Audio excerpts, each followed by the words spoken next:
couple of things that I want to say before I really start cooking on this live stream, right? If you live in the United Kingdom and you're fat, I'm sorry to say you probably brought it upon yourself. I'm going to tell you why. I'm going to tell you exactly why that is, right? The reason for that is in the United Kingdom, they do not allow certain types of preservatives that they do in America. In fact, the type of preservatives that they have here in America, one can argue is sort of the culprit as to why a lot of people are becoming fat or becoming overweight, right? And you ask any nutrition expert around the world, they will literally proclaim this and tell you this, right? Now, there are still people in that part of the world that are out of shape, that look a bit old, that look a bit dusty, crusty, and everything in between, even at a younger age, right? You got guys in the UK, in Ireland, in Scotland, and all these places in the English Isles pretty much that start looking old at the age of 20. And you got to ask yourself, what is the culprit behind that? Well, what is the common thing that the Irish, the Scottish, the Brits, and all of these guys in that part of the world have in common? Well, they all love them some drink. And when I mean drink, I'm not talking about a good drink of coffee right here, right? By the way, this is an espresso coffee I made on my own with my own coffee pod, and also creamer that I bought from Trader Joe's, right? So, you know, sort of consists of brown sugar and this and that. So, I mean, not that kind of drink. We're talking about the kind of drink where you're, you know what I'm talking about, alcohol, okay? Now, this does not help in any kind of capacity. It's not good. It's not conducive to one's health. And then you top that off. Obviously, that's a common thing that a lot of people in that part of the world do. You also have to take into consideration Conor McGregor is very rich, right? And due to that enormous amount of wealth that Conor McGregor has accumulated, unfortunately, it also comes with having the accessories of being able to buy cocaine or drugs or certain types of drugs that pretty much, you know, help you look old in the long run, which is what's going on right now. So that's really what's going on with Conor McGregor. Now, look, there's other factors that we have to take into consideration, okay? Now, I want you guys to hit that like and subscribe button right now as we go over exactly why that is. Healthy Liam says, Salam, brother. How are you, Liam? Let me know what part of the world you are from, Liam. I think I've seen you in this chat before, but if not, please remind me. And welcome. Thank you for being the first on the chat to comment. So we're gonna get on and cracking with this. UK, all right, good. So that's good. Okay, I'm glad that you mentioned that. Okay, because earlier in the stream I was mentioning that in your part of the world, what is the common thing that a lot of people love to do? Now, obviously, in the United States and all Western worlds, they all love to do it. But there's a little bit more of, how do I say this? Abrasive attitude on drinking in the UK and Ireland as it is in the United States. For example, people drink out freely in public in ways that they don't in the United States, right? People drink in their lunch break. During work hours in the UK, right? You see guys that are going off on a lunch break. Maybe they're IT guys, maybe they're office guys, maybe they're construction workers, and everything around their day is predicated and revolved around, hey, when is the next drink? When is the next pint, right? They usually will go in a bar, they'll have a pint that will, you know, a cup that kind of looks like this. Obviously, this is made for a coffee cup, but it would be filled up like this. It would have little bubbles like that. But instead of having coffee like I do, they would be drinking beer or sometimes whiskey, depending on what part of the, what part of the day they are at. So this is the reality of the UK. I mean, would you agree with that, Healthy Liam? Now, obviously, with a name like Healthy Liam, I would imagine you probably refrain yourself from drinking, or if not, do it at a limited level. But if so, and if not, then let me know. Or maybe you're a Muslim. I mean, you are saying salam to me, or maybe you're just saying that to be courteous. But yeah, let me know what you think about that particular topic, because this sort of goes into what we are going to talk about with Conor McGregor and why he looks old at the age that he's at right now. In fact, I'm going to tell you where I got the idea to do this live stream, okay? So I went on MMA News, Conor McGregor. Okay, and it's on bjpen.com, actually. Okay, so Liam says, yeah, 100%. People drink all the time.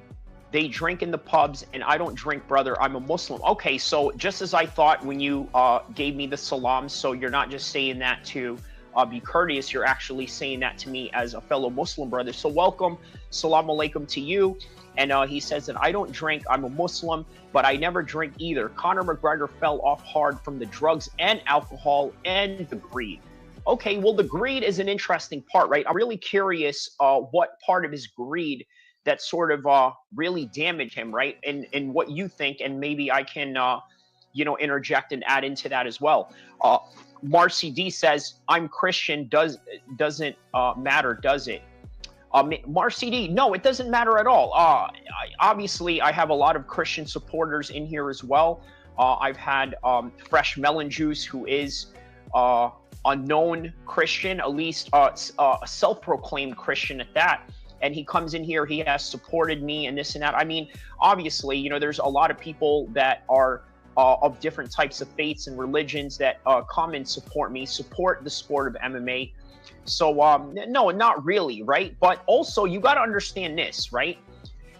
Drinking alcohol isn't also part of the Christian religion as well, right? I mean, if you're talking about real Christianity, like not the Christianity where, okay, well, identify as a Christian because I was confirmed. You know what the Catholics do when they confirm you at a certain age or something like that, right?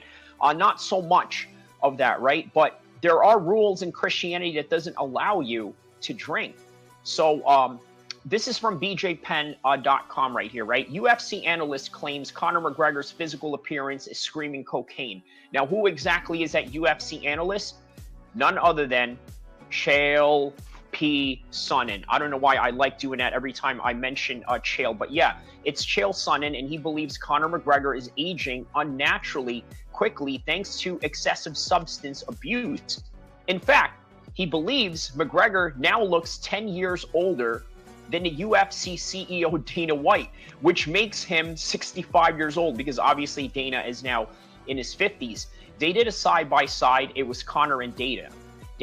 Sonnen said on Instagram, I swear to goodness, Conor looked 10 years older than Dana White, and you could see it in his eyes. You could see the booze in the eyelids, the cocaine in his eyeballs, saying, I want to fight. And then you've got a promoter who's only one with the legal right on the face of the earth to make it so that you can fight. And then the promoter is standing there saying, we're not even close. I'm not even taking his calls right now. Is that true? Did he really say that? Did Dana White really say that to anybody for that particular matter? Did he really say that he's not taking Conor McGregor's calls? And if so, why is that?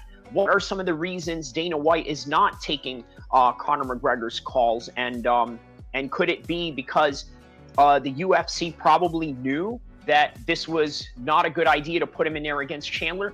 Now you got to think, right? What if the UFC went to Ireland days prior before they were going to sign the Michael Chandler fight, right, with Conor McGregor? And then they saw Conor McGregor train, and they said to themselves, maybe this is not a good idea. Maybe it's not a good idea to put Conor McGregor in there. Perhaps it would be very embarrassing to the company, and not only that, maybe detrimental to his legacy. Because remember, I know that the UFC does not care about fighters, whether they win or lose. Yes, that's really the matter of fact of things. They really don't care. What is ultimate and what will always stand a test of time is their symbol, their logo, and the fact that they are a monopoly that has a hold in the game in which they make themselves to be a whole lot bigger than the actual fighters themselves, right? So Conor McGregor is an exception of that. If he was to somehow go in there, get starched in a very horrible manner, it would probably make the UFC not only look bad, but also look very negligent.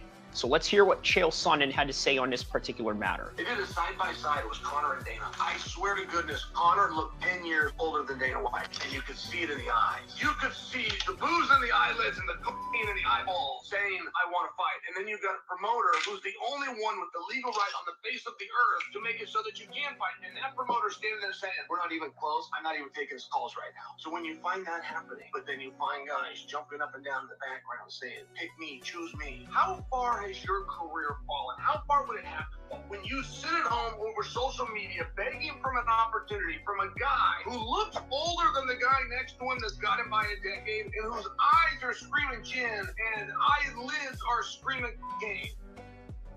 Wow. Okay, that's some very powerful stuff by Chael Sonnen here. So obviously Chael Sonnen, for those that don't know, former UFC title challenger and now one of the sports' top analysts. Also, by the way, a very good coach. He's also came out here in Team Alpha Male, has relationships with Uriah Faber and all the Sacramento guys that I know. Also, he says, while he is clearly exaggerating about Conor McGregor's looks, obviously this is an exaggeration, right? Even my title in and of itself is an exaggeration in and of itself because, let's be honest, Conor McGregor is still a formidable athlete, but he is nowhere near the athlete that he was when you saw him in those highlights training in Venice Beach, in California, in Santa Monica, where he's hanging on those, what do you call it? Those things where you go from one rope to another rope and this and that. You know what I'm talking about. But I've had pictures of me sort of climbing those same ropes in Santa Monica as well. But yeah, man, those were the days. Oh my goodness, man, that was in 2014. That was in 2014. Man, Conor McGregor looked so good. He looked so good in terms of being a fighter, in terms of his movement, his mobility. He had that Israeli guy that was teaching him to be a coach and, you know, all these different maneuvers that he was doing. I mean, it was, man, you'll never get that Conor McGregor back, unfortunately, right? But yeah, obviously exaggerating of Conor McGregor's looks and his accusations are not exactly unfounded. Okay, so the UFC Irish star founded Proper 12, which is a whiskey company, and forged Irish Stout, which is the beer version of Proper 12. So he is known to enjoy both beverages himself, okay?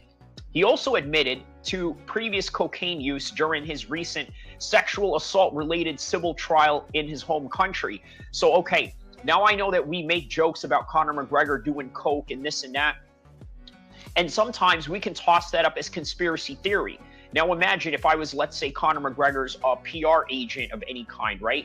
I could easily just say, well, these allegations are not true. I assure you that my client, Mr. Conor McGregor, is a formidable athlete, also it lives a life of discipline, doesn't really partake in these particular things, right? Doesn't really do any of these drugs that you accuse him of. I could easily defend that. Well, now you're in a civil trial and you're admitting this on court under oath. I don't know if that works the same way in Ireland. I would imagine it does. But yeah, you're saying all of these things under oath. So now it is absolutely public information. So now the question is, will Conor McGregor ever return to the UFC?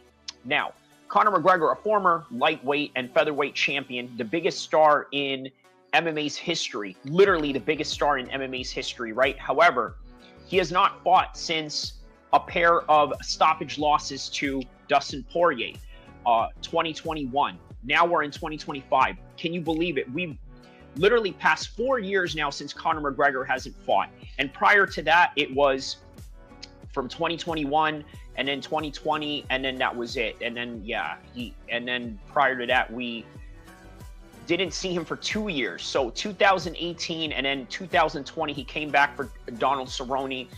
And then after that, it was 2021, back and forth with Dustin Poirier. And then after that, it was 2 losses, and here it is 4 years later. Okay, so he was supposed to fight Michael Chandler last year. However, he pulled out of the fight with a broken toe and hasn't fought since. Now, despite many claims to the contrary. Okay, now Sonnen seemingly doubts that we'll ever see the Irish star fight ever again. Okay, this is Chael Sonnen's assessment. Do I agree with him? I think I agree with him because at this point, you don't really see any marks or any possibilities that any of this could happen for him.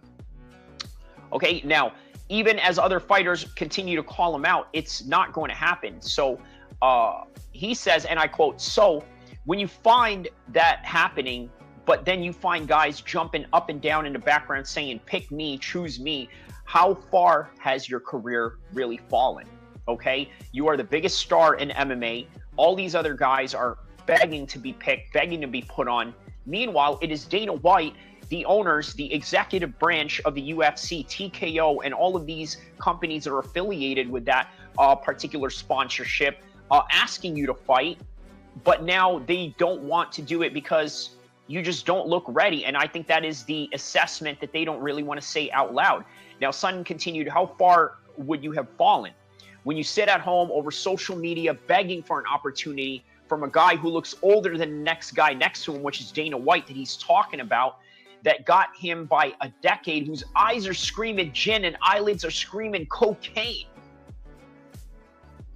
And I quote by Chael Sonnen. All right, shout out to MMA and boxing addicts. Very true. He probably would do some type of boxing exhibition before he did a UFC fight due to drug testing. That's very true. Marty Miller, shout out to you, my man. I saw your comment on the Marab live stream that I did. I'm sorry you missed out on that one. Obviously, it was a little bit late for the East Coast audience, but I'm sure very early for the European audience, and just a little bit tad late for the West Coast audience. But on any regards, man, here you are. Shout out to you, my man. Always enjoy having you in here. Shout out to you.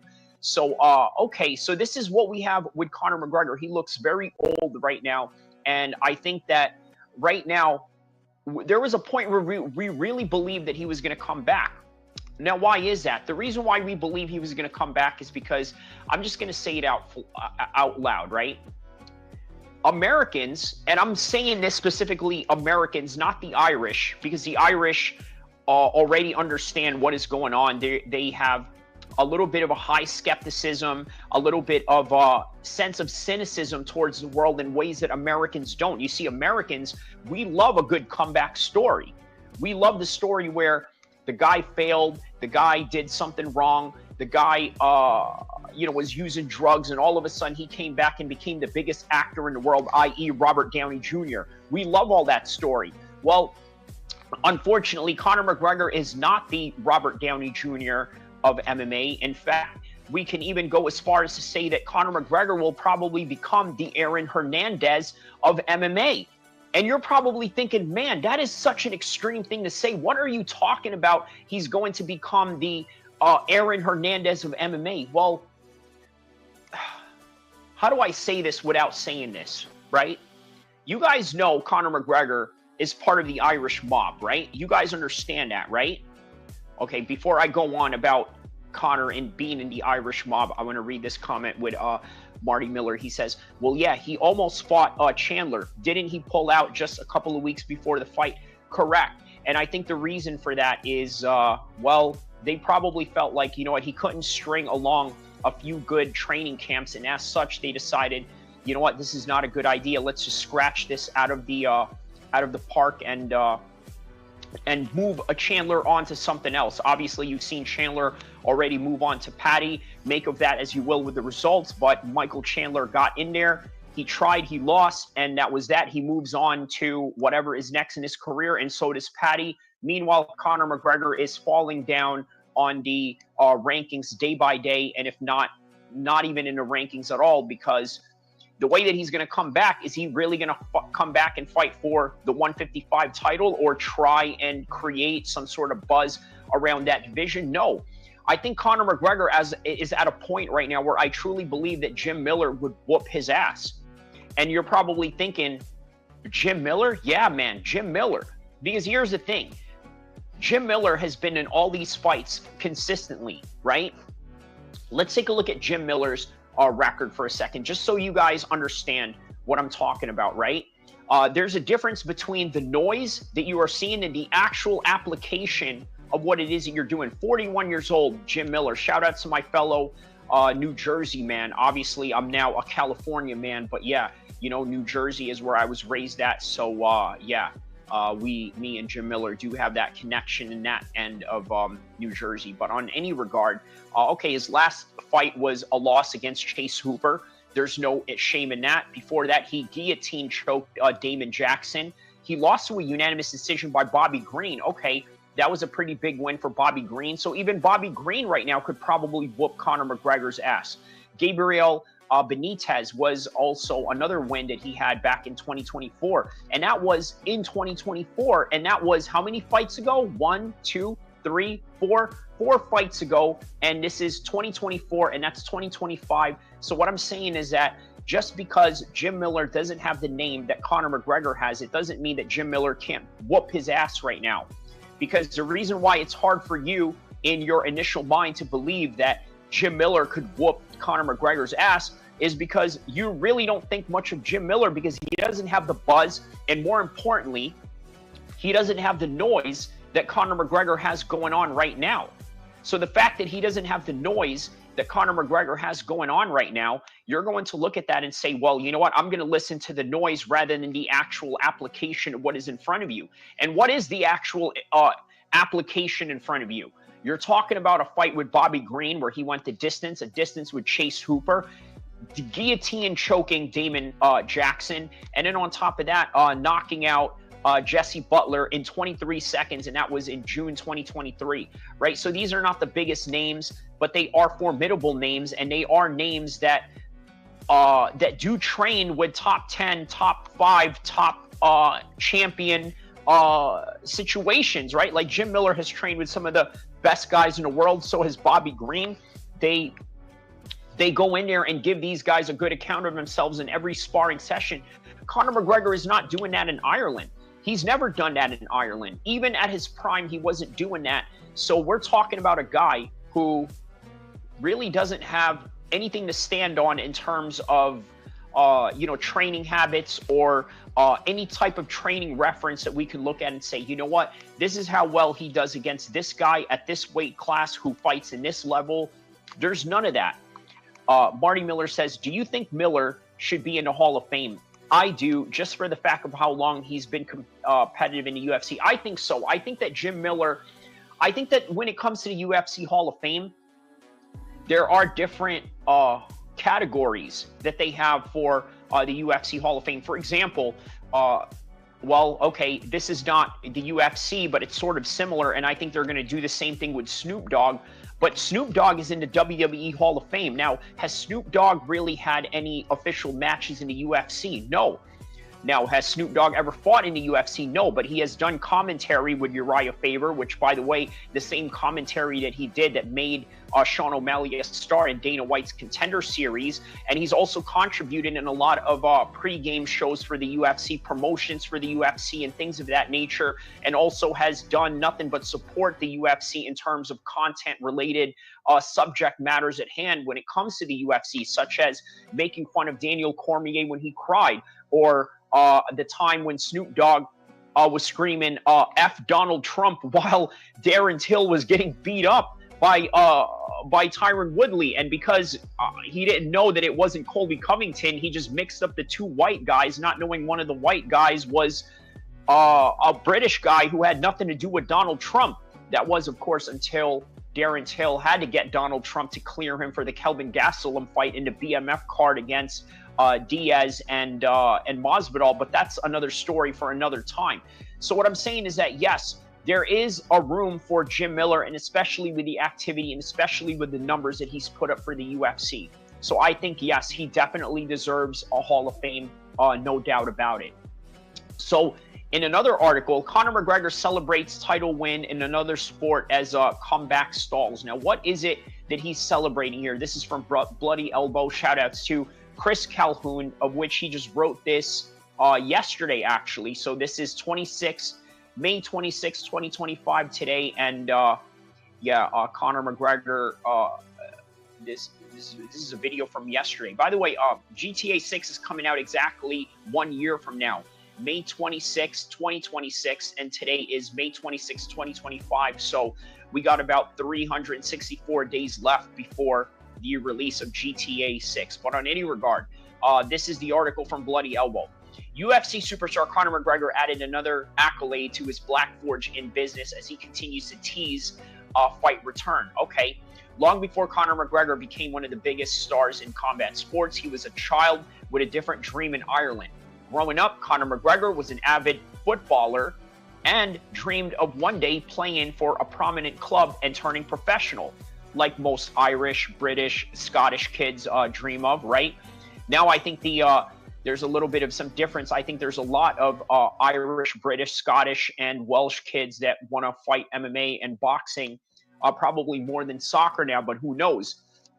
Yeah, I think they still want to play soccer more than anything, although fighting has become a big staple in their sporting culture now. But nonetheless, back to Bloody Elbow. And I quote, while McGregor fell short of his childhood aspirations, he remains an avid football fan and continues to play on the amateur level in Ireland. Wow, okay, so he's actually playing in the amateur. Okay, that's very interesting. McGregor's play for the Black Forge FC has kept him physically active while he continues to flip-flop on potential return to fighting. Okay, so I didn't know that. So I guess him and Khabib have something a little bit in common here, right? You know, a little bit of a football culture they have going on here. McGregor and Black Forge FC picked up a massive championship win in the United Churches Football League this weekend. Okay, so there's a championship right there by McGregor. Conor McGregor fulfills childhood dream with a title win for Black Forge FC admins from a hiatus from MMA. Now, McGregor has profited from several of his prominent business outside of fighting, one of which is his Black Forge Inn pub, which he continues to attract high patron volumes, featuring Proper 12 whiskey brand. And McGregor has helped establish Black Forge FC in the UCFL Premier League, and the amateur club enjoyed great success this season. Now, on Friday, McGregor and Black Forge FC defeated Mountain View CFC 4-3 to win the Premier League division title. All right, well, congrats on McGregor on that one. After the title win, it didn't take long for McGregor to bask the accomplishments of the team. Now, in a recent X post, McGregor shared footage of him celebrating with Black Forge FC club after their championship win.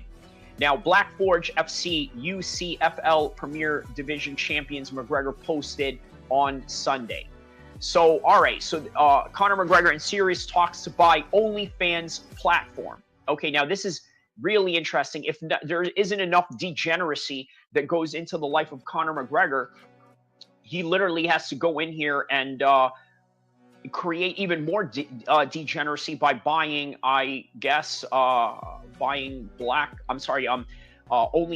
right? By buying OnlyFans. I was going to say Black Forge in, but he already owns that. But nonetheless, yeah, man. Now, how strange is that, right? Okay, so let's take a look at what this article is going to say for this particular matter at hand right here. Okay, so McGregor in serious talks to buy OnlyFans. What do you guys think about that, huh? What do you guys think about Conor McGregor going in there to buy OnlyFans? Now, is this a good choice for him to do? Is this just, you know, a business venture that he's trying to get into? And what is he looking to accomplish out of this? But on any regard, yeah, let us get into this particular article right now. Okay, so McGregor remains busy away from the cage as he continues to tease a potential return to the octagon. But McGregor's previous targeted comeback has stalled in recent months since he withdrew from UFC's 303 due to a toe injury.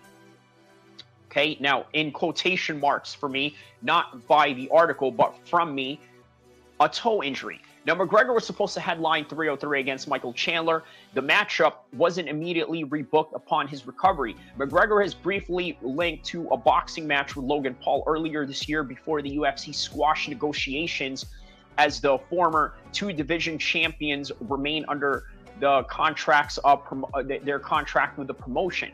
In the meantime, McGregor claimed he's in serious negotiations to purchase OnlyFans after the platform was put up for sale earlier this month.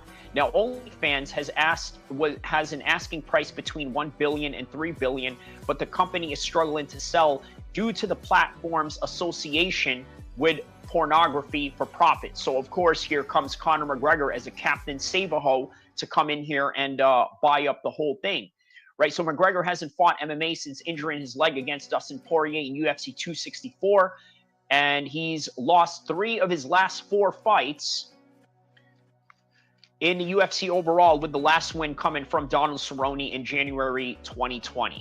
All right, so that is Conor McGregor in a nutshell, okay? So what is this? Michael Bisping endorsed his former rival Vitor Belfort's Hall of Fame induction despite labeling him a massive cheater. Okay, all right, let's read this one. This is interesting right here. This is a new article, by the way. I know it's a little offside topic, but I think I've had questions about Vitor Belfort and Michael Bisping before in this particular regard. So UFC Hall of Famer Michael Bisping will soon be joined in a wing by one of his fiercest rivals. Michael Bisping and Vitor Belfort's career will always be linked after their 2013 showdown in Sao Paulo. At the UFC 315 earlier this month, the UFC announced Belfort's addition to the promotion's 2025 Hall of Fame class. He will be inducted during International Fight Week next month. Very interesting. Belfort knocked out Bisping with a head kick in Sao Paulo showdown, and Bisping blames Belfort for the vision issues he's had since their clash. Now, Bisping suffered a detached retina in the Vitor Belfort fight, which led to strabismus, a condition in which the eyes aren't properly aligned. Obviously, you see that with Michael Bisping. Belfort was under testosterone replacement therapy, also known as TRT, during this fight, with Bisping adding to a veil of controversy as a result. Years after their clash, Bisping remains adamant Belfort cheated throughout his combat sports career in an attempt to garner an unfair advantage. But despite that, he endorses his Hall of Fame induction nonetheless. So, all right, so that is that right there, okay? So what else do we have about Conor McGregor in this light? Before we get into more about Conor McGregor, right, let's talk about Jon Jones, right? Because there's a petition that people were putting out for Jon Jones to be stripped of his undisputed championship. So let's read and take a look at what all that is about. Tom Aspinall trolls Jon Jones with an announcement tease. What is this? I'm fighting for a new belt. I thought Conor was going into politics. Marty Miller. Do you listen? It's a great question. I'm not degrading your question in any kind of way, right? But in your heart of hearts, okay, aside from being an MMA fan, you take away the fact that you're an MMA fan, right? Just your basic knowledge of understanding politics. And I know we can go back to 2014 and 15 and say, well, they said this about Donald Trump too. And trust me, I was there to see all of that. A lot of people really did not believe Donald Trump was going to win. But next thing you know, the Mr. Reality TV show billionaire is the president of the United States. No, it's okay. It's okay. I know. I know you're joking, but you know, not speaking to you per se, but for the fans that actually believe this, do we honestly believe that Conor McGregor can win? Now, look, I understand there's Donald Trump. We always want to use Donald Trump as an example, right? Look, man, Donald Trump ran a business. You're going to say, well, Conor McGregor ran a business. Really? Really? Conor McGregor ran a business? Well, what business? Proper 12? You know who owns Proper 12, at least before he sold it? It was none other than the LA sports agent, my fellow Arab American brother, Audi Attar. Shout out to Audi Attar, by the way, right? I actually, let me just say that I know a few people that are within our circles that know who Audi Attar is. So, and that is Conor McGregor's sports agent. He is the guy that ran all of that. If anything, Audi Attar should run for a public office in the United States. You know what I mean? If he chose to. Obviously, the man loves being a sports agent. He loves being around the NFL, the UFC, the NHL, and Premier League soccer, whatever it is that Audi Attar can get into. But Audiotier running for president would seem a lot more likely than Conor McGregor, because Conor McGregor has never had an office job in his life.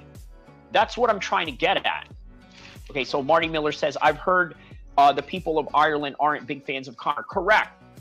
I'm gonna pin this comment right here, Marty Miller 65, if you don't mind. This is an important comment to understand right here, right? You know, it's not about what we think as Americans, because you know what? If that's the case, man, Conor, come out here and run for the mayor of Boston. I guarantee you he would win. You, man, Americans would absolutely elect Conor McGregor in a nutshell, especially if we're talking about becoming mayor in Boston. They would absolutely, but not in Ireland. Not in Ireland. I'm going to go into reasons why. I need you guys to hit that like button, hit that subscribe button, and I'm going to tell you reasons why there is no way Conor McGregor will ever become a public office servant in Ireland. Tommy on GTA 6. All right, shout out to you. Tommy on GTA 6. Who is Tommy in GTA? Is that the character in GTA 3? Let me know. I know Tommy is a very important name in GTA. I'm just not sure which one. Or is it the main character? I know that the main character, his name is Jason. By the way, I got a homie named Jason in Miami, right? And he's saying, he's also a former paratrooper, Jason Henry, and he's saying that it's like as if they based this whole entire series off of him. But I got to do a story on that. But okay, Tommy on GTA 6. Conor's a raging cokehead. He fell in love with the party too much. That is correct. That is absolutely correct. He absolutely is. Yeah, he absolutely is in love with that. Okay, so back to the Tom Aspinall article, right? Alex Lee, shout out to Alex Lee from MMA Fighting. He wrote this early today. Early today, he wrote this. Actually, he just wrote this about an hour ago. So this is a fresh article that we got right now. So Tom Aspinall trolls Jon Jones with announcement teases. I'm fighting for a new belt. Wow. Okay. Straight like that. He says, I'm fighting for a new belt. Tom Aspinall controlled with the best of them. The UFC, of course he can. He's British. Guys, I'm telling you right now, man, the worst type of people that you want to get into a shouting match with or some kind of online beef with are UK people, right? And now, okay, maybe you can beat them up. Maybe you can actually beat them in a fight or this and that. But look, man, UK people are the best when it comes to trash talking, especially online. But yeah, definitely Tom Aspinall controlled with the best of them. The UFC interim heavyweight champion and the number one in the division in the MMA Fighting Global rankings. Wow. Okay, so he's number one actually in their website. Okay, had a social media buzzing Monday with an Instagram post declaring heavyweight news coming soon. Immediately, fans began to speculate whether this meant Aspinall would finally be announcing a fight with an undisputed champion, Jon Jones, or perhaps a title defense against a different opponent. But Tom Aspinall quickly shot both possibilities down. Really? Is that right, Tom Aspinall? You shot this down? Let's take a look at what this is.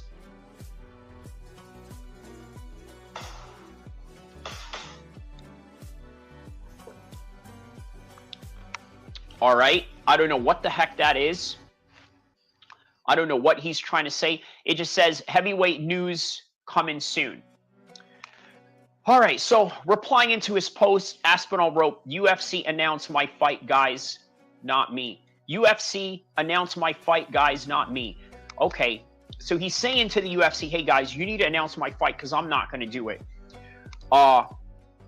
He later joked, sorry, guys, I'm fighting for a new belt. Interim of the interim BMF UFC heavyweight title, living my best life. Oh my goodness, Tom, why would you do us like that, man? Look at this guy. Look at this guy. This is what he's talking about. All right, but on any regard, yeah, funny of you, Tom. Anyways, Aspinall's comment is cheeky retort, not only so subtly aimed at Jon Jones. Jones recently responded to fans accusing him of avoiding a fight with Aspinall by saying, I'm living my absolute best life. I don't know if it's considered ducking when you're living good. I don't think it works like that. Fans have not only taken kindly to Jones' attitude, but calling for the future UFC Hall of Famer to be stripped of the heavyweight title. But on any regard, yeah, Near Radier fires back at Bo Nichols' critics saying he got fraud checked. Okay, so that's a story for another time. But all right, let's take a look at what Jon Jones had to say about the petition. Jon Jones trolls viral petition demanding that he be stripped of the title. Let's read what this has to say. Shout out to MMA Weekly, written by none other than Joshua Ryan. Okay, so Jon Jones trolls an ongoing petition from fans to strip him of his UFC heavyweight title. Okay, so fans reached a boiling point waiting for Jon Jones's return to the octagon, deciding to start an online petition in hopes of getting the UFC heavyweight champion stripped of his title. Bones officially became the second reigning heavyweight champion in the company's history last month, despite only making one defense of his gold. Now, after beating Stipe Miocic back in November, oh, there's little ads right here that are popping up. Back in last November, many expected the 37-year-old to retire, but he had other plans. Instead of announcing his retirement, Jones has skated around the thought of hanging up the gloves. Jones hasn't committed to anything for months, putting his division on hold and leaving the rightful #1 contender, Tom Aspinall, in a limbo. Now, Marty Miller says, Tom's a good fight, but he's kind of annoying. Hey, LOL, a great accent. Yeah, so there you go, right? I know you've asked me to do a British accent a few times here, but here it is, right? I guess it just comes out when I'm, I guess if I have the right coffee, that's what it is, I think, right? I think if I have the right coffee, I think I could have it going. By the way, guys, I got this little theory, a little side note before I get to this Jon Jones thing, right? I have this theory. Okay, this is the theory. The harsher the accent is, the harsher the coffee, right? You guys ever had Vietnamese coffee? It's very harsh. You guys ever had Arabic coffee? It's very harsh. Obviously, if you heard us speak Arabic, it would sound very harsh. The Turkish language is very hard, hence their coffee is very harsh. So if you want very harsh coffee, look for people that have had really rough and, yeah, you know, really harsh accents. Vietnamese, Turkish, Arabic, those are very harsh accents, as you would imagine, so therefore they're going to have harsh coffee. But on any regard, okay, so fans have grown tired of Jon Jones's antics, okay? Sort of like, you know, the black fatigue, as they are saying right now, right? As sort of this racial innuendo that a lot of people are saying right now, right? Started a petition to strip him off of his title, which has collected, up until right now, 60,000 signatures. Now, with uncertainty still clouding his future in the sport, Jon Jones has had the perfect chance to clear some things up once he caught wind of the petition. Now, what did Jon Jones say? Instead, the New Mexico native, or should I say the New Mexican native, right? Because someone on the chat the others said that, well, Jon Jones is Mexican. Well, how do you figure that? Well, he lives in New Mexico. Ah, okay, so let's call him a New Mexican. Okay, so instead, the New Mexican native decided to troll fans. The UFC Hall of Famer gave a 5-word response to the fans to plea him to strip him of his title, equivalent to the equivalent of the picogram. Jones joked on the Instagram in response to the viral petition against him. You know what? He's right about that. It is like a picograms. It's equivalent to a picograms. Let me explain why. 60,000, that's nothing. Look at the UFC, right? What is their fan base? Probably in the tens of millions, if not hundreds of millions, right? They have a social media account that's somewhere 4 million, 5 million, 10 million, this and that. 60,000 is a peon compared to that. So I see what he means by that, right? And by the way, this is not for government or for changing a bill or to introduce a bill to Senate or Congress or anything like that. So I don't know what people think they're going to create out of a petition towards a private company, right? Because a petition is something that you do based on bureaucratic matters at hand, right? This is not a bureaucratic matter at hand in terms of the government or in terms of municipality politics or anything like that. So I don't know what 60,000 people are going to say. I mean, look, it's just like, getting 60,000 likes on a social media site. That's really what it is. So, okay, the joke from Jones references a controversial moment in his career. After several hiccups with USADA and problems outside the cage, the former heavyweight champion Kingpin tested positive for a trace of picograms of a banned performance-enhancing substance. Now, years after the incident, USADA changed its rule to state that levels under 100 picograms are no longer a violation, somewhat proving Jones's innocence. And again, that goes back into some comments that people have made. I've read some of the comments on my video that I made with Jon Jones, where they said something to the effect where, you know, I don't know why you're saying there's racism towards Jones. I never said that it was the UFC that was implementing racism towards him. I was talking about the fans, but okay, he's saying that there's a lot of privilege that they let Jon get away with, and maybe that guy is right because of this particular scenario right here. Now, with retirement facing Jon Jones, it is not indicated when or if he will have plans to return to the octagon. Now, the champion has fought once since capturing the heavyweight title in a one-sided outing against Cyril Gane over 2 years ago. Tom Aspinall has emerged as a serious threat to the throne, and fans believe Jones is ducking the contender in fear of losing his status in the sport, which has coincidentally damaged his legacy. So that's what you got with Jon Jones in this particular matter at hand right now, and what we got going on with him being stripped of the title. We have Tom Aspinall talking about how he's going to have an announcement. Let's hear what he had to say in the Sports Illustrated. Let's see if Sports Illustrated has something different in this particular matter. So the 32-year-old says he has a big announcement coming later this week. All right, so we will definitely be on standby during this whole entire week to see exactly what it is that Tom Aspinall is talking about. It may not be the news fans have been waiting for, but the interim heavyweight champion, Tom Aspinall, does have an announcement coming later this week. Now, the heavyweight star is undefeated in the UFC outside of a 15-second knee injury TKO in 2022 against Curtis Blades, which is a loss that Tom Aspinall avenged in his most recent outing when he stopped Blades in just 1 minute to defend his interim heavyweight belt. Now, the heavyweight champion Jones has remained non-committal regarding a title unification bout with Aspinall, who has now held the interim title belt since 2023 and is nearing a year on the sidelines since his outing at UFC 304. Man, that's crazy. That was literally just about 1 year ago, right? I mean, now that's crazy stuff. I can't believe that was literally only a year ago. If you really, wow, yeah, you really put that in perspective. That was really only a year ago. Wow. Okay.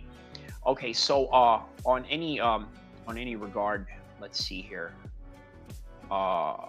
Tom Aspinall teases major news. Now, trolling the fans return for a unification bout. Okay, now it shows the video here. This cryptic teaser at least lets the fans know that they should be on the lookout for an announcement on May 28th. Now, Aspinall did jump into the comment section to let everyone know that he unfortunately won't be the one dropping any fight announcements. Okay, UFC announced my fight, guys, not me. UFC. Okay, so I don't know if there really is something going on there, or maybe perhaps he is. I mean, look, man, he could possibly be trolling. Let's be honest about that, right? There's a possibility.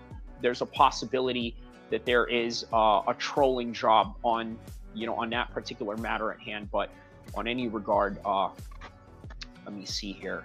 Let me see. Yeah, okay, so there's nothing really much more to that. I've heard the people of Ireland aren't big fans of Conor. Oh, okay, wait, I read that. But who should? Wait, Tom. Who should Tom fight? Was the question. Who should Tom fight? Okay, that's a good question. Who should Tom fight? Cyril Gane. Now, a lot of people are going to be very upset at that decision because we've already seen Cyril Gane get starched by Jon Jones. But it's still a name that Tom Aspinall has never fought yet. So, Yeah, he's never fought him yet. So,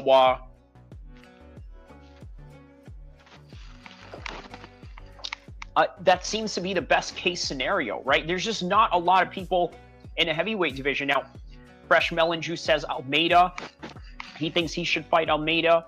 That's really the only option. Yeah, either Almeida or Cyril Gane, but those guys have lost in some kind of way. Almeida may have a stronger case. Let's take a look at the heavyweight rankings right now, okay, before we go back to Conor McGregor. Heavyweight rankings. UFC. Okay, so this is a Monday. Obviously, this is on a Monday, and it is Memorial Day, so this is probably going to be updated tomorrow.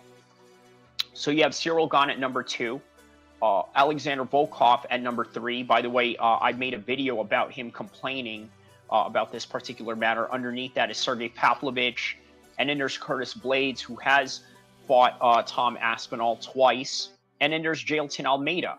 And then underneath that is Sergey Spivak, Marcin Tybura, then Derek Lewis. He's always lurking in there. There's Mick Parkin, Shamil Gaziev, and then Taliesin Teixeira.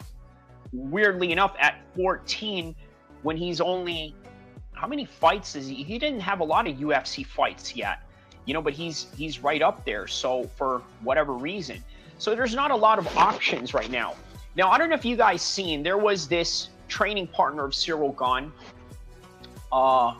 It's like 6'8" black belt, right? I think his name is Dan something. Who is this guy? Hold on. MMA Factory heavyweight. Let me show you who I'm talking about here.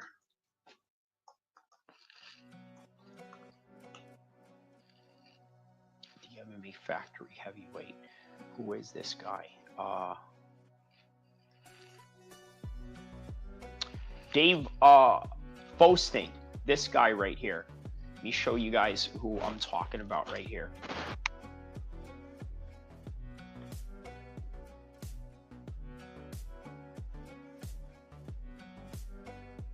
Vous ne pouvez pas le louper. Vous avez entendu parler de Dusko à côté de Fernand Lopez. Il s'appelle Dave Fosting. 1m92, 125 kg. 22 ans les gars, 3-0 en amateur, ceinture noire de Doki, qui va certainement faire ses débuts en professionnel à la Reste. Actuellement, il s'entraîne avec Cyril Gane au Nova Factory, entraîné par Fernand Lopez. Il faut savoir une chose, c'est que son style est principalement le lutteur grappleur, donc c'est parfait pour Cyril d'avoir un gabarit aussi puissant, aussi jeune, aussi imposant. Franchement, j'ai hâte de voir ce mec. 22 ans, dit tout ça. Plus jeune que moi, le mec est 22 ans, 125 kilos. Vous pouvez dire ce que vous voulez, mais les blacks et les blancs, on n'a pas la même génétique. La plupart, c'est des monstres, sincèrement. Regardez dans cette ossature. Yo, who is that guy, man? Dave Fosting. Dave Fotsing. 6'7", 275. I mean, he makes Cyril Gane look like a light heavyweight, and he trains. Man, how is it that this gym has all the top heavyweights in France? I didn't even know they made French people that big. Quote unquote French, right? You know what I mean? He's a unit. That's what I'm saying, man. Who is? Bro, listen. Get this guy right now, man. Get him in the UFC right now. Get him to knock out Spivak right now, right? Fight Spivak tomorrow in the next fight night. Get him on the plane in Vegas and Spivak. Fight him, knock him out, get him a ranking, and then we'll figure out what we do with him in a couple of months. That's it, right? That's what I think needs to happen. Now, who agrees with me on that? They need to put this guy in there. Otherwise, sign Francis Ngannou right back. That's what needs to happen. You know what? This is what I think needs to happen. How about this, right? You know the PFL is close to closing out their contract with Francis Ngannou, right? This is what they need to do. And this is going to sound sinister.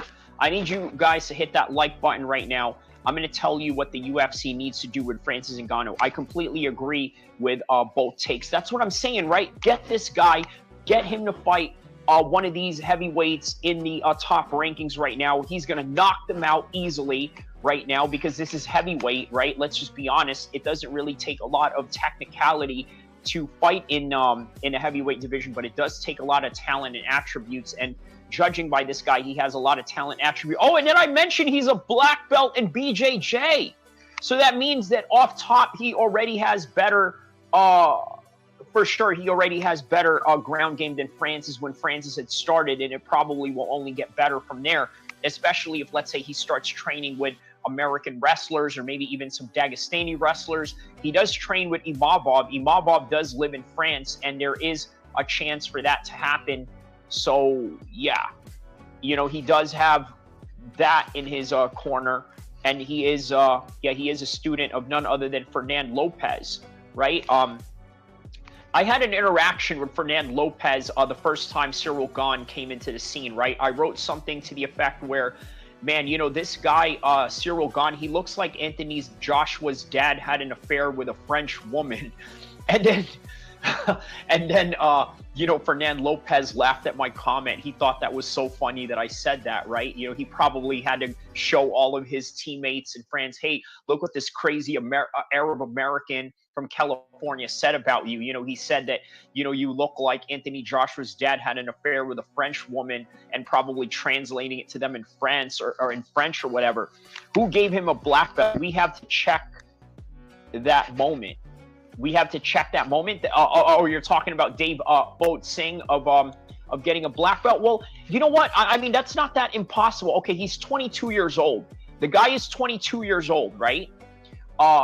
It's not impossible if he did grow up in France to have been doing BJJ in France since he was 12 years old, because I would imagine that in order to get a black belt, you would have to train jiu-jitsu for 10 years. I think it's 10 years minimum to really get a black belt. So he's 22 now, and he's probably been doing jiu-jitsu since 12. So it's not that far-fetched. It's an Islam quote. It's an Islam quote. Oh, okay. It's an Islam quote. Who gave him a black belt? We have to check that moment. Okay, that's what you mean. Okay. Yeah. So Islam does question some people who do get black belts. Okay, that's what you meant. I understand what you mean now. Okay. I gotcha. But I mean, yeah, this guy, yeah, he definitely has some good qualities about him. Let's see. Let's see if there's any fights about Dave Boat Singh, right? Because, yeah, I've been seeing this guy on the internet for a couple of days now, and I never really thought much of it. Was like, all right, you know what, another heavyweight, whatever, you know what I mean? He's 2-0 right now, 22 years old, 2-0. First fight was against an 0-0 guy. Was that an 0-0 guy? Was he an 0-0 guy? Yeah. No. He was 1-1, this guy, when he fought him, Kevin Scholler. Okay, so he second round armbar. Second fight that he had by decision against Job Tuwani. Who is this Job Tuwani guy? He was a 1-0 guy out of Belgium. Tuwani. This sounds like a Samoan name of some sort, right? But yeah. Okay. So he's in very early on heavyweight. So very early on in the heavyweight divisions that he's fought in. What was the MMA Expo Antwerp? Okay, so these aren't really big organizations either. Wait, these are amateur bouts. So not only that, this guy is only an amateur, man. That's what I'm saying, right? Okay, so there's not really much going on with this guy right now. He is just an amateur. So yeah, man, get him a pro fight straight away, man. Just get his first fight in the UFC. Look, that's how desperate the UFC is right now, right? Well, at least that's how desperate we are as fans to see new blood in the UFC. You know, we need to see new blood in the UFC, and we're just not getting that right now, right? That's just the only, yeah. And then there's Martin Boudet, who's all the way down in top 15. Hetero Catboy says, hey, so what's next for JDM? Well, obviously Islam is next for JDM. That is the case. But if you're talking about if he was to beat Islam Makhachev, then I would probably say Shavkat Rakhmonov, because Shavkat is only coming off of an injury, and as such, He's reserved a seat to get in there as soon as he's healthy. So, and as soon as he's healthy, and also if there isn't anyone that is going to, that isn't going to, take that spot in any kind of way. All right, so let's go back to Conor McGregor, right? Because we've talked about John Jones. Tom Aspinall now has an announcement going on regarding, regarding some kind of fight announcement this week. Okay, Belal Muhammad has already been given a fight, by the way. Belal is staying in the division. Is he okay with fighting Islam now? Well, I don't know about that, man. They're going to see how it plays out, but Belal Muhammad has a fight coming up in October. Okay, let's take a look at Belal Muhammad's next fight. Belal Muhammad's next fight. I saw, no, it's not Jack Della Maddalena. He had a return opponent of some sort. Who would it be? I think Morales. No, it can't be Morales. They had an announcement for October. No, I don't think that's what it is. No. I don't think they Belal Muhammad. When is this guy's next fight?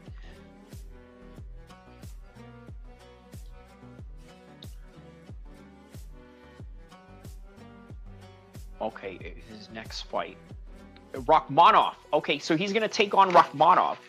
He should fight Ian Gary. Marty Miller says Khabib doesn't want them to fight. Correct. Yeah, they're not going to fight, man. They're not going to fight. Look, that's just the way that it is, man. They're not going to fight. Look, I'll tell you something, right? Here's a little story behind this trophy that I won right here, right? I'm going to tell you a little story on that. That day, they wanted some of our teammates to fight each other, right? Because, some of us were sharing the same weight class. So one of us decided to move up, and then one of us decided to move down, right? I decided, hey, you know what? That day I was going to fight, I believe 160, right? So then I just decided, all right, I'll go move up at 175, right? There was a 175 category. I took that, and then I was like, all right, let's do that. And then my homeboy Miguel took 160 because we were like right around in the same weight class or whatever. So my trainer, Andy K, by the way, the same trainer, the same Muay Thai trainer in the early days of Uriah Faber, okay, he told us that day, listen, guys, I don't want you guys fighting each other. That's not nice. We're not here to fight each other. We train with each other. We share the same technique. Why should we fight? Right? There's a lot of gyms out there that share this ideology, right? And obviously, that's also included in the Team Eagles ethos, right? They're not going to fight each other, man. They're just not. Look, Belal Muhammad, the reason why he was champion in the first place was because of Khabib and Islam, right? That is the reason why he is there. So why is he going to fight so high up only to fight the guys that got him there? Corey Dismook says, hey, how you doing, my man? Shout out to you. Welcome to the party, my man. So, yeah, they're not going to fight each other, but you know what? He will fight Rakhmonov, which is strange in and of itself, too. I'm going to be honest with you, right? I never liked that fight with Belal and Shafkat in the first place. I'm going to tell you why, right? It's a religious reason, right? I mean, go figure, right? Is it biased of me to say that I don't want two Muslims to fight? No. But I don't think Islam, Khabib, or any of those guys, I don't think they have a rule where they're not going to fight other Muslims. I mean, they have fought other Muslims because they had to fight other Muslims in order to get out of their region and fight into the region that they're at. Maybe even Belal Muhammad. Well, I mean, it's a little bit different when you live in the United States and you have options of sort of steering away from guys like that. But yeah, on the world stage, you are going to fight a Muslim. It's just inevitable, but you're just not going to fight Muslims that are within your camp or guys that are within your camp. And that's sort of the reason why, yeah, you're not going to see Belal Muhammad fight Islam Makhachev. Now, if Belal continues to win in that particular division, okay, and then Islam is on top, I could see a scenario where Islam just says, you know what, I'm just going to retire right here and let these guys fight for the title, right? Meaning that Bilal Muhammad will probably win the title one more time, lose it again, and maybe become a 3-time champion and win it back again, you know, with the same trajectory that is going on after the fact, right? But that's as far as it goes. I don't think that they're going to fight each other in any circumstances at all.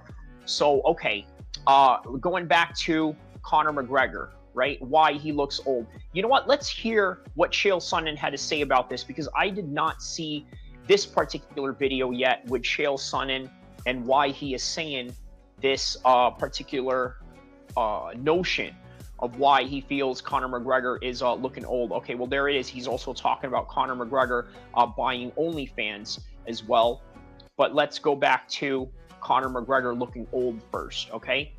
Shout out to Chael P. Sonnen, by the way. Okay, he has an interview with Muhammad Mokaev here. Where is this video? Wow, okay, was this a while ago that he made this video or what? Looks old. Okay, 9 days ago. So this was made 9 days ago. Okay, let's hear what Chael Sonnen had to say here.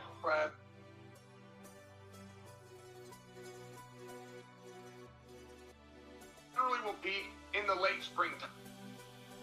If it's not the right 1,000 reviews. Okay, Fresh Melon Juice says Conor took HGH. That's why he looks different. That's a factor, but you got to remember, there's a lot of guys out there that take HGH, and if anything, it makes them look younger rather than older. But all right, let's take a look at this real quick. And look back and study it. Hello. How long do you wait for a guy? There's not a lot of answers to this, and there's not a lot of times where you could lay out case studies and look back and study it and decide who got it right and who got it wrong. Let me give you a great example. Conor McGregor has fainted as though he's going to return to MMA. Now, Conor McGregor, if he ever faints, he's coming back to MMA. And I go all the way back to when he did this to my own favorite fighter, Frankie Edgar, and I watched Frankie fall all over this like it was going to be real. Frankie was fighting at 135 pounds. I remember that. I remember that vividly. Yeah, shout out to Frankie Edgar. But was saying that he was willing to go up to 155. Now, Conor wouldn't fight at 155. He just could fight at 155. He was fighting at 170. So the level of... correction, Chael. He never truly fought at 170 other than Donald Cerrone and then the Nate Diaz fight. Well, originally he was supposed to fight RDA, right? But unfortunately, Rafael Dos Anjos had to pull out. And as a result, Nate Diaz came in. They had to make the fight 170, and Conor McGregor agreed to it, lost, and then decided, you know what, I'm going to come back, fight in the same weight, but this time come back in a weight where I know how to fight at 170, and I'm prepared and ready to fight in that particular weight class. And then he fought Donald Cerrone to come back because he just didn't want to cut weight. So he never really fought at 170 in terms of trying to be a 170 contender to any degree. Ridiculousness. Really knew no ends, but Frankie went for it. It was too great, too seductive of a possibility, no matter how big an outside shot. It was too tempting for Frankie to keep his mouth quiet, and he got made to look like a fool. A fool of asking for this Conor. Henry Cejudo, champ, greatest combat athlete of all time, maybe. Went after Conor and got made to look like a fool. The rest of us are staring at just going, hey, Conor does fights, and specialty fights, and they're 170 pounds. He's not going down to 155, let alone to catch weight to fight any of you. And it's awkward. You see, that's exactly what I was saying, right? My exact words taken out of my mouth from Chael Sonnen. And you got to live through it. And every time Conor says somebody's name, they've got to do the same thing. I mean, it doesn't matter if you're Jake Paul or Canelo. Like, you're guaranteed a response. And the industry has not banded together to clearly speak on how we're going to deal with Conor, which is nothing. No one flinch. No reporters, no media, no talking heads, nobody do anything until he enters the testing pool. Once he enters the testing pool, he then needs to publicly have a promoter say that they're going to book him. At that point, let's all come out. Let's do our best as we're playing spin the wheel on McGregor. But McGregor can't come out, and he can't feint as though he's going to return without Michael Chandler jumping up and trying to get in front of it. And I can't make great sense as to why Chandler's wrong to do it. I know it when I see it, and I know when Chandler does it, that he's not going to get it. And I know when Chandler wastes his breath with airtime in any direction other than a direction that is possible, that he is doing that step. He is wasting airtime. But I can't necessarily tell him to knock it off.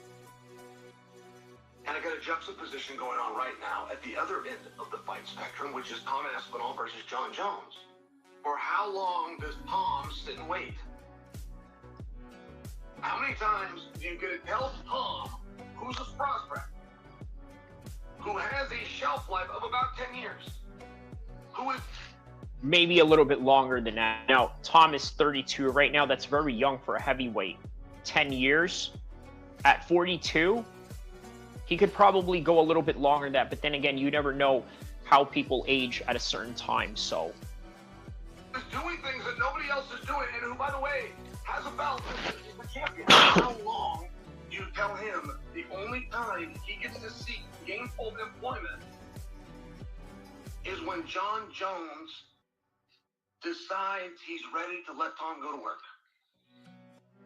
I agree with that, right? There's a lot of hesitation that is going on in this fight, but maybe we'll get some kind of clarity this week. Look, I'm telling you right now, whatever this is that Tom Aspinall is insinuating in some kind of way, it is going to blow up. It is going to blow up. Blow up. It's going to blow up. I mean, in terms of the news cycle that is going on in the world of MMA. But that's why I'm here for it, right? That's the opportunity that we take as content creators when things of this particular magnitude pop up. Yeah, we go and we talk about these.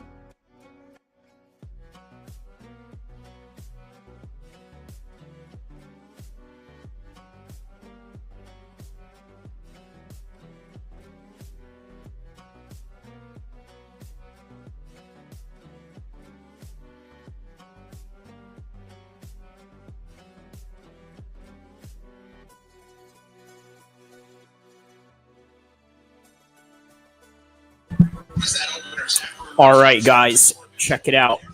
Live right now. We're about to get it on and cracking. Fight night. Another fight night. Oh, yeah. It's got some pretty good fights. Look, this is not a fight for the casuals. I mean, that's what you're going to say every week. But at the same time, it's not really something that is, well, let me just say it like this, right? It's there. The card is there. The card is there for us to consume. And here we are. It's a great night of fights once again. And we should be thankful for it because, hey, listen, here's something you guys got to understand, right? There's going to come a time when the UFC is not going to have as much fights and with the frequency that they got going on right now. So right now, the way that they got it going on, it's at a high frequency. It may change tomorrow. Now, why is that? Why is it that that could potentially change tomorrow? Well, you got to understand, right? They're trying to look for new TV partners right now. And as for looking within those TV partners, maybe they're not going to want a Blanchfield versus Barber type of card. Maybe they're not going to want a Kevin Holland versus some no-name that is trying to make their way up. Maybe they don't want all that. Maybe they just want pay-per-views and big matchups. And maybe the UFC is going to comply to that so to the point that, you know what, they're just going to decide, listen, it's going to be epic, big fights or nothing. That's how they're going to go on about it. They're going to be like, listen, we got to put on big fights because if we're not putting on big fights, then nobody's going to come watch. And if nobody comes watches, then we're not going to get these billion-dollar deals that we're looking for. But on any regard, here we are, man. Another fight night, right? Legendary. Look, man, remember back in the days, right? Look at this right here. This is me with Uriah Faber getting ready for UFC 128 back in the days. So this was around 2011, okay? 128 was a special event. You want to know why? Because it wasn't one of those watered-down fight nights. But you know what? It's going to be a long time before we get something like that back again. But all I'm trying to say is that the fact that we got all these fights going on at a consecutive level every week, my boy, enjoy it. So I think we're just waiting for the first fight to arrive right now. So I guess we'll just chit-chat for a bit until the first fight comes along. But on any regard, let's go back to this one right here. That's the name of the business. But yeah, we'll see. We'll see where this goes. At what point does that run out? At what point do you want to be the one to step forward? Is there another idea? I mean, not for nothing. The heavyweight is very hard. There's not a lot of ideas. We do not have a single heavyweight that has argued and said, these guys are taking too long, let me in. In fact, if you look at the rankings, you're going to find your best heavyweight is probably going to be Surreal. And that right there is a massive problem. So you're a little bit stuck at heavyweight, but everybody is, right? Like, even if Aswell says, I'm ready to move on, I'm ready to move into Surreal, I guess. Yeah, see, everything that Chael is talking about right now is exactly everything that we're talking about, and this is the first time that I've seen this video, right? Yeah, man, it's really unfortunate that this is really all that is left right now, but this is the weakest that the heavyweight division has experienced right now, so... And we booked John. Can I on the way walking to the ring to fight John? Can I do the Surreal fight right now? See where it's a little bit tougher sell, and see where the longevity that is Tom waiting on John. Do you see where that starts to grow? And when there's less and less manipulation that can be done to make it change. But it's not true. At 155, 165, or 178, or 171, or whatever weight class McGregor fights at. Like, whatever weight class we agreed to make up on the spot to appease Conor McGregor that affects no titles and no rankings and that nobody's asking to see, but we all know that we'd stop what we're doing and come and see it. Yeah, that's true. Look, even if Ciryl Gane was to be the one to fight, we would still stop and go see the fight, at least as hardcore fans. The rest of the world is not going to care, but I tell you what, if you want the rest of the world to come to your UFC pay-per-view parties at your house, rest assured they're not going to come for Ciryl Gane unless, of course, they really like you or if they're there to, just be in your company or whatnot. But, I mean, when you're talking about UFC undisputed champion John Jones and then UFC interim champion Tom Aspinall going at it, everybody, including your grandma, your grandpa, their friends, her friends, everyone in your family's friends are all going to come and watch the fight, right? But not for Ciryl Gane. But for if you're a hardcore, you're going to want to see it. So that's where you get so many different guys. Poirier is not wrong to call him out. Max Holloway is not wrong to call him out. Kazmachamayev is not wrong to call him out. Like, Conor will cover the spread. There's not a weight class created that he has to fight at. There's not a training camp or a gym in the world that he's been consistent in showing at. They did a side-by-side. It was Conor and Dana. I saw this article came out. Side-by-side. Conor, some quote by Conor, and Dana, some quote by Dana. I put my glasses on. This is right here where he started noticing, you know what, man, Conor looks old, man.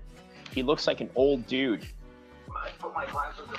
I swear to goodness, Conor looked 10 years older than Dana White. I mean, I remember seeing this photo of this fighter that I used to look forward to. Old, and you could see it in the eyes. Like you could see the booze in the eyelids and the cocaine in the eyeballs staring at you on a page saying, I want to fight. And then you've got a promoter who's the only one with the legal right on the face of the earth to make it so that you can fight. And that promoter standing there saying, we're not even close. I'm not even taking his calls right now. So when you find that happening, but then you find guys jumping up and down in the background saying, pick me, choose me. At what point in your life, how far has your career fallen? How far would it have to fall? When you sit at home over social media begging from an opportunity from a guy who looks older than the guy next to him that's got him by a decade, and whose eyes are screaming gin and eyelids are screaming cocaine. Like how far do you have to slide in life to where you're begging that guy to give you a thing that you want?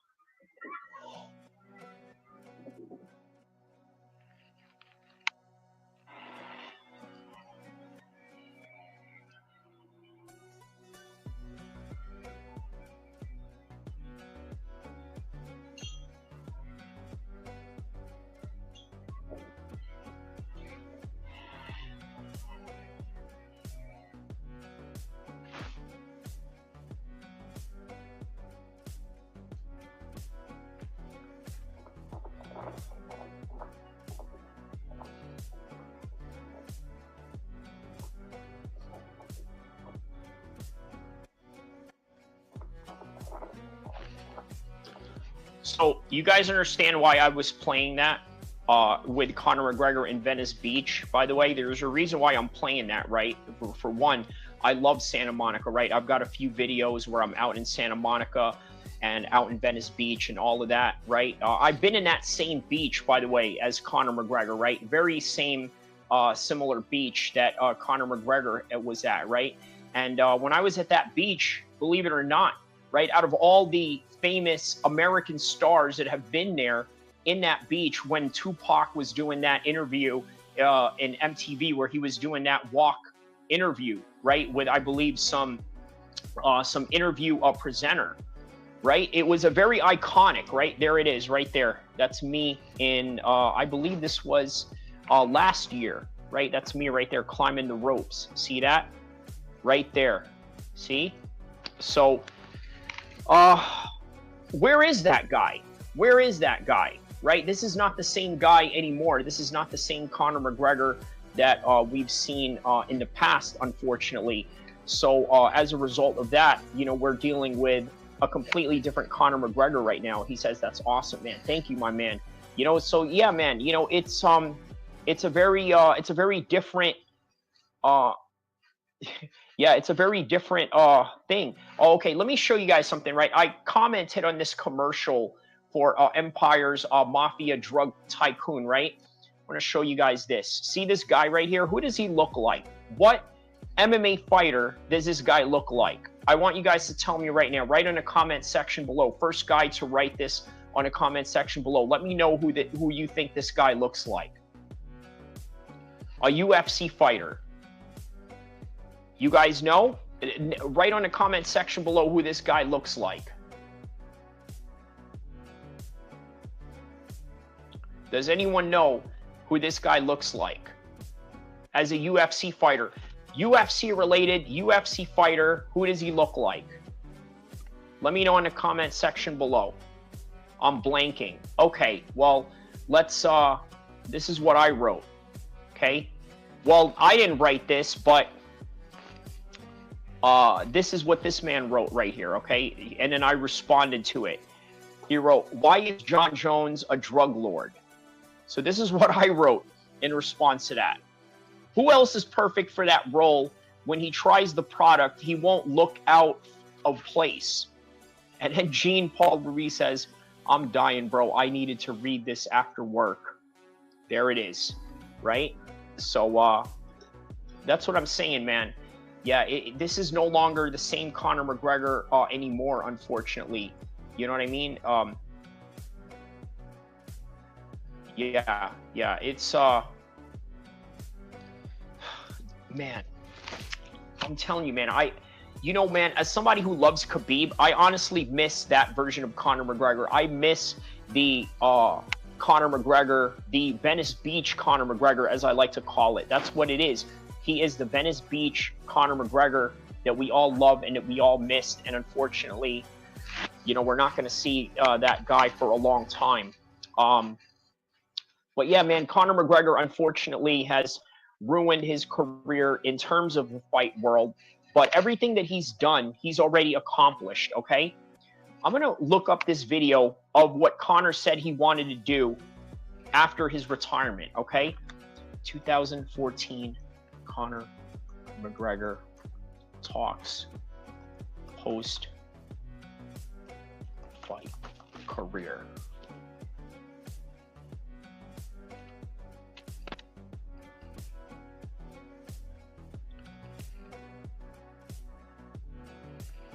This is Conor McGregor's first interview in, oh wait, what is this? Oh, this is from Ear Sports 10 years ago. Wow.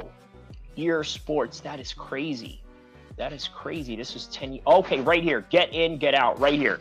This is what I'm talking about. This is why this right here is going to explain everything about Conor McGregor and his choices right now, okay? What I'm about to play to you is going to explain everything. I'm going to get rich fast, and then I'm going to get out. So people can say whatever they want about what way I've gone about things. The way I've gone about it has worked. I'm in the business of securing my own future, my family's future, and that's it. You know, that's what I'm in it for. The fight game doesn't last long. Competitive fighting doesn't last long. Learning martial arts and training is for life, because that's medication to me. So I will do that forever. But as far as the fight game, I'm in it to get all the money, all the belts, and then I'm gone. I will never stay in there longer than I should. I'm a smart man. I'm smarter than I look. I will not stay in the fight. It's a dangerous business. Get in, get rich, get out. This is prize fighting. I'm gonna get rich fast, and then I'm gonna get out. So people can say whatever they want about what way I've gone about things. The way I've gone about it has worked. And I'm in the business of securing my own future, my family's future, and that's it. You know, that's what I'm in it for. The fight game doesn't last long. Competitive fighting doesn't last long. Learning martial arts and training is for life, because that's medication to me. So I will do that forever. But as far as the fight game, I'm in it to get all the money, all the belts, and then I'm gone. Has he done that?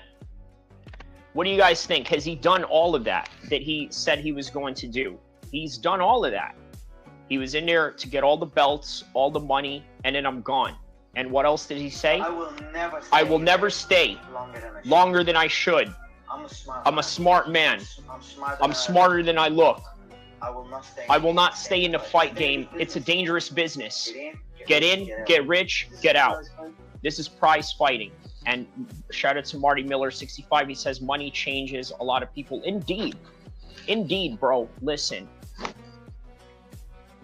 I don't like to make this personal, right? You know, I don't like to reveal too much about, you know, my life and whatnot and this and that. But this is what I'm gonna say, right? There was a period of my life where, I mean, like most college students, right? You're broke. You don't have a lot of money. You don't really have anything going on. There's no job prospect for you or anything like that. And if you've been to college before and then after college, you've seen a different life after that, you know what I'm talking about. But once you get out of that rut and you get into a better position, you get into a different bracket, you are right, Marty Miller, it does change you. I don't care who you are, right? Even Khabib, it's changed him, but it's changed him for the better. You see, why is it changed him for the better?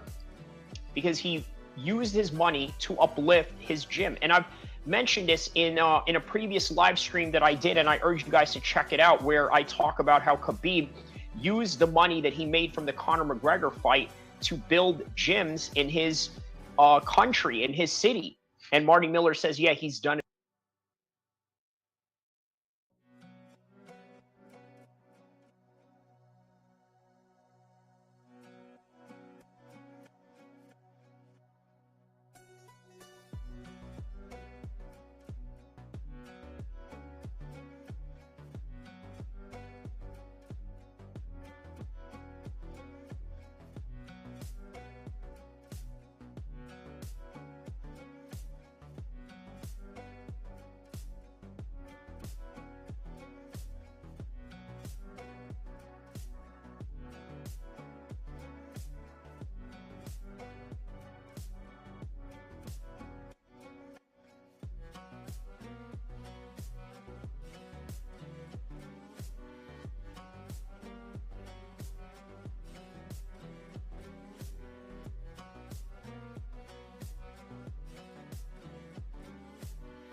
All right.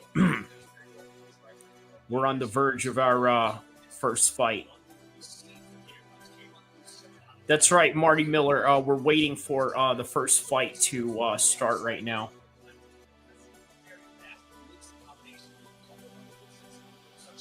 One hour and 40 minutes, we're going to go into the first fight, which is going to be Rayanne dos Santos taking on Alice Ardelean. 20 seconds. No, 40 seconds. 40-second countdown. Shout out to everybody. Drop some comments. Let me know what part of the world you guys are at. I see my man Marty Miller in the house. Fresh Melon Juice is in the house. Alex Alberto G. Shout out to you. Movies as Friends. I like that name. Really interesting name right there. The White Tyson. All right. Because we all got a little bit of Mike Tyson in all of us, right? Just in a different way. So, all right. 10 seconds out into the first fight. 10, 9, 8, 7, 6, 5, 4, 3, 2, 1, and here we go. All right. So we're going into the first fight of the evening. We got the music playing. We got Las Vegas in the background, but it's not a big Las Vegas card. It's actually being fought inside the Apex Center. But outside of Vegas is nothing but action, while there is just everyday occurrence of gambling and all types of degeneracy going on in the world of Las Vegas. Inside of Apex is high-level world mixed martial arts action coming your way. All right? And the first fight of the evening that we got is Rayanne dos Santos taking on Alice Ardelean. 33 years old, taking on 29-year-old Rayanne dos Santos. Where did these two fighters come from? Okay, in terms of how they got here, obviously we know Rayanne dos Santos is Brazilian. She is coming off of 2 losses in this fight. Split decision, by the way. By the way, keep in mind, split decisions are not necessarily the telltale signs of everything that is going on. In fact, it just means they were in a very close fight. But before that, a lot of decisions, some submissions. In fact, a lot of submissions in Brazil. So this is a high, formidable submission artist that we have right here, fighting out of Belém, Brazil. But let's take a look at her opponent that she is set to fight tonight. Okay, Alice Ardelean. By the way, Alice Ardelean doesn't really have any Wikipedia page or anything like that, but we do have a Tapology page, obviously, because they have all the fighters around the world. 9-7, fighting out of Romania, but fighting out of Birmingham, England as well. I wonder if she knows Andrew Tate, but in any regards, fighting out of Fearless MMA. What is Fearless MMA? What is the gym Fearless MMA? Let's see where this is. This is a Birmingham gym. Okay. 39 Hospital Street. Okay, so they actually have the addresses up here. Okay. Vaughan Lee. Bradley Hill. Okay. So a little bit of a less well-known name. Okay. But that's what we do in this page, right? We feature all the gyms, all the fighters from top to bottom, even the top ones we focus on, but we also focus on the ones that are on their way up as well. But on any regard, here we are, man. First fight of the evening. Oh, wait, but let's first take a look at Alice Ardelean. What is her rank looking like right now? Or what is her fights looking like right now? Okay, so also coming off of 2 losses. So this is going to be an interesting fight, right? 2 of them coming off of 2 losses in a row by a decision. I'm going to have to say that, you know what? I'm going to go with Rayanne dos Santos on this one, guys. And you want to know why I say that? The reason why I'm going for her in this one is because I think she just seems like the younger, more athletic one. So, but we will see. We will see, right? I think we got our first fight heading right now. And in the meantime, let's finish off that Conor McGregor video that I did with the live stream that I did back in... When was this? May 28th, I believe this had came out. 26th, rather. All right, here we go. with the music and all. Was use his money for his selfish reasons. Of course, the other selfish reason is not that nefarious. It was to provide for his family, which he did. Here's another thing, man. Look, man, that when I look at that video of Conor McGregor, every time I watch this particular video of Conor McGregor right here, right, where he mentions all of these things, he's in here to get in, to get out, and you know, and then just get out of the game after he gets all the belts, all of the money to secure his family's future. I need you guys to remember this, okay? D. Devlin was the only one working when he was coming up as a fighter, right? He didn't make a lot of money. D was working as a secretary. He went and drove her car while she was at work. Very similar to what you see a lot of these Pookies and Ray Rays out here do, right? You know, while their girl is at work, they're driving their girl's car around or whatever, you know, thugging it, doing whatever. Well, Conor was out there also thugging it, but at the same time, he was out there really trying to reach for his dreams and really provide for his family. And as a result of that, he has already accomplished everything that he wanted to accomplish. And after accomplishing all of these things, he now was able to give back to his significant other, to his family, also to his father. Because I'll tell you this, right? Conor McGregor has gotten into fights with his father before, and so many extreme arguments to the point where he ended up like, you know, punching his dad in the nads and right in his Irish jewels and gave him testicular cancer as a result of that. I mean, this is a true story from Conor McGregor. But on any regard, when I look at that video and I look at Conor McGregor in that situation, you know what I think to myself? You ever met a homie that used to have it all together, used to have all the world in his hands, right? Used to have everything going right for him. And then they just fall off for whatever reason. Now, all of a sudden, that same homie, he's not that same guy anymore, right? He's no longer that same guy. He became a shell of his old self. When you see something like that, you think to yourself, man, I love the man that he was, but I don't love the man that he is now. And I think a lot of people are like that with Conor McGregor. Okay, one thing I wanted to say before I go, right? I was going to tell you guys why I don't think Conor McGregor is going to win any public office in Ireland. Because I'm going to leave it off with this, right? Why Conor McGregor is never going to win public office in Ireland. The Irish, the modern Irish, I'm not talking about the Irish from the IRA. I'm not talking about hardcore Irish white nationalists. I'm not talking about, you know, Irish conservatives or Irish Catholics that are conservatives, or Irish Protestants that are conservatives that support Northern Ireland in the British Empire. I'm literally talking about the Irish right now that is in government, and also that is part of the media conglomerate that controls that country's whole entire image, right? They are liberal, they are woke, and even Conor McGregor at some point had a woke mentality, right? This is the man who supported gay marriages in Ireland. So you got to think how progressive Conor McGregor was back in the days.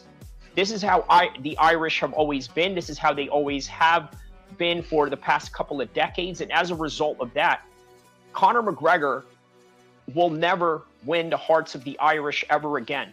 Now, what he captured during that time when he was training in Venice Beach, when he was out there, you know, training with his guys, with Ido Portillo, that Israeli guy that was his movement coach, when John Kavanagh was really at the top of his game, being, you know, a world level coach to Conor McGregor and many other fighters in SBG Ireland. All of that was a magical moment, but it's a magical moment that only belongs in that era of 2014 and 15. And then after that, that's it, right? If you remember the days when Conor McGregor used to wear those snapback, you know, baseball caps, right? You know, which was very popular with the hipsters back in 2014. This is no longer that Conor McGregor anymore. But what remains the same is that the Irish have always been, for the past couple of decades, liberal. And not only that, they have this liberal, but yet also working class mentality, and also a high elite, upper middle class mentality where they look down on anybody that is working class or people that are of a certain, you know, tax demographic. So what I'm trying to say is that those types of people will never elect Conor McGregor ever in their lives. So I'm going to read off one comment, and then I'm going to go, and then I'm going to shout out everybody. So Marty Miller says, it's hard to wake up at 5 a.m. to run when you're sleeping in silk sheets when you've already done it all. And that is from the words of none other than the marvelous Marvin Hagler. Rest in peace.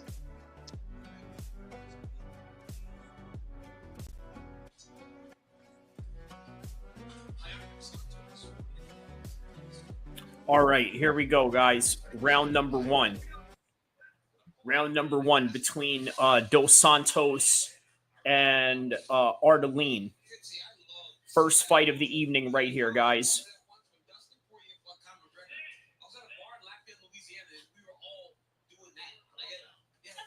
Ooh, good hooks right there by Dos Santos.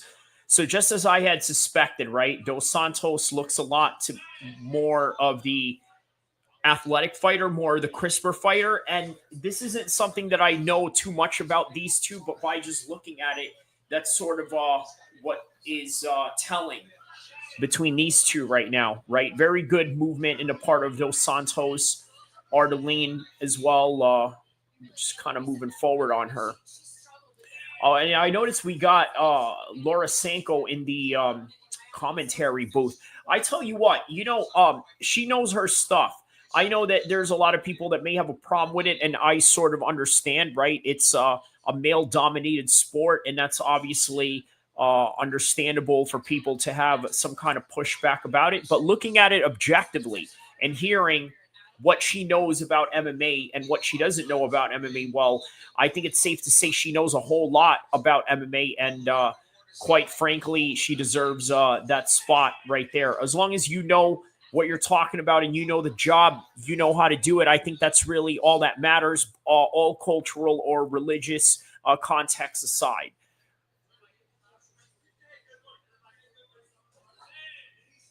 And I think that's sort of how Khabib looks at the situation with women's fighting as well, right? Like if you notice, he's very respectful towards the other female fighters, but at the same time, you would also know that he's not the type of guy that would actually let his kids do that type of sport. You know what I mean? So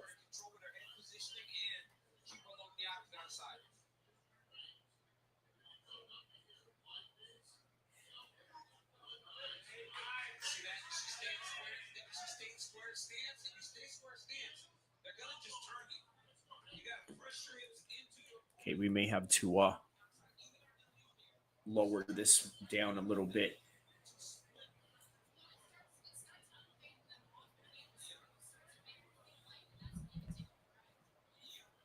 All right, there's an overhand right there by Dos Santos.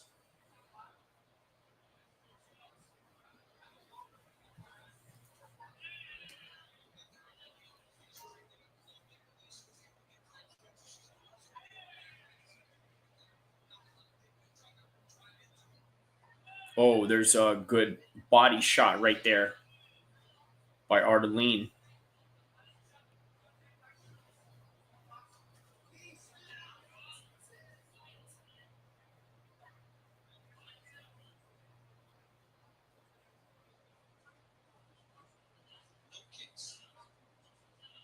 Yeah, not a lot of kicks between them right now.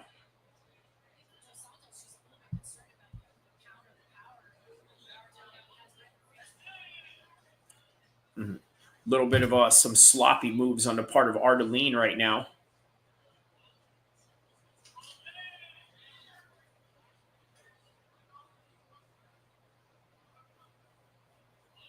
Not very highly athletic from what I had noticed. Not a very athletic frame on her part.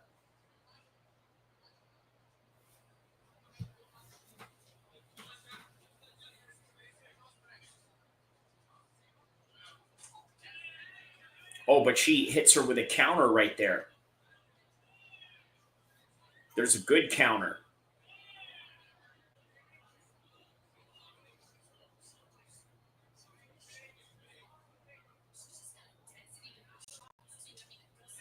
Oh, wow. All right. There's some good intensity going right there.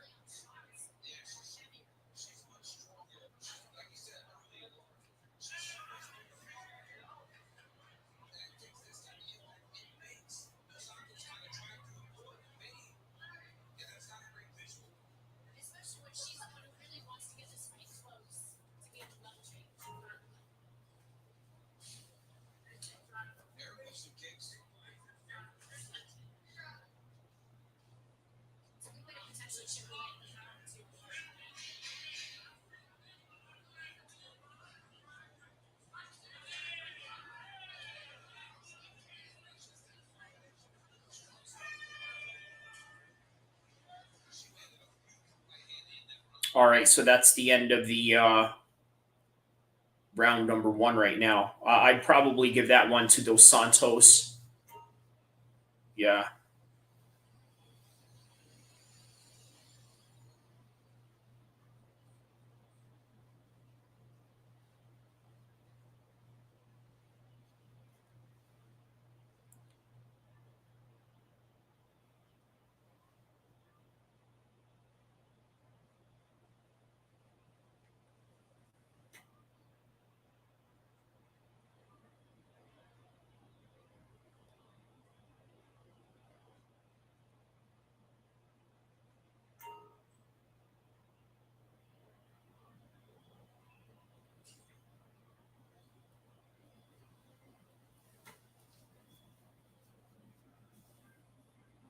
Yeah, Dos Santos won that round clearly. What do you guys think?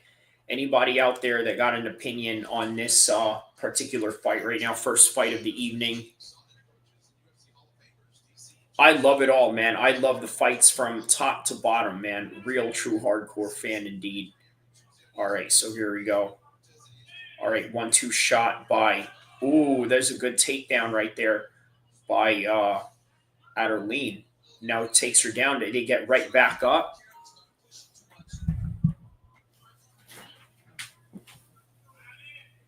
There's a little bit of a lazy kick right there.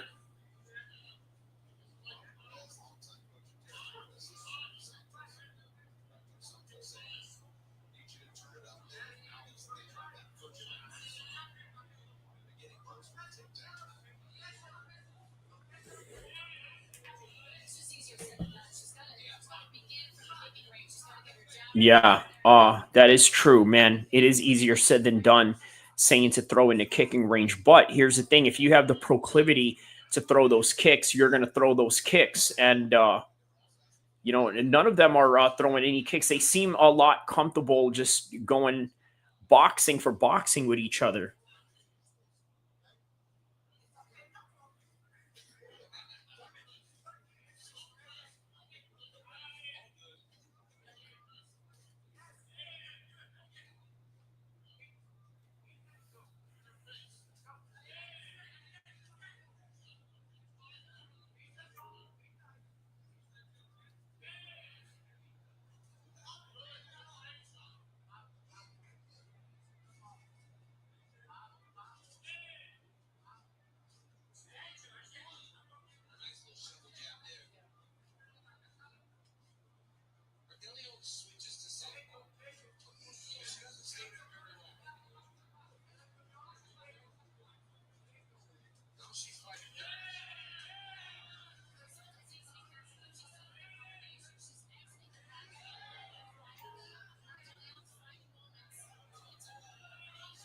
Oh, okay. Wow, she's getting rocked right here.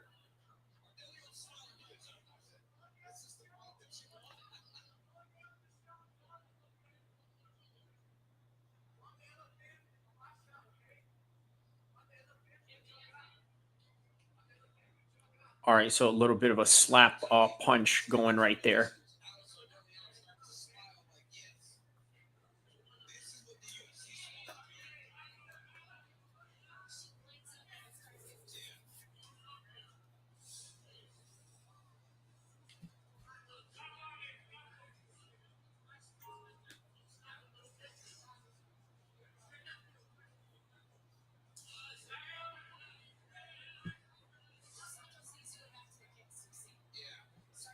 All right, yeah, they got to start throwing some kicks here.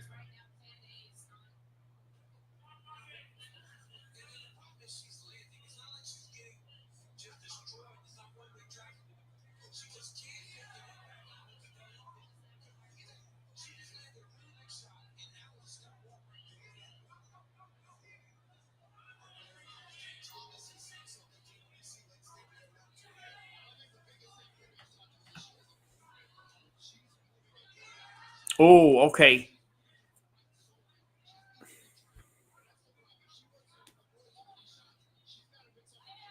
Okay, there's a takedown shot attempt right there by Dos Santos.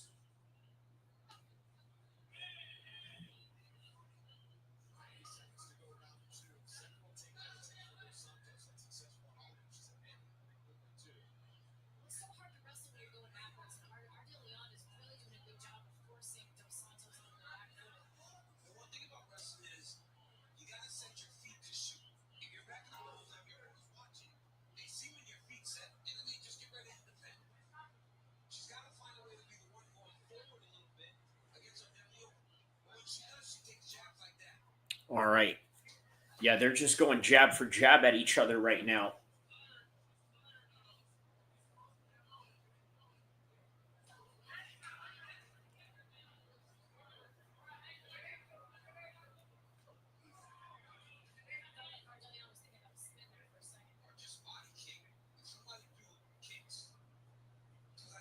Yeah, there's not even an attempt of a body kick. Maybe a push kick would help along the way here too.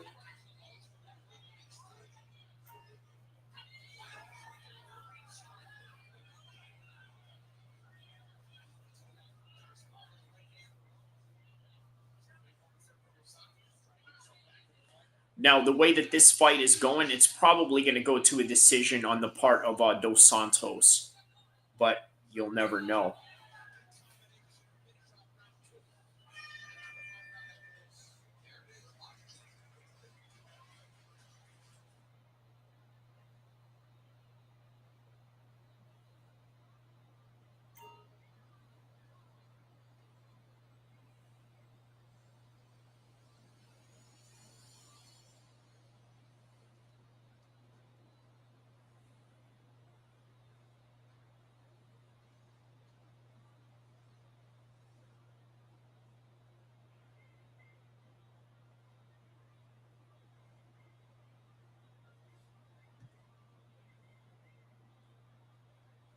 All right, so that's the end of round number 2. I'm going to give that round.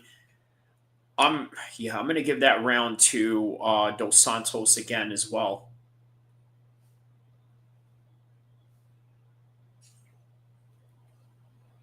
Yeah, I think ultimately I'm going to give. Yeah, that's Dos Santos's round all the way. Fresh Melon Juice asks, "Is this live?" Oh yeah, brother, we're live right now, brother. We're live right now. Shout out to you, my man. Yeah, we are live. We're going on to the 3rd round right now between Dos Santos and Ardelean. How to pronounce her name. All right, here we go. Round number 3. And I got Dos Santos 2-0 right now going into the 3rd round.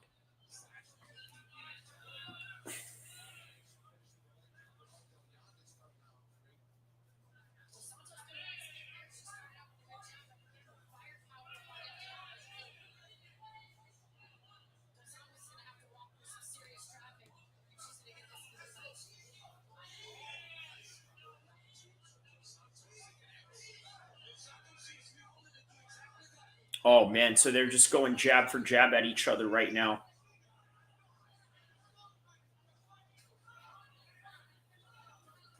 There's a nice parry right there by Ardelean, but she still gets caught right there.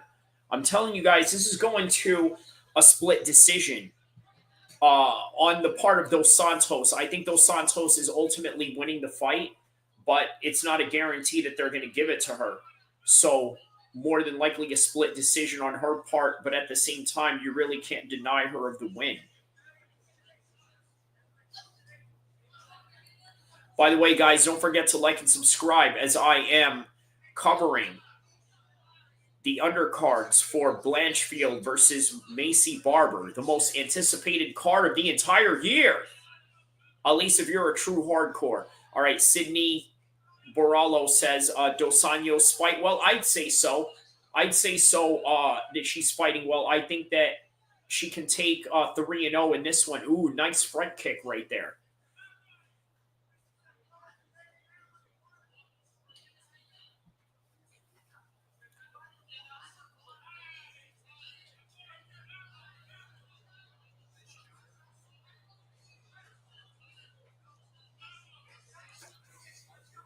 All right, nice. Nice 1-2 shot right there.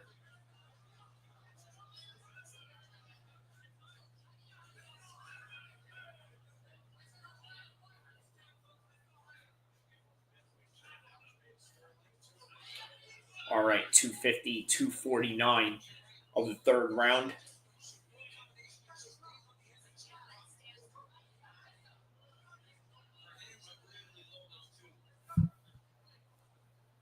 And we're going to get ourselves a winner in 2 minutes from now, because this whole fight is going to look very much the same for the last 2 minutes, right? They're going to rinse and repeat the same punches over and over with each other, because they're sort of at this point right now where they are both very tired, but at the same time, they want to keep going back to that one technique that they know they can throw while they are tired, which is just throw a bunch of 1-2 shots and this and that.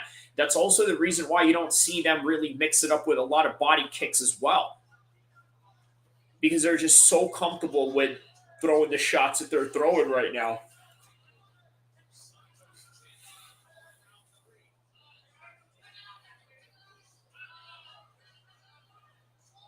All right, switching stances right there.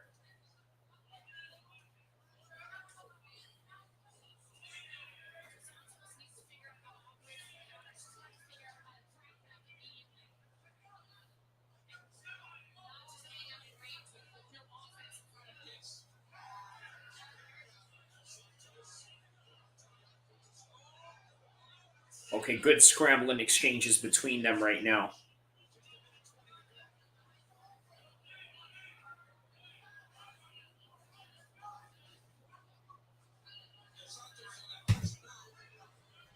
All right, Dos Santos really showing a lot of grit right here.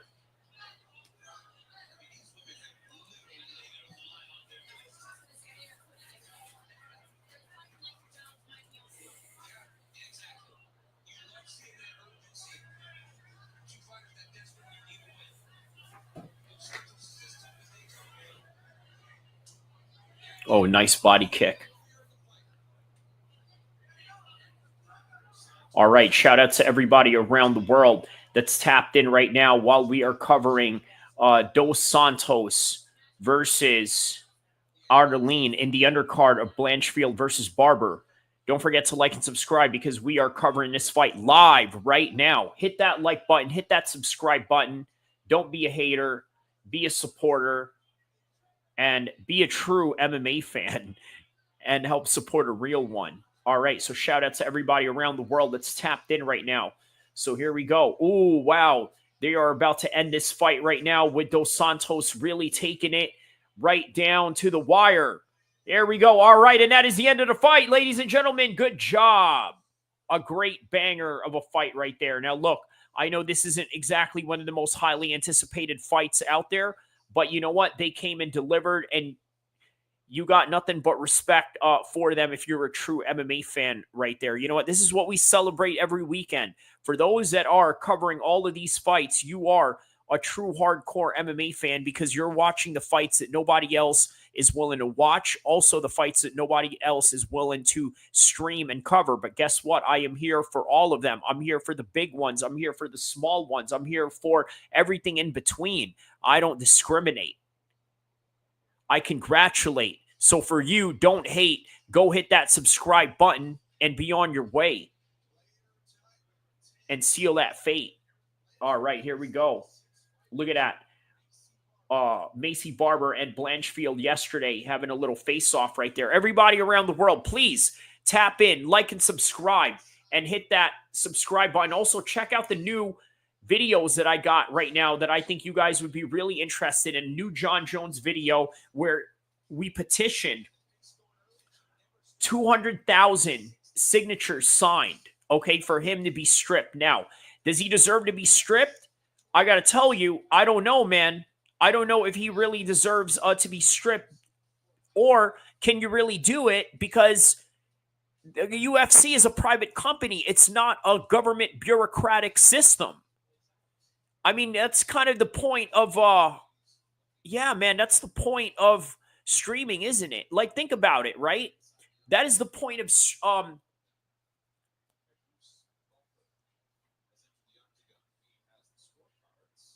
yeah, unbelievable, man. Wow, look at this traffic that I'm getting right now. Wow, so we got 65 people in here right now. Guys, check it out. This is the new videos that I got going on right now. Okay, here we go. At 2 hours and 10 minutes, we are going to announce the winners between these two. Let's find out what that is. 2 hours, 10 minutes in the live stream. Who won? Oh, my goodness. Alice won. Can you believe it? Can you believe it? I can't believe it. She won. How did she win?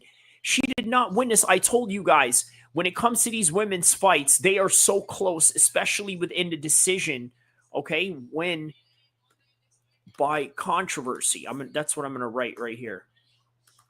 Yeah, this is by controversy, man. She did not win this at all. I don't think that she won this at all. But you know what? She did. And by the end of the day, here we are, man. Was this a split decision, I reckon? It's probably a split decision, wasn't it? Wow, look at this. We got 88 people around the world that's tapped in right now. Is this even real? Wow. This algorithm can't be real, man. Wow, man. We got 94 people up in here. Everybody around the world that's tapped in right now. Yeah, please tap in and let me know what part of the world you are from right now. And check out the new videos that I got. Look, these are the new videos I got right now for you. I got the BJ Penn video. I got the John Jones video facing racism. But then on top of that, I got the video with John Jones talking about his 200 confirmed signatures to vacate. Oh, man. This is crazy, man. Look at this. Wow, 115 people around the world. Did somebody raid me or something like that? Did they have some kind of like some sort of famous YouTuber that decided, hey, you know what, we're gonna go raid this guy? But how is it that I'm not getting any of the why is it that I'm not getting any of the what do you call it? Any of the comments? Everybody drop some comments. Okay. Bob Sapp. Hello, I am Bob Sapp. Is that right? Are you really Bob Sapp? Shout outs to the Bob Sapp, if that's really Bob Sapp there. All right, so now we got 140 people in here. Wow, all right, man. This can't be real. No way. Is this for real? But on any regard, and not only is that real, did Alice really win that fight, man? Boy, let me tell you, man, this is crazy stuff, man. Real crazy stuff, man. Yeah, I'm the real Bob Sapp. No, for real? No way. Are you really the real Bob Sapp? No way, dude. No way. This can't be real. How is it that I'm getting all of this? Alice is a thief. What you mean by that, though, Bob Sapp? Why do you say that she's a thief? I mean, because she stole that? Yeah, you know what, man? It's really up to the judges by the end of the day, right? Really, it's really up to the judges. You know what I mean? As a robber, that's right. Yeah, she is a sort of a robber in that way. No way. This can't really be Bob Sapp. For real? Are you really the real Bob Sapp? No way. I had Jesse on fire here before. I had a few of Kamzat's homies pull up. Wow, man. But everybody around the world, yeah, please, man, don't forget to hit the like and subscribe button. And please, hit the like and subscribe button. It's free. And we got 153 people up in here. Wow. This doesn't even feel real. Like, do I really have 153 people up in here? No way.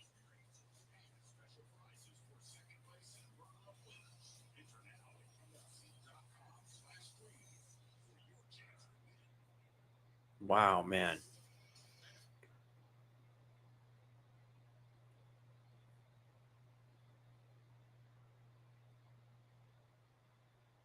All right. Well, what's up, Kyrie? Shout-outs to MMA Paradox, my man. Shout-outs to you, my boy. Shout-outs to you, man. What did you think about that fight, man? You know what? I did not think Dos Santos lost that fight, man. I thought Dos Santos won that fight, but it was a screw job nonetheless. That was a screw job by the highest order, I think.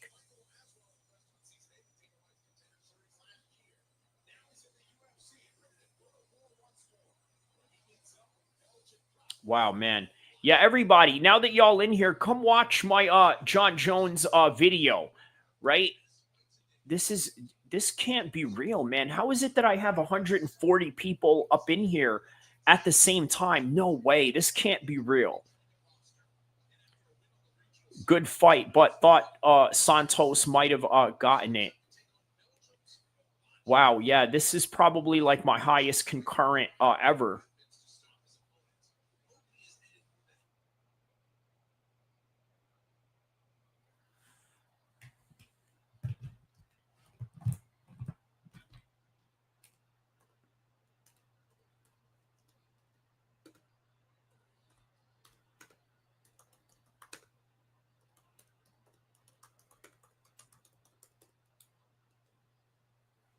Yeah, I'm gonna put this on. I'm gonna put this on.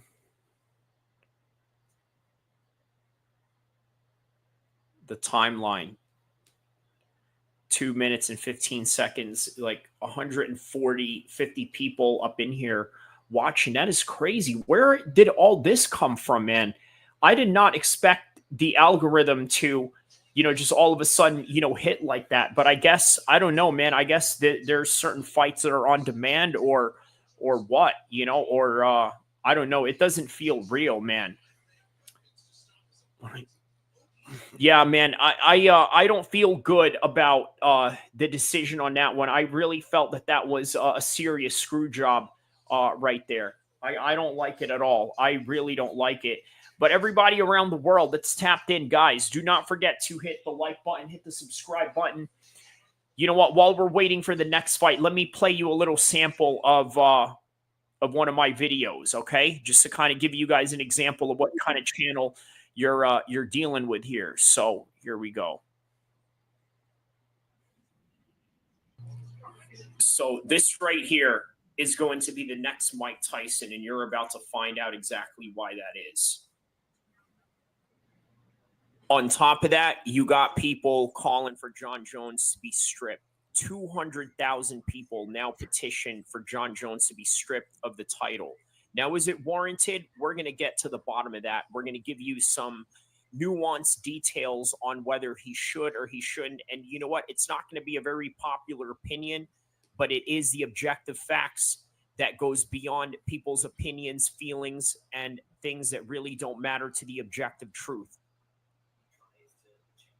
All right, so he's basically living his best life, as he mentioned on Twitter and other social media accounts, right?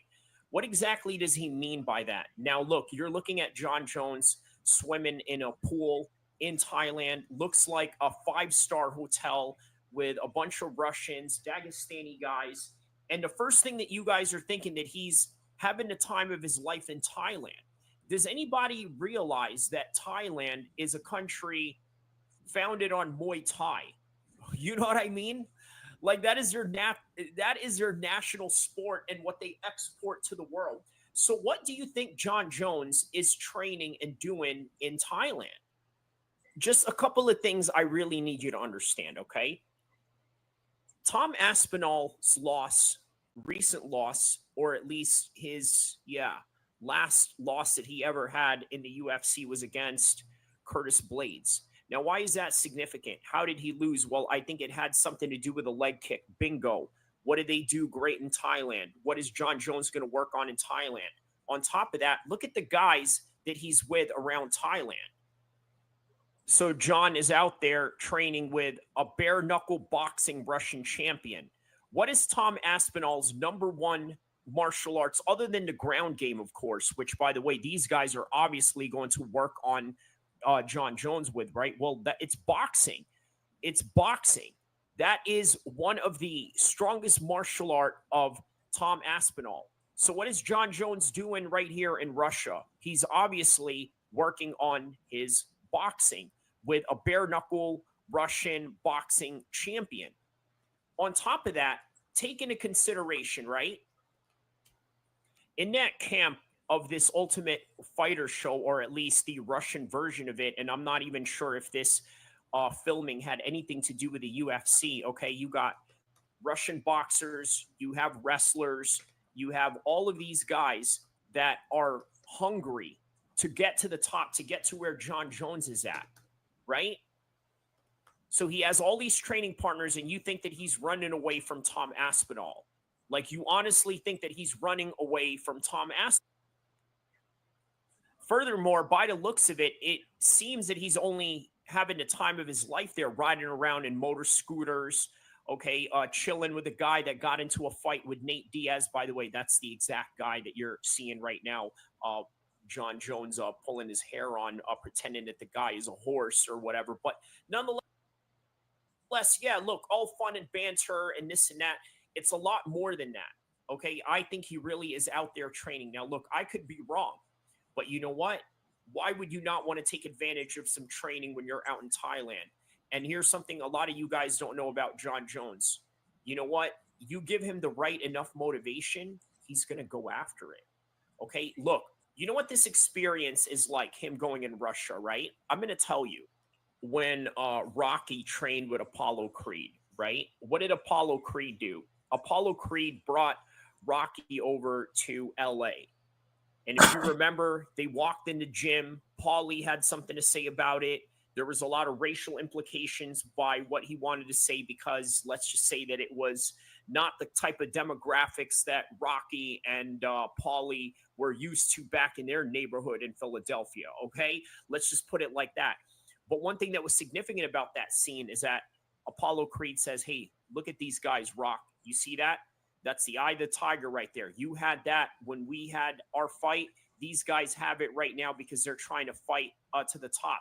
So him training with all these Russian dudes is nothing more than him trying to get back that spark, trying to get back that feeling of, hey, you know what? I'm here to feel what these guys are feeling, wanting to rise up to the top. You guys remember that Rocky scene that I'm talking about, right? Yeah. This is where I started. That's your problem. So once again, I could be wrong, but it's not far-fetched.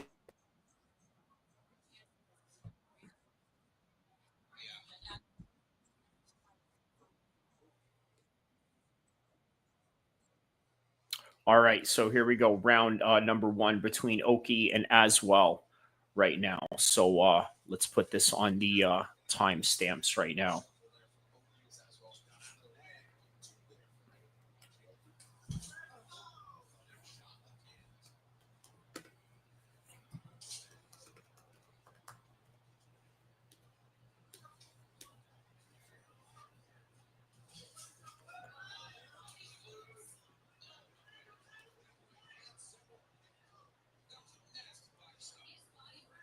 I don't know, man. You know, I'm gonna probably go with Oki on this one. How about you?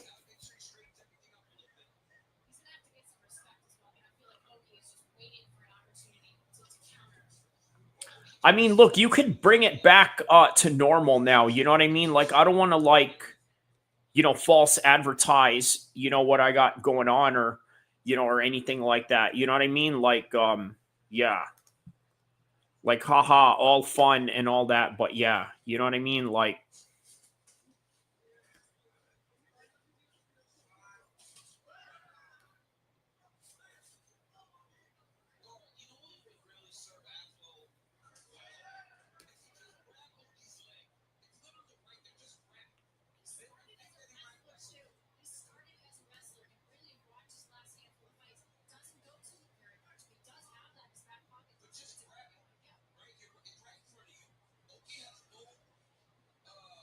yeah, for sure, man. I don't know. Maybe it'll help. You know what I mean? Maybe it helped raises some kind of visibility, but I don't know. I highly doubt it.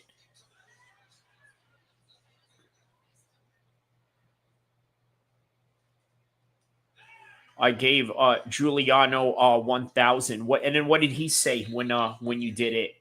What did he say when he had like 1K people on his he probably does. I mean, it's probably real, a lot more realistic for him than me. I think he's like at like, the double thousands or so. So I don't think that's really that far-fetched for him to do that, I don't think, right? But I don't know.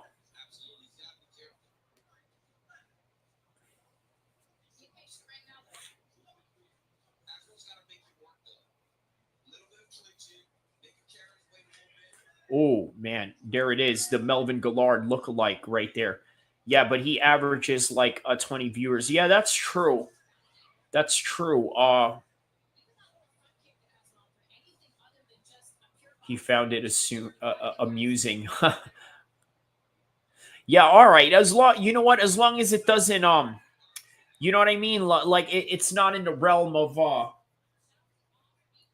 like you're trying to falsify something, or, or something that's out of the rules or anything like that. You know what I mean? Like, yeah. I'm not so much worried about the, what do you call it? The sudden expectation of like, oh man, I got this many going on, versus, actually being like something that's, kind of against the rules that they would, hound you down for. Yeah, I got you, bro. DW, it's don't worry, it's all good. Yeah, no doubt. Hey, you know what? The only reason why I'm just worried, during the Canelo fight, I had a copyright strike because I think I had, the fight poster, similar to like how you're seeing on my wall right now. So I had it as a live stream or whatever. So literally I get a copyright strike, and I actually get a name of a person who is the claimant, the person who claimed the copyright strike. It was a DAZN employee. And I even pulled up his LinkedIn page and everything. I don't know. I don't want to put all of that out there, but I already beat the case. They gave me back my live stream, my Canelo live stream. It was like 600 views I had on it. I was like already on the project of like maybe getting projected 1,000 views on that by the very least by the end of the event. But yeah, I got stopped in between. So, ever since then, I just, got worried about, all the, what do you call it?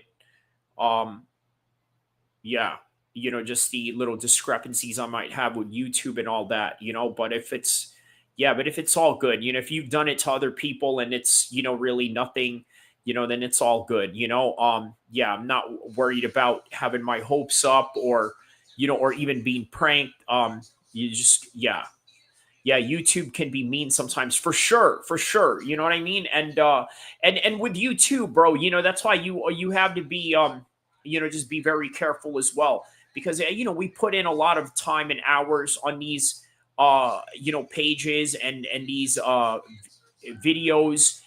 We want to be able to make it meaningful and impactful in the future. And in order to do that and stay relevant is to, stay in the game. So, but on any event, speaking of relevance, the relevant matchup right now, Aswell versus Oki, the Melvin Gillard lookalike, with the blonde hair look he's got going on. I got a community guideline strike the other day for a stream, and it didn't even tell me what I did wrong. Huh. That's, did you fight it? Did you try and fight it in any kind of way? Because, I mean, if you fight it, then, obviously, look, here's the thing, right? This is what they do when they try to fight it, right? They'll give you a strike, and then they'll say, hey, you have this many days to, file a counterclaim. So basically what you do is you just tell them your counterclaim, like, hey, this is a reason why I have this claim, why I got this going on. I basically didn't do this. And then you add the Fair Use Act in there.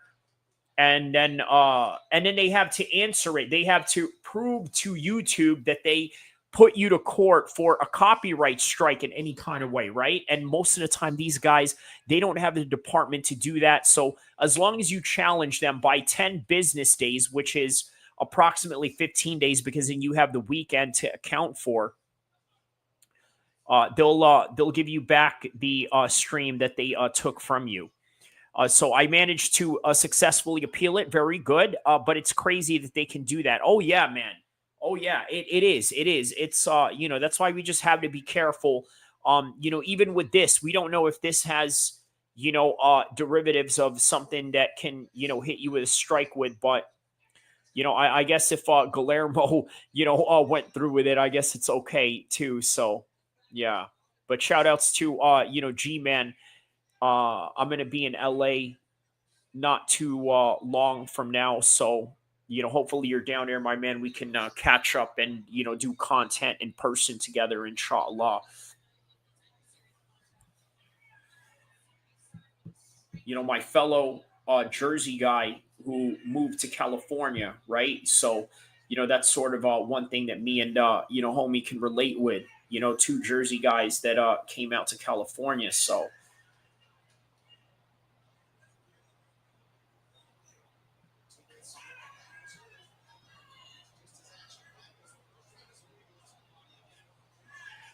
all right, so good counters right here by Oki. And also Aswell, doing as well. Oki. How you doing? I'm Oki and Aswell, which is the fight that's going on right now. I'm Oki and Aswell. Oki? You mean okay? Oki. Ooh, there's a good shot right there. That little inside cross that he countered Aswell with. All right, so now the numbers are going right back down to reality. I think this is usually where I'm at. Not really, but stupendous vernacular wordplay, my man. Oh, yeah, man. Thank you, my man, for sure. Here it is. All right, so we're back down to normal. This is about what I get usually. A good live stream. I'll get right around here. Oh, we're back down to 17. Oh, there it goes. There's the views again.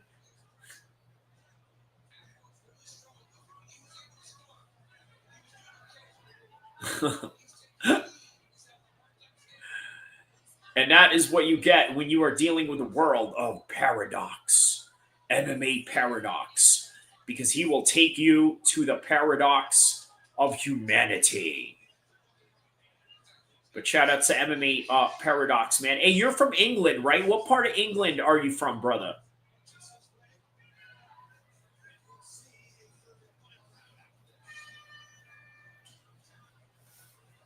All right, so that's the end of the second round right there. But yeah, man, thank you for pulling up. Nonetheless, man, that definitely made it fun. We had, that's it's always good bringing up these different side conversations, especially like just, YouTube industry stuff, because, sometimes, man, when we get copyright strikes, man, it sucks. And sometimes we think we're the only ones. And then you hear other creators, they talk about it too, like, oh, okay, this is what you did and what you went through. I am from a very boring part of England known as Nottingham. You know what? How is it boring when Robin Hood comes from your hood? You know what I mean? Like Nottingham, England. And then you got Dan Hardy, who's from there. You got Carl Froch, that's from there. You got Paul Simtex Daly. Man, it's a pretty good fight town. Nottingham is kind of like us out here in Sacramento. We got a pretty rich fight town as well.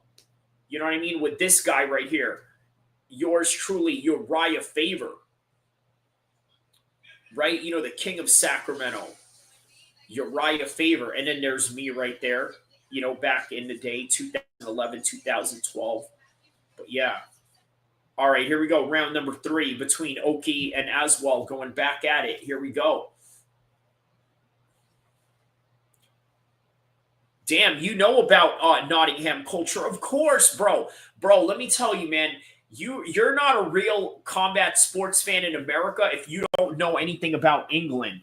And it also goes the same, right? You're not really a true soccer fan if you don't know anything about England. Well, that is, of course, if you follow other leagues, like maybe you follow La Liga or the Spanish league or this and that. But, for me, it's Premier League and all that, so when you know enough about combat sports and you know enough about the soccer culture, I think you know enough about the UK culture as well. Froch and Leah Wood are definitely the best thing to come out of Notts. Yeah, man, shout out to Nottingham, England. Dan Hardy too, man.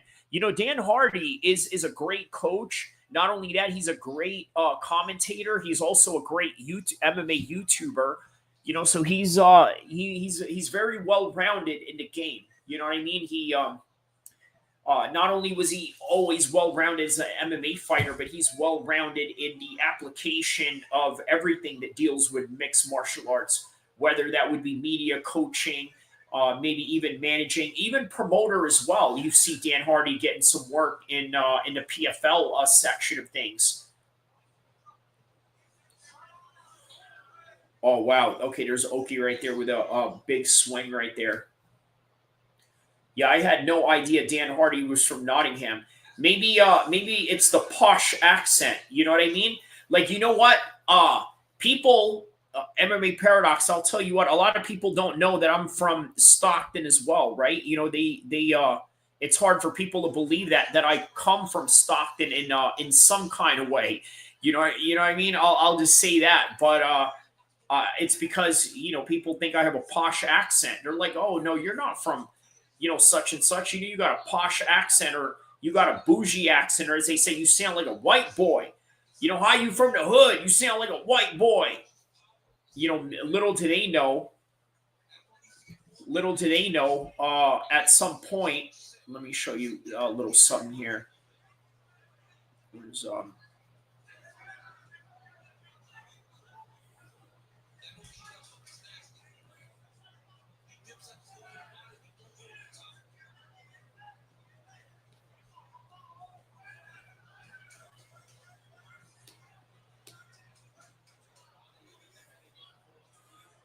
right here. I let you guys just read that text right there. You know what I mean? I just let you guys read that.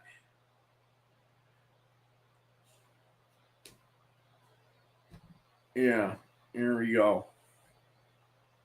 But yeah, third round right here as well. And Oki.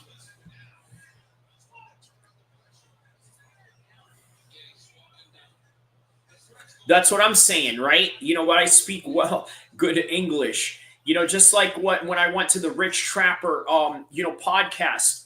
What did the people say in his comment section? They're like, you know, oh man, you know, he sound like a good lawyer.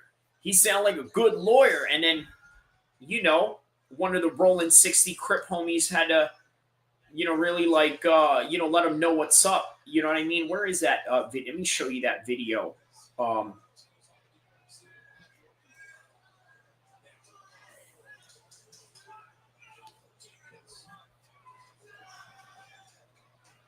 That's the guy that speaks really good English right there. That guy speaks good English. Oh,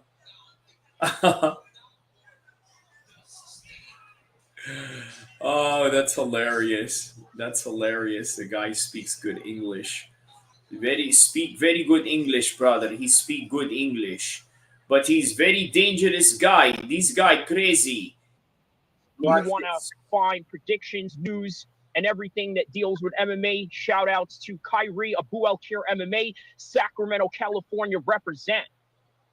That's right, Kyrie. I appreciate you, my nigga. You came in here, you was talking that shit. That's right, bro. Much love, Flo. I appreciate you for always stepping in, bro. Be safe out there. Man, my nigga Kyrie, my man Kyrie came through and he started talking that shit. Hey, here's the thing. That nigga will whoop your fucking ass. You will think that nigga's all squared up and all that type of shit. Nigga come through and beat your fucking ass. Like, man, fuck you up. You were never. All right, well, there it is, guys. There it is. Shout outs to Rich Trapper as we end the fight between Aswell and Oki. So who wins that fight between Aswell and Oki, man? We don't know. But yeah, man, that's MMA Paradox. If you didn't know who that was one of Nipsey Hussle's homies, Rich Trapper. He's got, the Rich Trapper podcast. I was on it. And yeah, man, representing all throughout California. You know how it gets down in this West Side, thing. You know what I mean? But yet, nobody ever suspects because, apparently I sound like a good lawyer, according to some people's chats. I sound like a good lawyer. He is square, but he cooking dough. Oh man. It's really having a good time with this right now. Good times, guys. Good times. On a lackluster fight night, that always makes it fun nonetheless, right? I think I might start a podcast MMA Paradox. You do have a podcast. Well, I mean, what do you call what you do? MMA Paradox. You don't call that podcasting? I guess there's a difference between podcasting and YouTubing, right? Or let me know what your definition or differences would be. I mean, because I thought that if you do have a channel that is considered a podcast, but maybe that means something different. But let me know either way.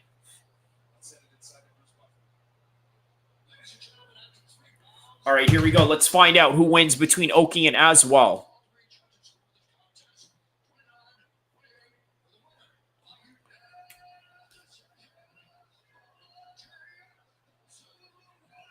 Okay. So 2 hours and 41 minutes of this live stream. Oki wins by unanimous decision.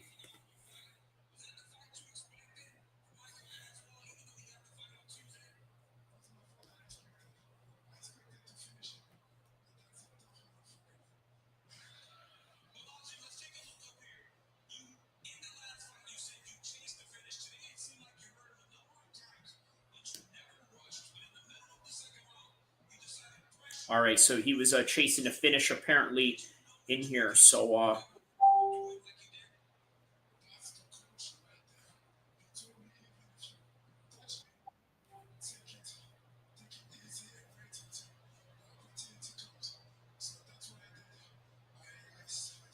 oh, okay, by having guests, have guests on BD. Okay, gotcha. Okay, that makes sense. That makes sense. I got you, my man. Hey, speaking of which, man, hey, hop on if you like. You know what? Let me send you an invite here. This is what I'm going to do. I'm going to send you an invite right here. Here we go. Let's see if we can get that link going right there. If anybody wants to come on.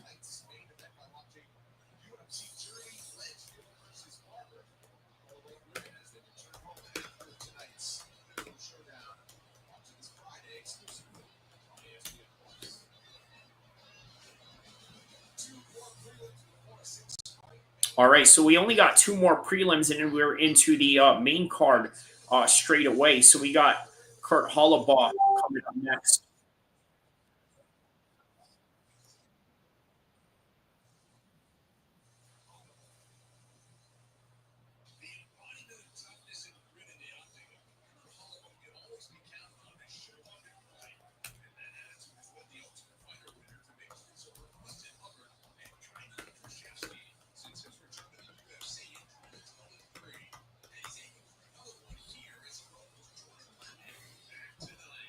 All right, so Jordan Leavitt is coming up.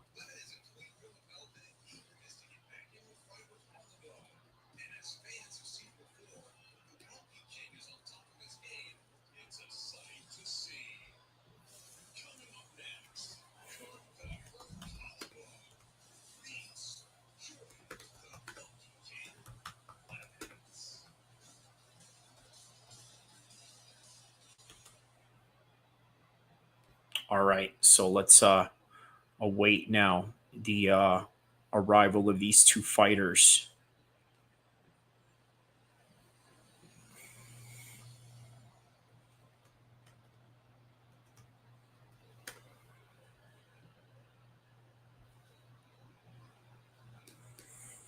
All right, so 2 hours and 45 minutes in, we're going to have the preview for Jordan Leavitt and Kurt Hollabaugh.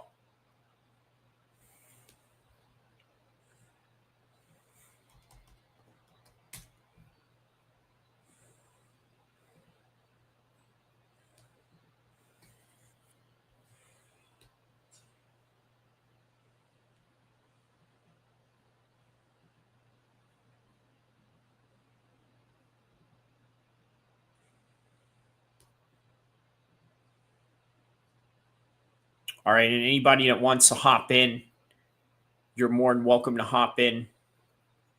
I got the link right there.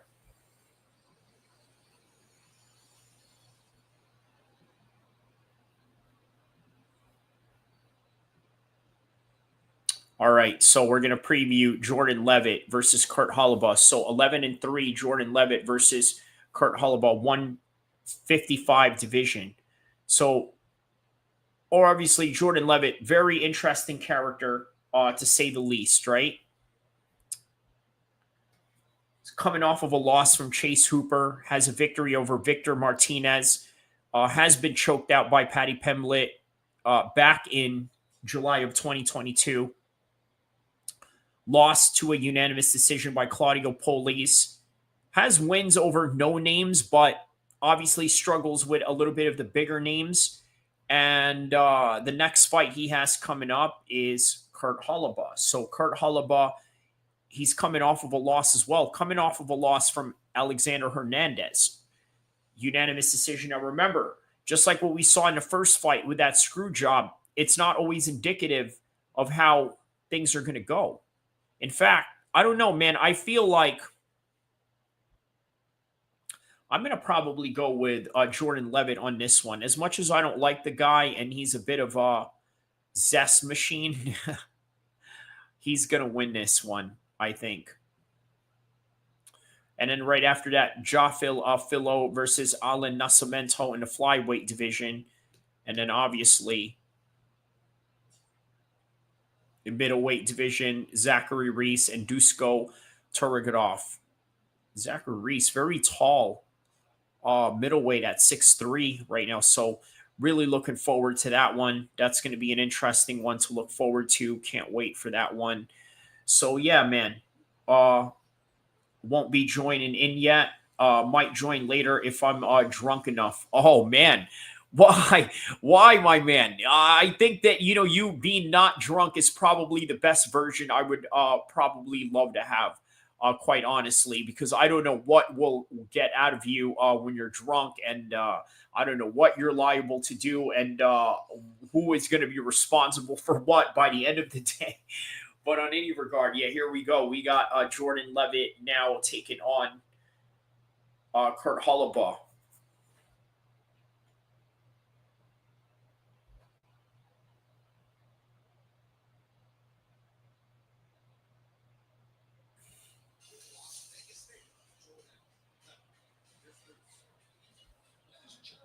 All right, here we go. Bruce Buffer is announcing both of these men right now. There's Jordan Leavitt with his hair cut. He's got the little, I don't know what you call that, some kind of like mohawkish haircut going on. But yeah.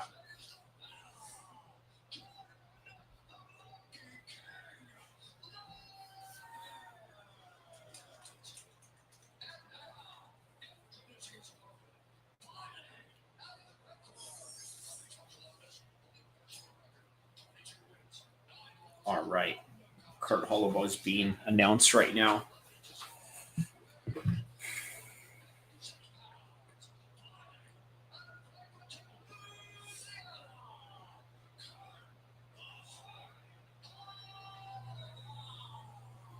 All right, Kurt Holobaugh. Yeah, my man Paradox is laughing at that. That's what I'm saying, man. We don't know what MMA Paradox is going to show up. We don't know which paradox of your paradoxical personality is going to come about. But let's see what comes about with Jordan Leavitt versus Kurt Holobaugh in the 155 division. The very zesty Jordan Leavitt.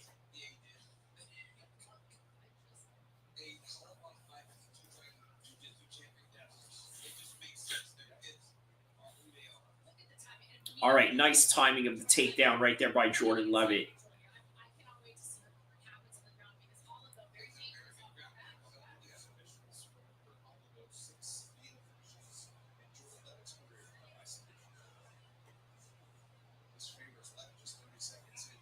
Man, what about the signing for all of Manchester City right now?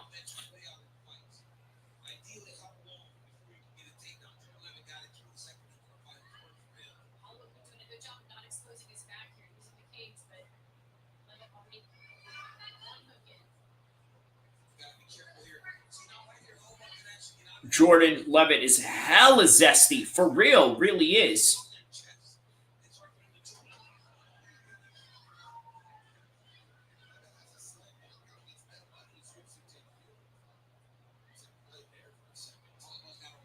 Yeah, so Jordan Leavitt's doing a very good job of utilizing his grappling on Kurt Holobar right now.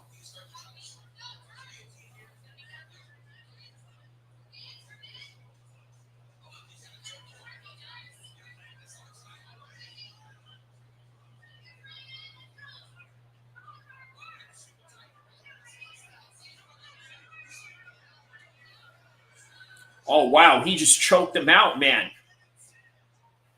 Wow. Wow. Wow. He just choked him out, man. Wow. Beautiful Darce choke right there by Jordan Leavitt. Beautiful Darce choke. He put him to sleep right there. Wow. Real good submission game on the part of Jordan Leavitt.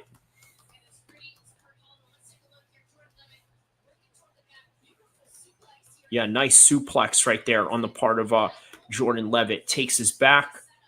And then after that, that setup right there goes and rolls him into that Darce choke.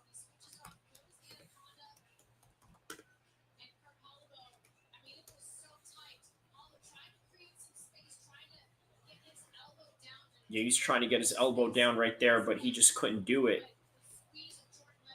That's it, man. That was all she wrote. Dang. I know, man.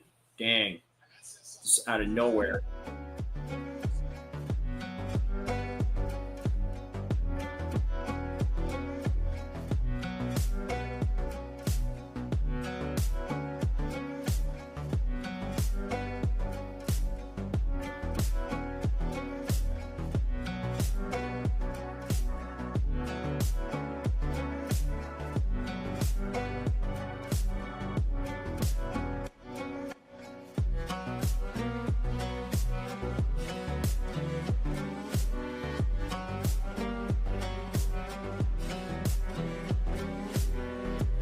According to Lara Senko, that is an anaconda.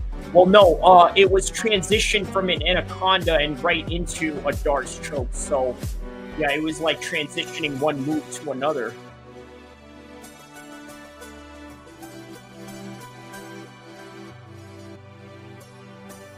All right, here we go. We get the official decision right now.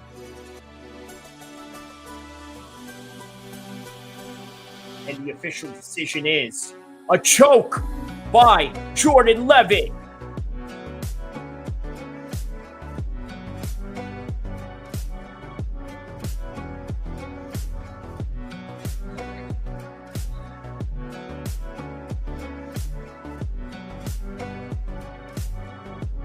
Okay, so it is an anaconda choke. Yeah, it went from a Darce choke to an anaconda choke. Sorry, yeah. That's how it went. All right, there's Jordan Leavitt right now getting interviewed by DC.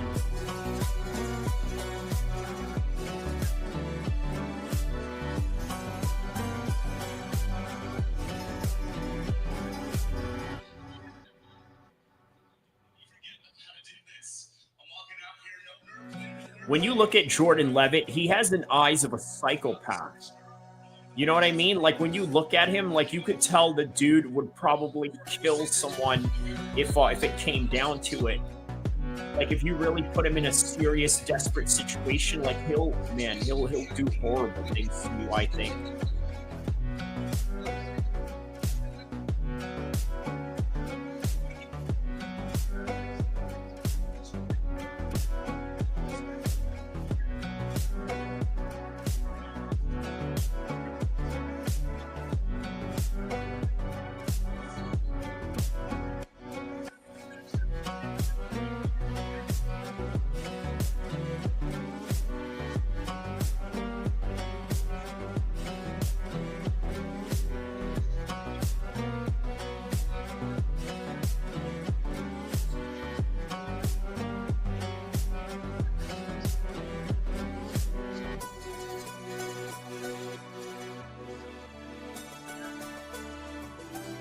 Oh, what is this? He wants to do a new celebration. What is he doing? He's doing the worm. No. Don't do that. You've seen what happened to Walker. Don't do that. Don't do that. Hold on. Oh, wow. He put him on the spot, and he had to do it. He's like, all right. Do it.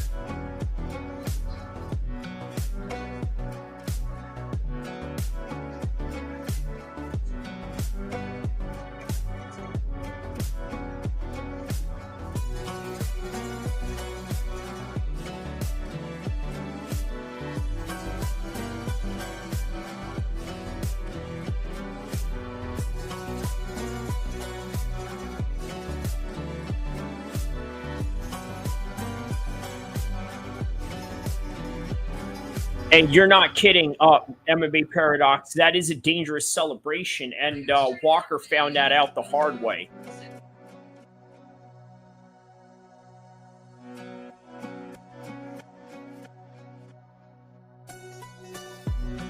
I gotta tell you, I know a lot of people don't like to talk about race, and I get it, because sometimes it's unwarranted, and then sometimes there is.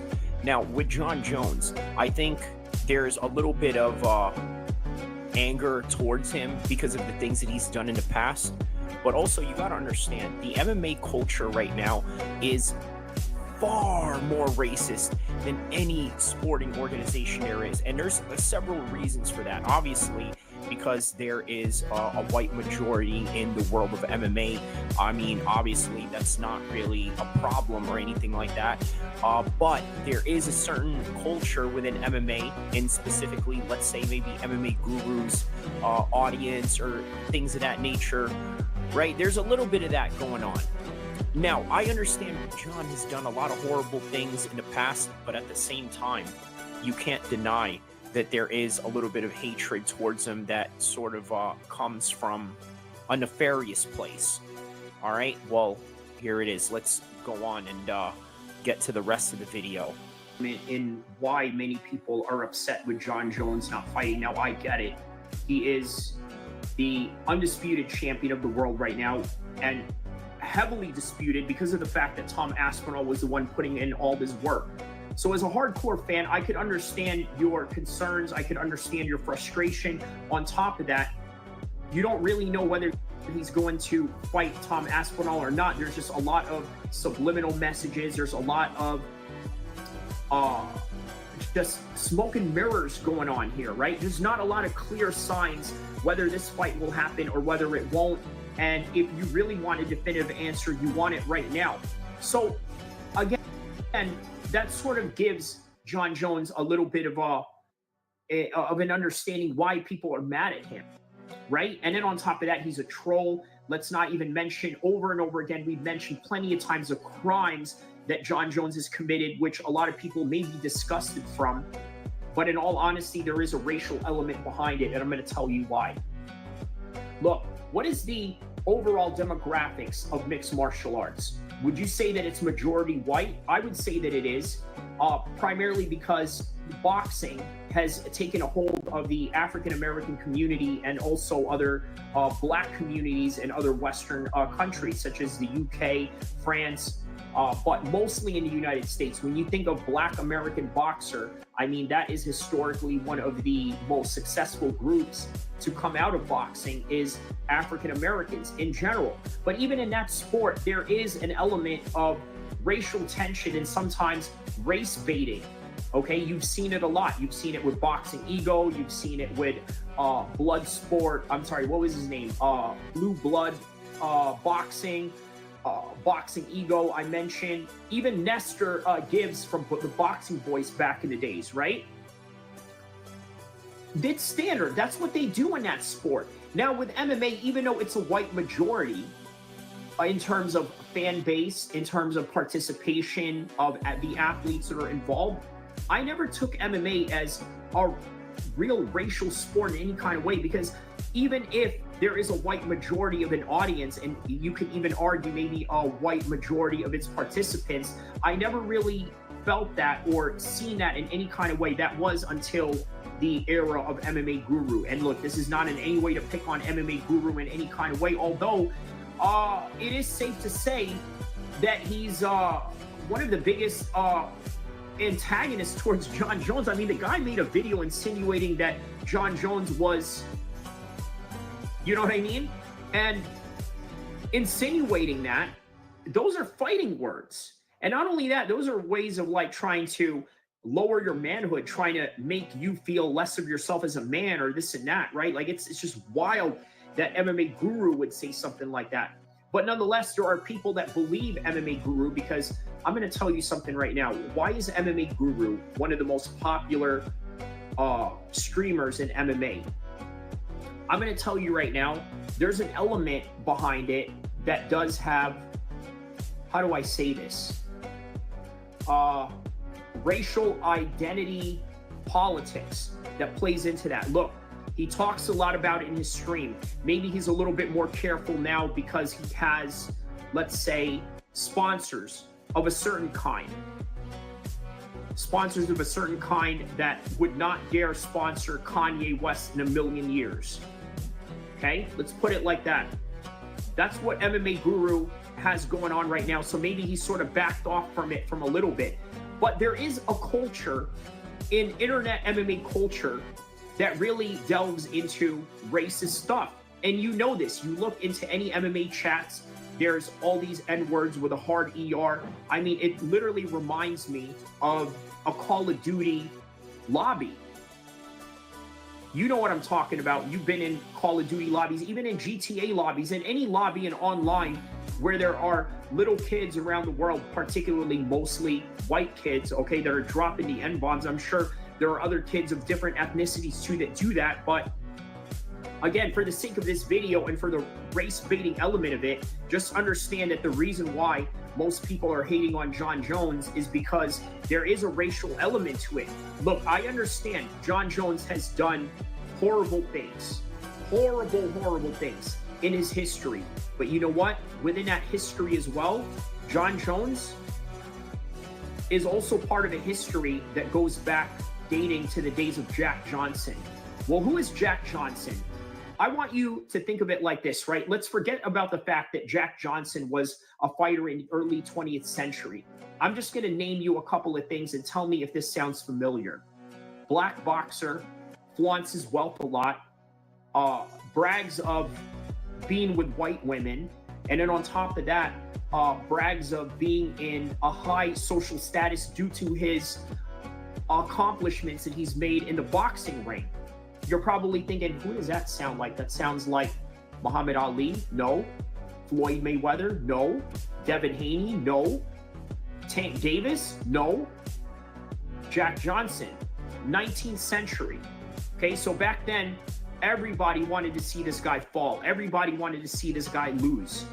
What I'm trying to say is that fighting is a tribal sport, especially when it comes to the fans. It always has been, it always will be, and it will be no different in this year, next year, and the year after that, and the years after Jon Jones retires, and the years after Tom Aspinall falls into irrelevance, as he is relevant today.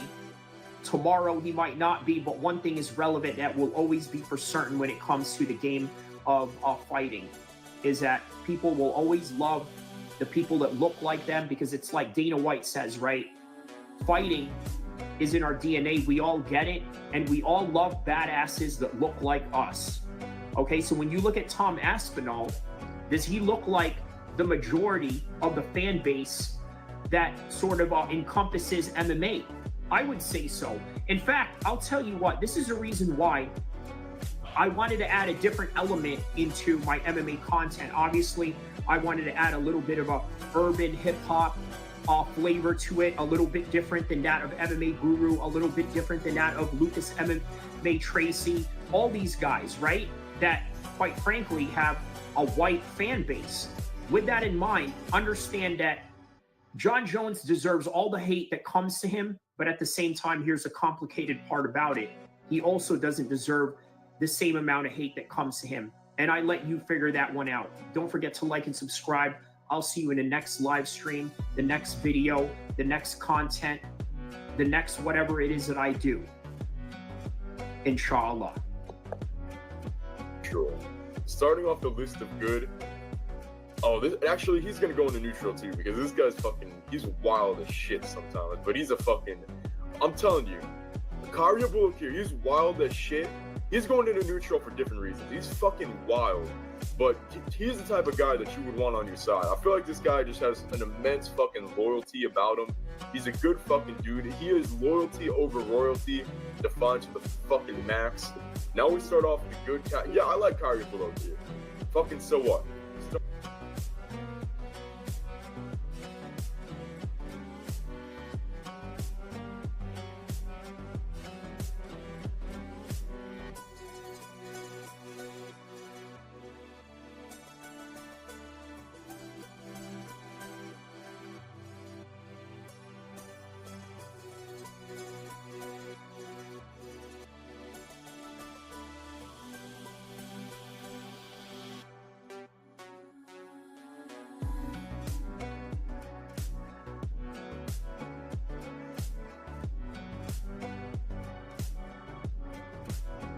About the rivalry that he had going on with.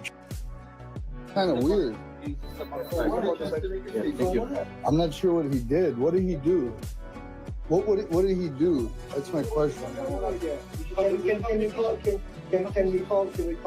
an officer that I know that can talk to you guys? John, I don't even have an officer's phone number. Brian Kurahara, somebody. He'll be at the station. Why am I being arrested again? Correct. But what did he do? Everybody can say that at any time. Okay.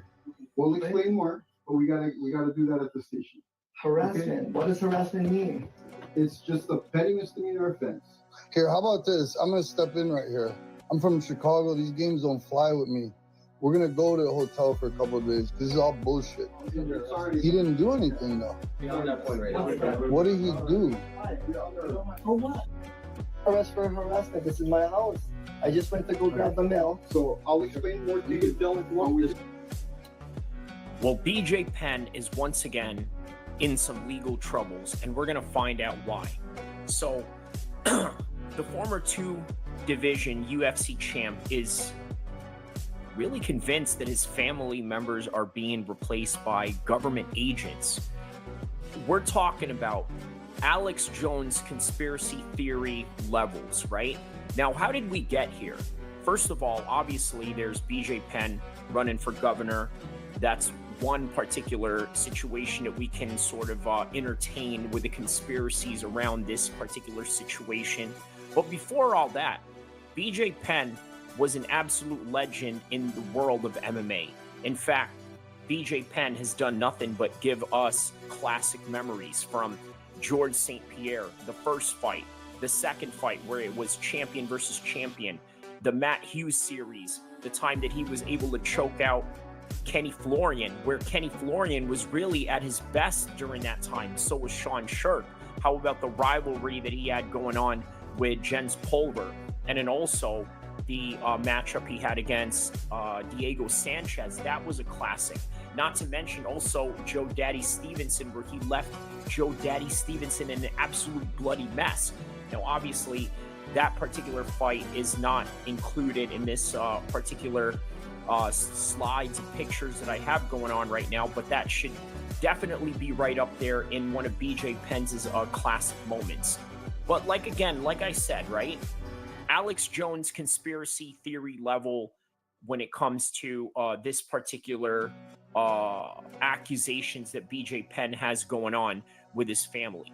Now, let's go back from the present time of where we're at right now, okay? He really believes that his family is being replaced by government agents, a massive conspiracy intended to steal the Penn family's fortune. And by the way, here's an interesting thing about BJ Penn. His family has always been wealthy, way beyond anything that he's made in fighting. And you got to keep in perspective, when BJ Penn was at his prime, the UFC and their fighters did not make the type of money that they made now in the Conor McGregor and the Khabib and the John Jones era. Not even close, okay? Penn sees imposters and actors literally everywhere, from his immediate family all the way to the retired UFC heavyweight Brendan Schaub, which is crazy to say, right? And to put it bluntly, and to be honest about it, many people are concerned for the mental health of BJ Penn, okay? And also maybe his immediate future in the way things are going right now. Now, if you look at Penn's latest Instagram post, I mean, it's sort of concerning, right? In a lengthy video that you can see, right, Penn can be seen laying in his bed while surrounded by cops in Hawaii, police officers. Penn argues with the officers and asks why he's being arrested, and the reason given is harassment. Now, how did I break the law? BJ Penn asks, right? Several times he was asking this. Eventually, Penn is pulled out of the bed and put into handcuffs, just like what you're seeing in this video right now. Well, later arrest records show that the official charge is listed as abuse, family, or household member, offensive physical contact per the report. And Penn posted $2,000 bail and was released with a court date scheduled for Tuesday, May 27th, which is going to be today, right? Just this morning that we are reading this. Well, the video that I just showed you guys, okay, included a lengthy caption about impersonations, fake family members in total, right? Penn claims that his mother and two brothers have had their identity stolen by the federal government. He also accuses his cousin of impersonating his mother, and he blames his high school girlfriend of stealing from him during the arrest. Now, BJ Penn is 46 years old, right? When did he last fight? I mean, the guy last fought May 19th, 2019 against Clay Guida, and that was at UFC 237, right? Losing a competitive decision, by the way. All right. Though officially retired, Penn has still found his way into several fights and bars in Hawaii, which has done little to alleviate the concerns about his long-term health. I mean, you guys seen that fight that he had in TMZ, right? You guys know what I'm talking about. I'll show you right here. See, look, BJ Penn, right here, he's telling him to punch him, and then he does exactly that, and that's what happened right there. He gets laid out right there. Let's take a look at this again, okay? Boom, boom, boom, and then he goes down. I mean, look, this obviously is not good for his long-term health by any stretch of anyone's imagination, right? It's not good at all, right? Not only that, too, you got to understand something about BJ Penn, right? We're all very concerned for BJ Penn. This is very worrisome. But then again, you know what? This could become an Aaron Hernandez situation, or perhaps this could become something even worse or something very similar to it. But I tell you what, man, whoever BJ Penn was, he's no longer that guy. He's a shell of his old self, and it's concerning. Now, look, many guys are many fighters, okay, you can be absolutely concerned about their life after their post-retirement situation, right? With BJ Penn, this is going into weird territories beyond the Alex Jones situation, right? Now, obviously, Alex Jones is not a fighter. He's never been hit in the head the way that BJ Penn has. And quite frankly, Alex Jones monetizes off of the fact that he goes out there and, well, you know, makes videos and live streams about conspiracies, whereas with BJ Penn, he absolutely means it.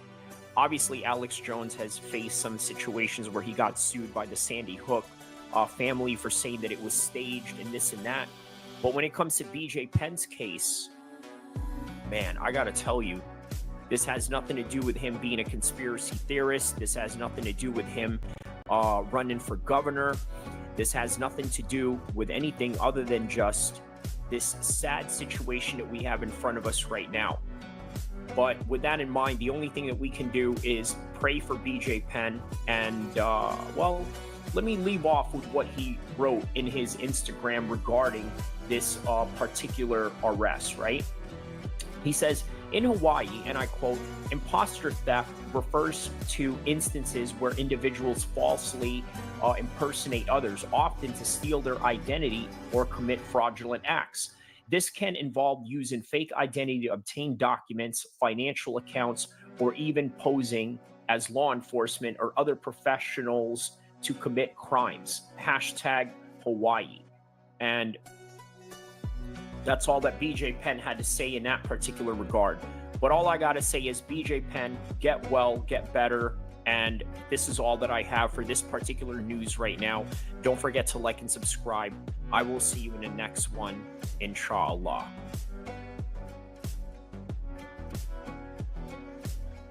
Sure. Starting off the list of good. Oh, actually, he's gonna go into neutral too, because this guy's he's wild as shit sometimes. But he's I'm telling you, Kariya Bullock here, he's wild as shit. He's going into neutral for different reasons. He's fucking wild. But he's the type of guy that you would want on your side. I feel like this guy just has an immense fucking loyalty about him. He's a good fucking dude. He is loyalty over royalty, defined to the fucking max. Now we start off the good yeah, I like Kariya Bullock here. Fucking so what?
All right.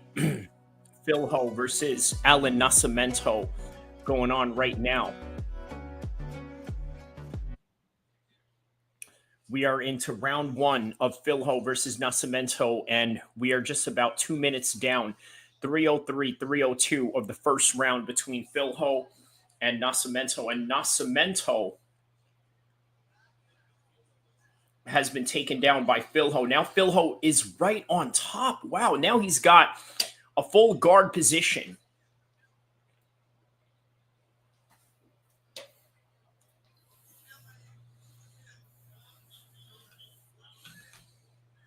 Maintaining a very good full guard position right now. Now he's trying to posture up from the full mount position as Nascimento is trying to shrimp right out of there, right on his sides, using his sides and his hips to try to get up out of this position.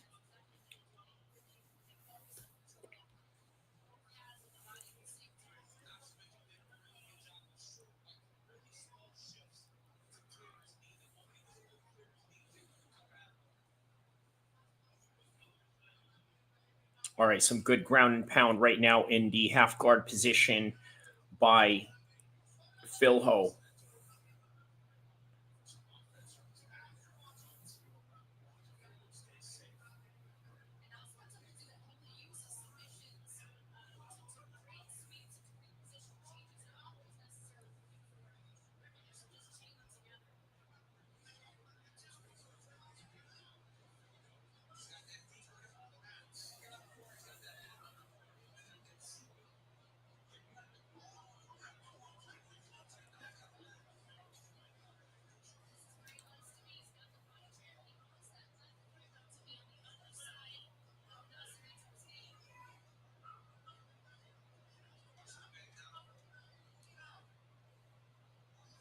Okay, so now he's got a full body lock position in the back mount right now. Looking to get a rear naked.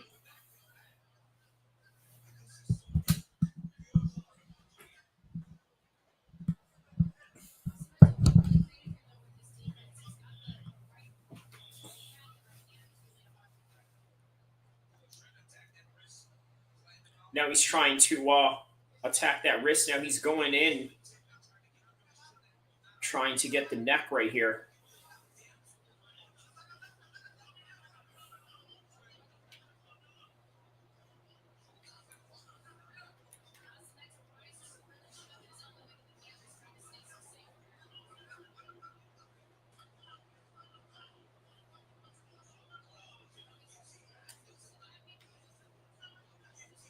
Oh, wow. He's trying to get a guillotine choke right here.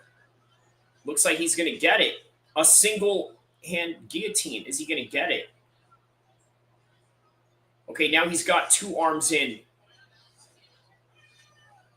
All right, and that's the end of the first round.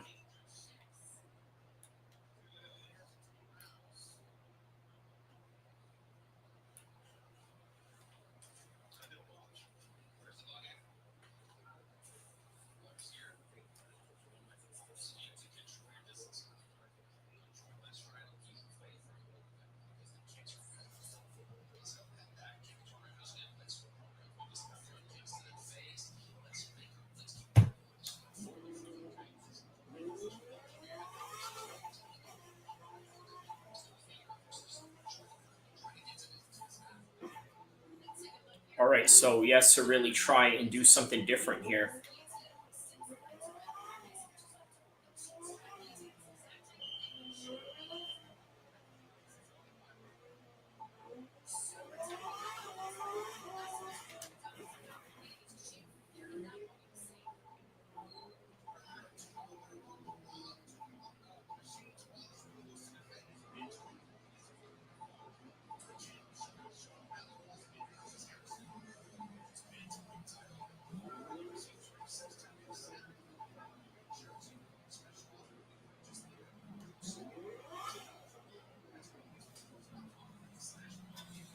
All right, nice front kick right there by Nascimento. Has to do something completely different than round one, getting dominated on the ground like that. Very good scrambling now on his part, trying to prevent these takedowns from happening.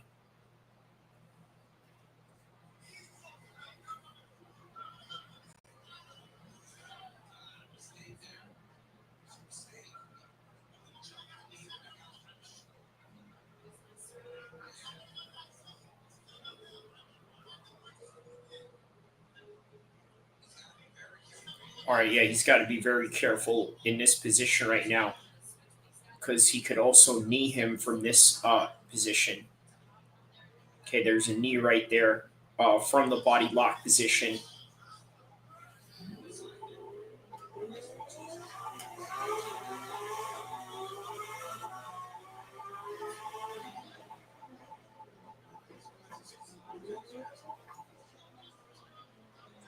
Oh, there's a nice takedown right there from the body lock.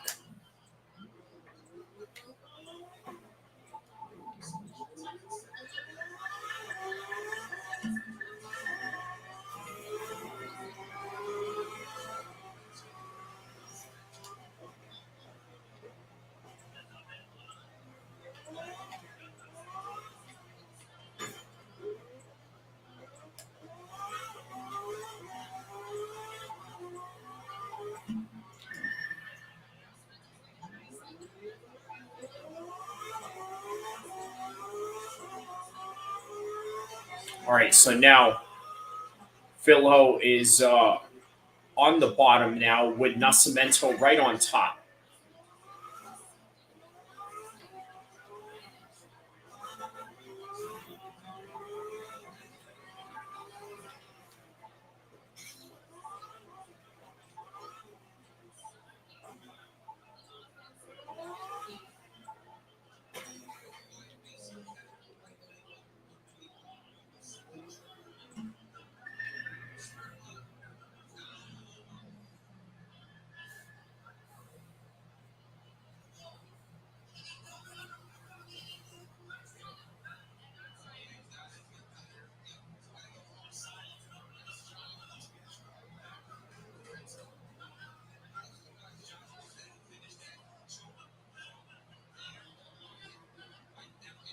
All right, so now Nascimento is maintaining this top position with Filho on the bottom.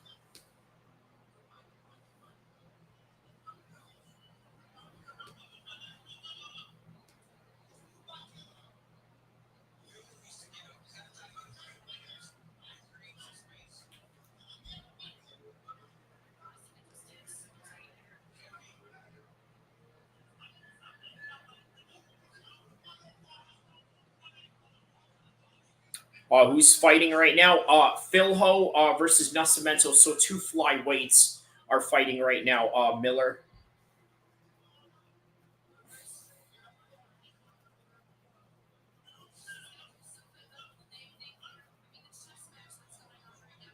All right, so now Nascimento is maintaining a lot of top control position right now.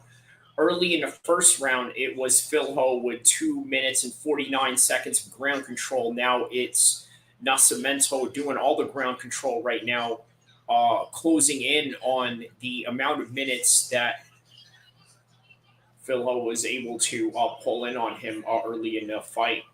So now it's becoming an even fight right now. You could argue this is 1-1 between them right now, which is the scrambling positions alone.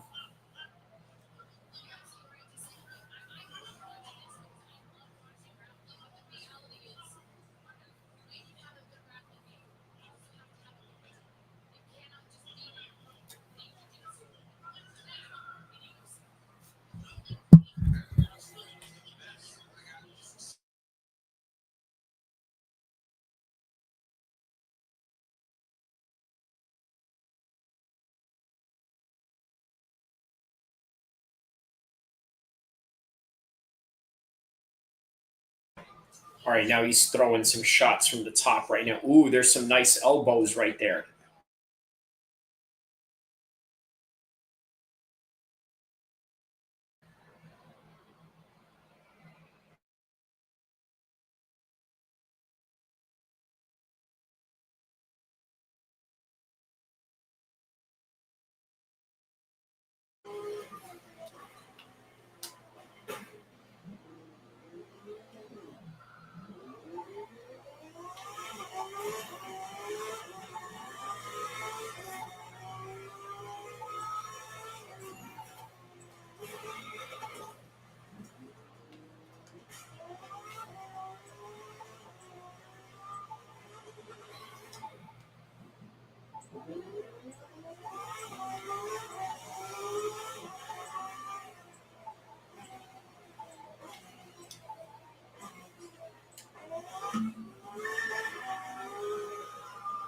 All right, so now we're just awaiting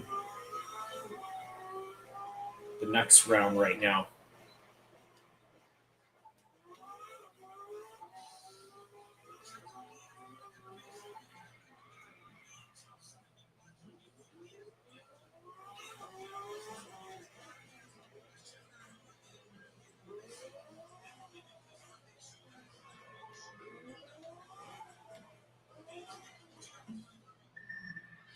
All right, so here's round number 2, Filho versus Nascimento.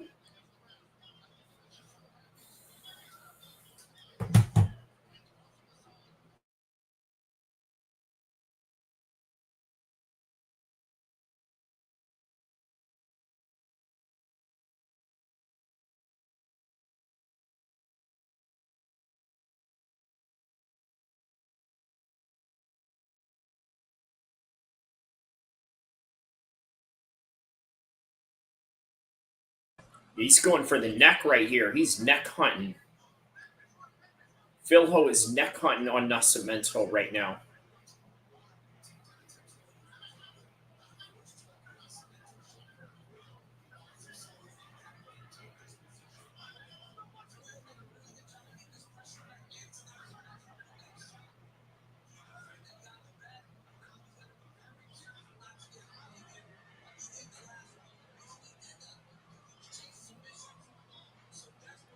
All right.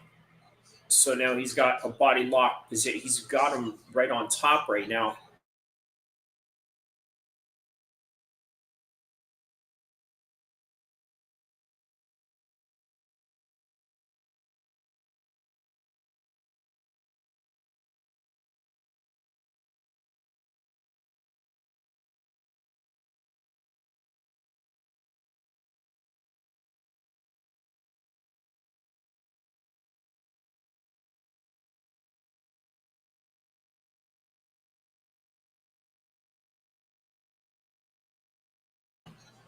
All right, so he's maintaining this side or half guard position right now.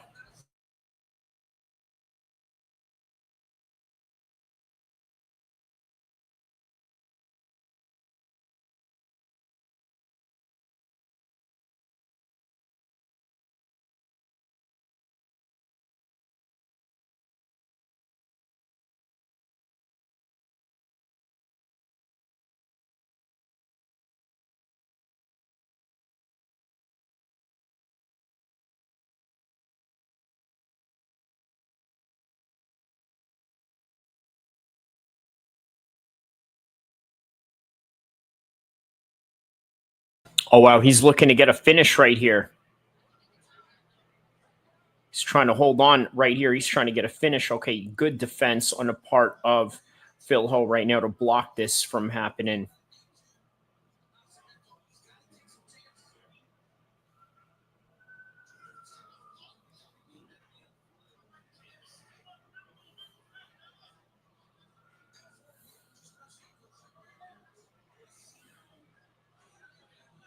Got about a minute and 40 seconds left into this third round, and then we're heading into the main card straight away.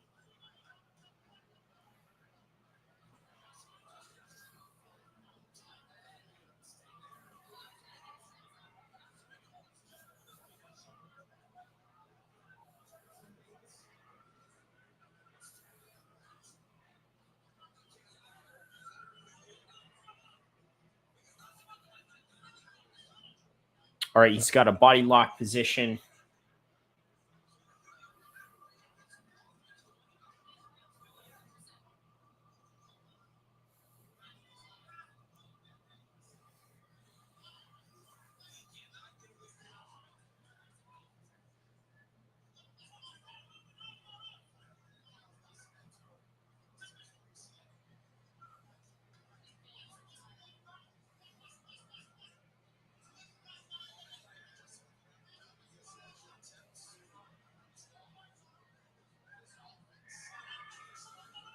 .38 seconds left, and this fight is done.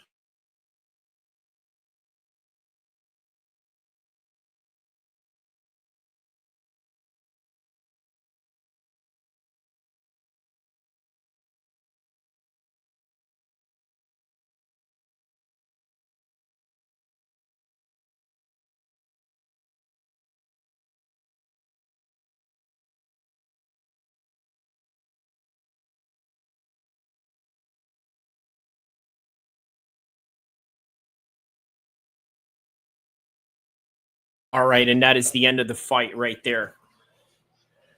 Very close fight, honestly, between Nascimento and Filho here. Very close fight. This fight could go to anybody, so I'll be curious to see who they're going to give it to.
All right, we find out the winner right here.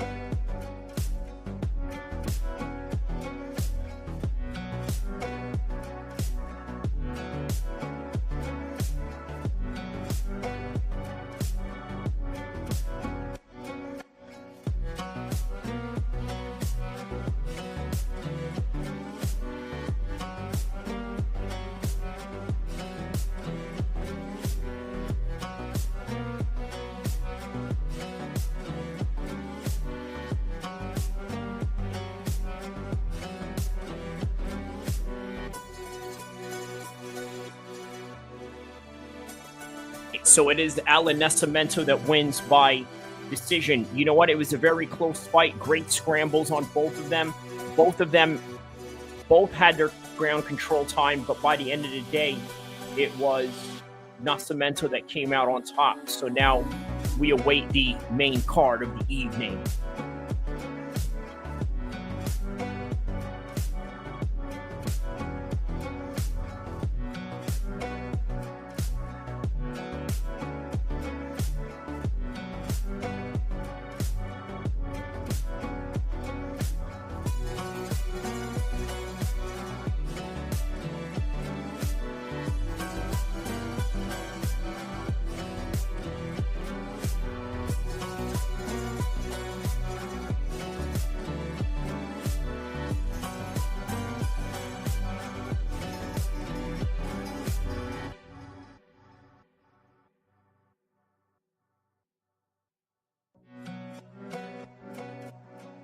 All right, and with that, we are heading into the main cards. And the first fight of the main cards is coming up soon.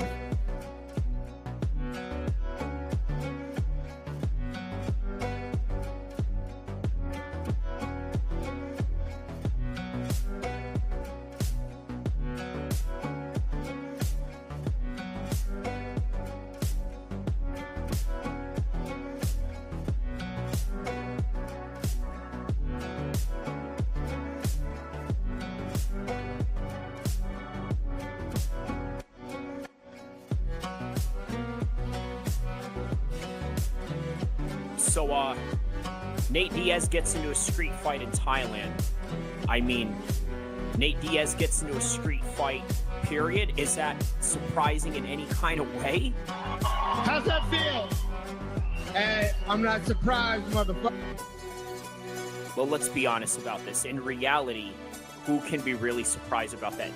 Nick and Nate Diaz have a history of going at it with people from Jason Mayhem Miller, all the way to Khabib, all the way to the Logan Paul lookalike in New Orleans during the Misfits event.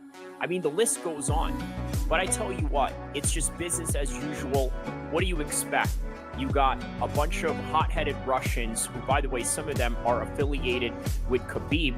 And then you got Nate Diaz in Thailand in a very hot weather with a bunch of Russians. By the way, guys that we already know he has a previous beef with. Now, let's take a look at the guy that he got into it with, right? We got an Instagram page of his that you guys should take a look at right here as you see him sort of throwing punches right here as it was going down. So it sort of started like this, where Nate was like, yeah, man, what's up? What's up? You know what I'm saying? Stockton, 209. Yeah. And he's like, what, fool? What's up, fool? And then somebody's over there sort of holding him back. This guy right here, same guy as the guy that was riding in a moped, driving John Jones around. This same guy, the guy in the middle right here, right next to the guy that is being choked. Not the guy that is doing the choking, but the guy next to the guy that's being choked, right next to the guy that has the Brooklyn shirt. Hey, weirdly enough, look, he's got the Thailand shirt right there, right? Sort of a little bit ironic, like as if he knew he was going to get into a fight with Nate Diaz in Thailand, and so he wore that shirt for this video specifically. No, obviously that's not the case.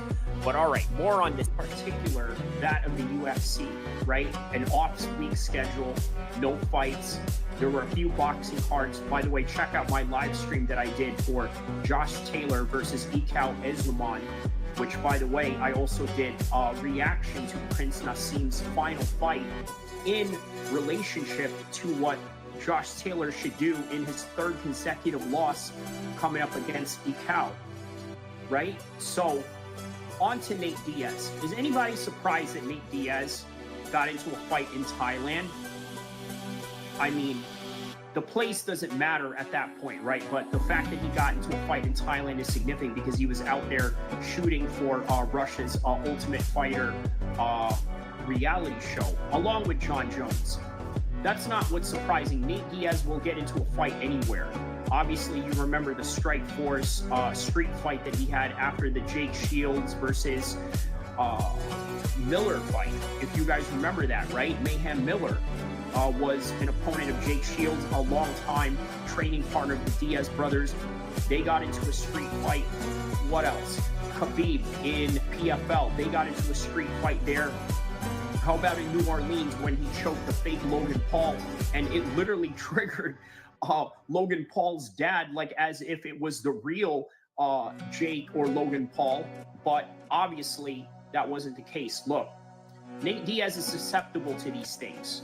Okay, that's really what it is. Now, is he just going to go out there and randomly fight anybody at any time? No. Obviously, he's had beef with Khabib's team for a long time. Now, that may bleed over into dealing with Russians in Thailand. So it is no surprise that he got into a fight with these guys. It's just an insane element of people that you are really looking for a fight. Look, you've seen a lot of these Russian reality shows that deal with mixed martial arts, MMA, boxing, and bare knuckle boxing. You've seen the weigh-ins. You've seen these little press conferences that they have where people are up on the stage talking in a couch and this and that. Next thing you know, it's two Dagestani guys with beards that look like mine all of a sudden scrapping it out right then and there. All right, this is standard business. This is what they do. But now you add Nate Diaz into it, and then you throw them in Thailand. And I'm not going to say it's a lawless country or anything like that, but you can get away with getting into a fight, or at least, by the very least, mutual combat with other people in those countries. Not necessarily the type of situation where, let's say, you had Vitaly going into an Asian country, in particular the Philippines, causing the type of mayhem that he did.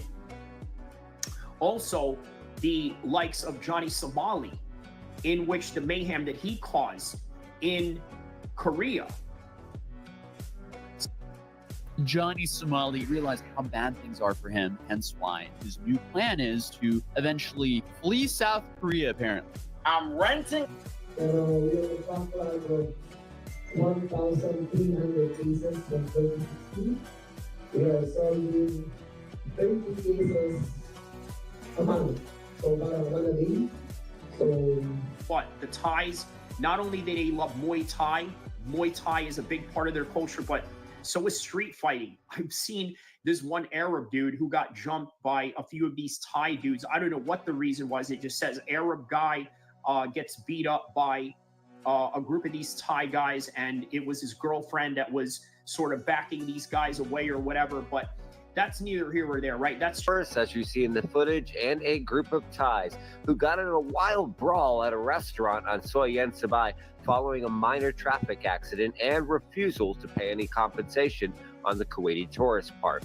Hi, folks. Country, just like any country, everybody street fights, but to the tolerance of the authorities is really what it all comes down to and how they handle it. Obviously, Masvidal got into a street fight against Leon Edwards. How did that work out?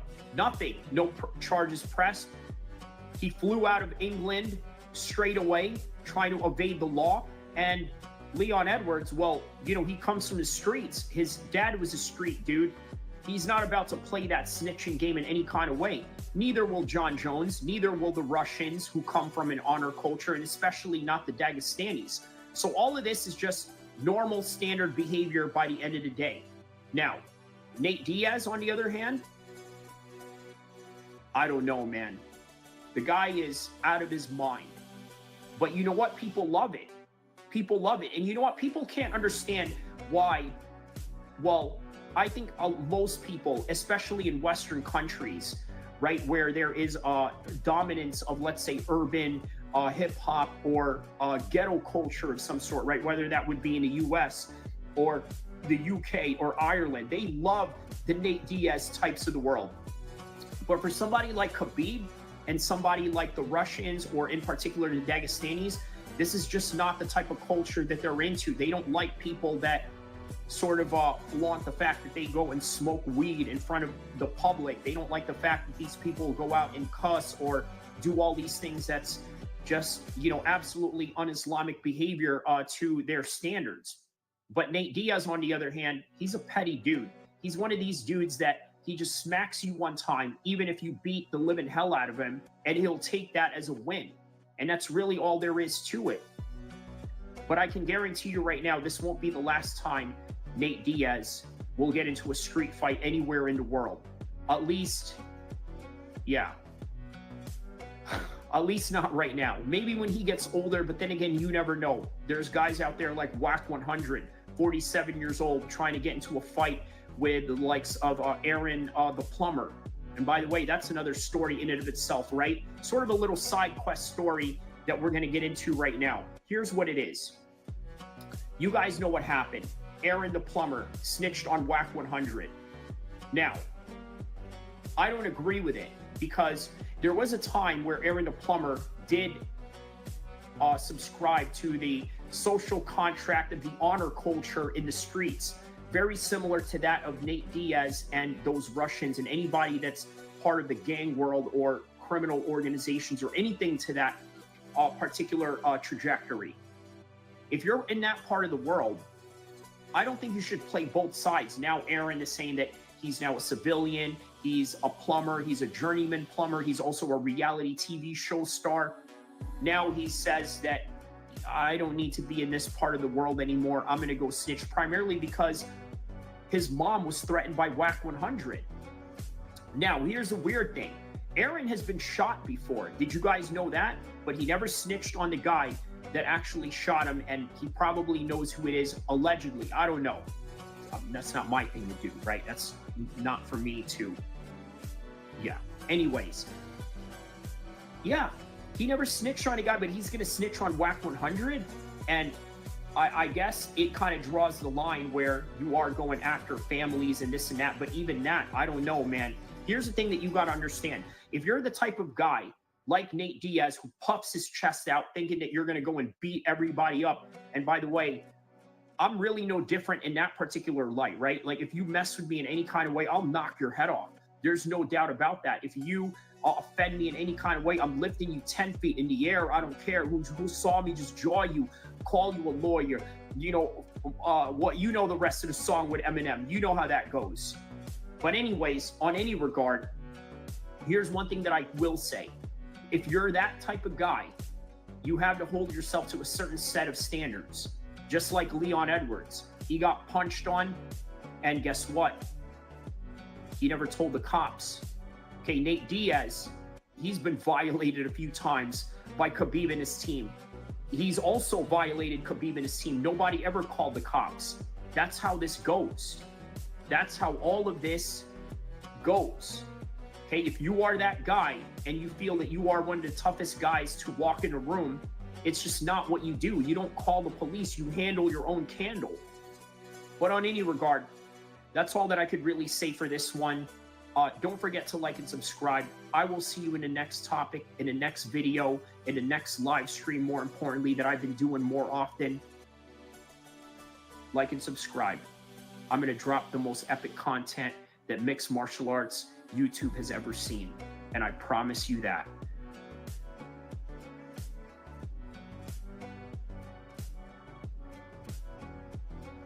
Who Else Here MMA, Sacramento, California represent. That's right, Kyrie. I appreciate you, my nigga. You came in here, you was talking that shit. That's right, bro. Much love, Flo. I appreciate you for always stepping in, bro. Be safe out there. Man, my nigga Kyrie, my man Kyrie came through. He started talking that shit. Hey, here's the thing. Here's the thing. That nigga whoop your fucking ass. You would think that nigga's all squared up and all that type of shit. Nigga come through and beat your fucking ass. Like, man, fuck you up. You will never see it coming. So for those of y'all,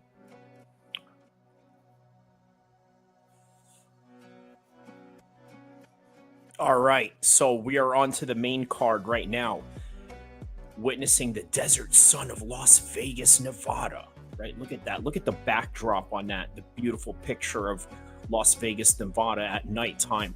So right now it is 6:13 p.m. in the West Coast, so it doesn't look anything like that right now. In fact, it's a little bit more sunnier out here in Sacramento.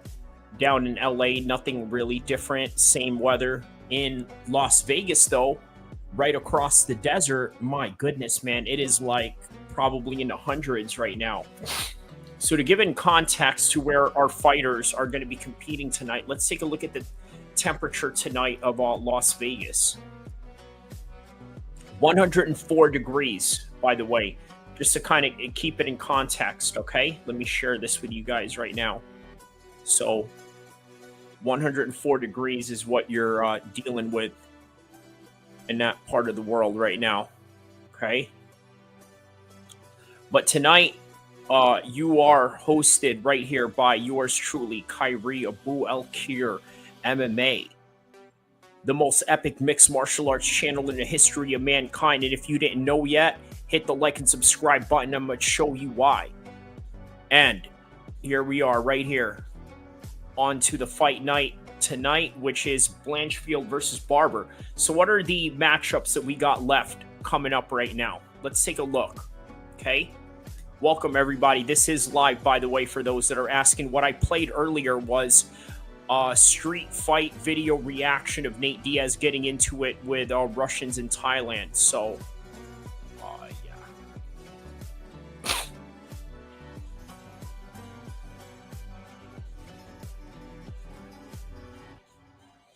Okay, so we have Dustin Jacoby and Bruno Lopes coming up.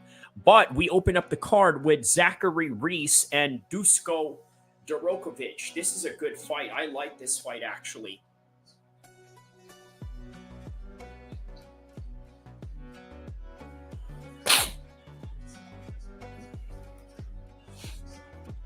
All right. So I really like this fight right here. Middleweight fight. 6'4", by the way. I don't know why he has him listed here at 6'3", but either way.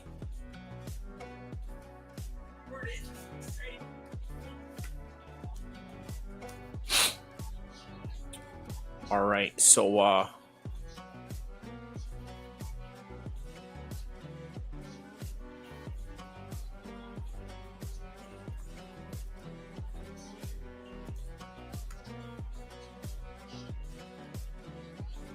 right. Next fight coming up, we got right here. Dusko versus Zachary Reese. And the full coverage of this is going to start at 3 hours, 54 minutes. 3 hours and 54 minutes of this live stream. And that starts in 10 seconds. Once the fight starts, the music drops. 5 seconds. 4, 3, 2, 1. Here we go. All right. So we got Zach Reese taking on Dusko Dorokovic right here.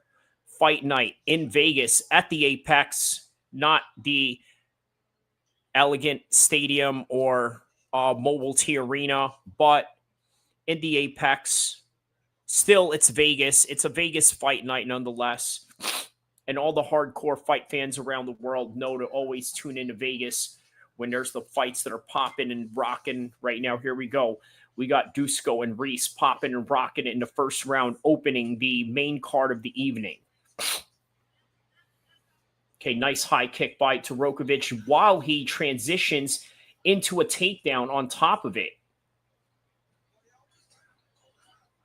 Now, I tell you what, I don't always do all the predictions for every single card. I do ones for the main card, but I tell you what, going into this fight, my prediction, just not on official paper or on official video, but rather just my own personal opinion as I'm stating it, I was going to go for Dusko, and this is the reason why. I just think that his grappling was going to be too much, even though Zach Reese has a very good height on him. But when you are dealing with somebody that has good or decent enough grappling or developing and evolved grappling, height really doesn't matter at that point. And Dusko is sort of demonstrating that right now as we are seeing it, right? He's demonstrating the fact that, hey, you know what? Height doesn't matter as long as you have the grappling advantage and what you can do with being scrambled on, what you can do with being shot on, which he's doing a very good job of stuffing these. And then on top of that, also transitioning from that kick and into that takedown, that shows a lot of proficiency in his mixed martial arts game, because it's very difficult to teach somebody to kick and then shoot a takedown at the same time. But it is easy to teach somebody a 1-2 shot and then shooting in for a double leg or a single leg, right? And why is that? Because I tell you what, it's a style. Mixed martial arts is a style and a discipline in and of itself. And it's very awkward to learn. Okay, so there's some good knees right here. 250, 249, 247 of the first round. Oh, wow, he's coming in here with some shoulder shots. Very McGregor-esque towards Donald Cerrone-like. Okay, so he's doing a very good job of just throwing any part of his body towards him right now where... Oh, okay, that's some good elbows right there by Zachary. Very good Muay Thai by Zachary right here.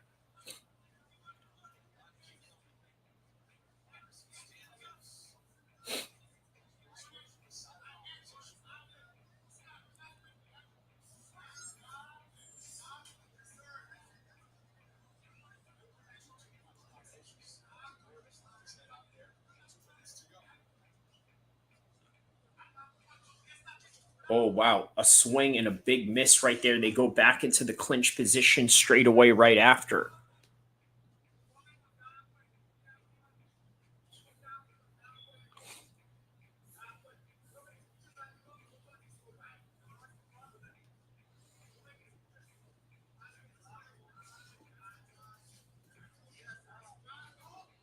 Okay, good takedown on the part of Dusko, but then they get right back up, but then he maintains being on top position. Zach Reese goes for a leg lock. Dusko's doing a very good job of turning right around it and getting away from the leverage that Reese could have taken on him. Now they're in an up-down position. And now Dusko has him in a half-guard position now. All right, so Zach Reese doing a very good job of transitioning it right into the full guard position.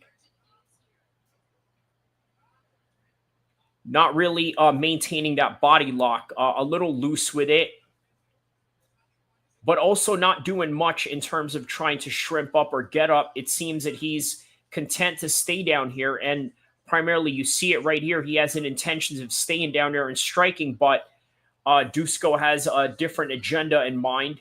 And he's pounding away as he's transitioning from a full guard all the way from going from half guard and into a full guard position.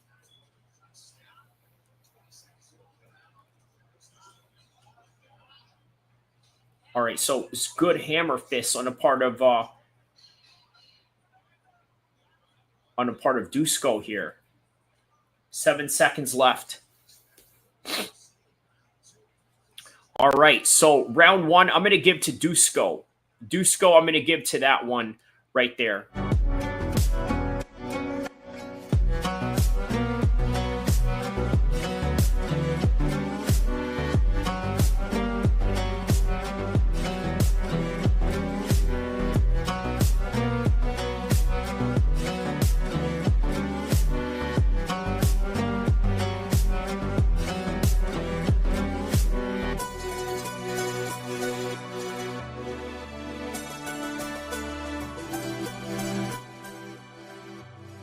Alrighty then, we're going to head right into round number 2 of Dusko versus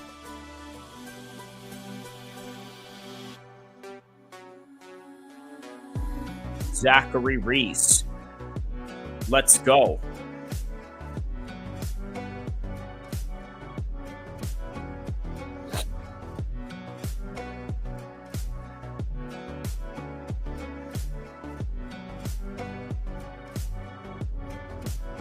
All right, round number 2. I gave the first round to Zach Reese. Let's see. All right, there it is.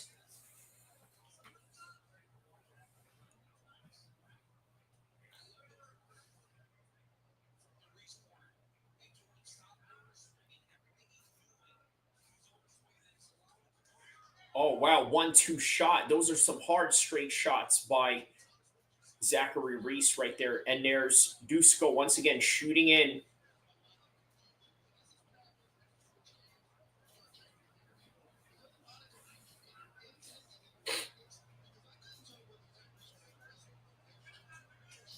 Nice body kick right there from a distance. Dusko seems unfazed by it. Switching stances now on Dusko. Continuing to switch stances on him, allowing Zachary Reese to chase him. A little bit of a lazy low kick right there. Sort of really just trying to measure his range rather than really trying to throw anything effective there. Now they're put in a clinch position. Dusko has the wizard locked right around him. Locked wizard position. Meanwhile, Reese is going for a plum. Risking control while they are in a wizard position right now.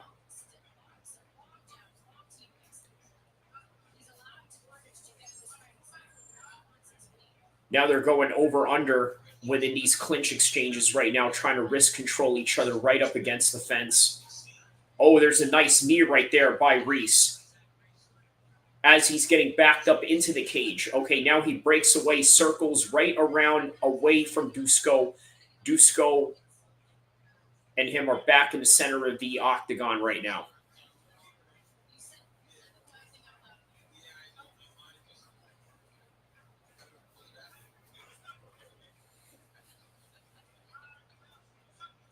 All right, a good little bounce on the part of Dusko right here. Okay, hits him with a 1-2 shot.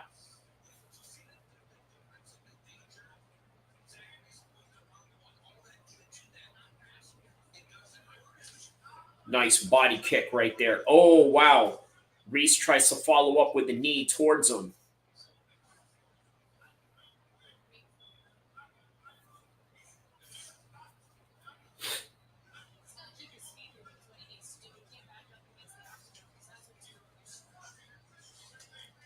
Okay, trying to go for something in a body lock position right here. Now they're clinched up.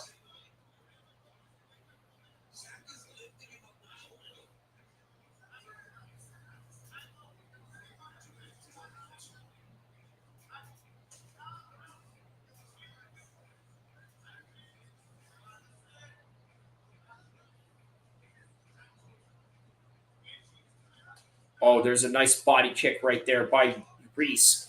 Now there's a nice push kick. Really pushed him away on that one.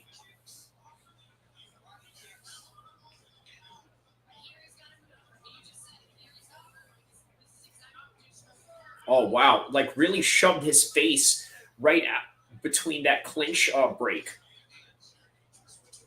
Okay, there's a body kick right there. As he goes for the body kick, Dusko measures it right on time to take him down. Sometimes while somebody's throwing a body kick is the best time to really take them down, especially when you are reading their strikes and you see that they're throwing lazy kicks and half-committed kicks on top of that.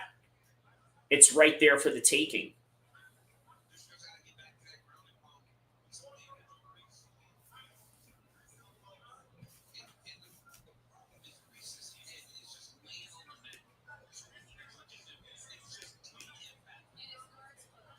All right, so now Dusko is right on top.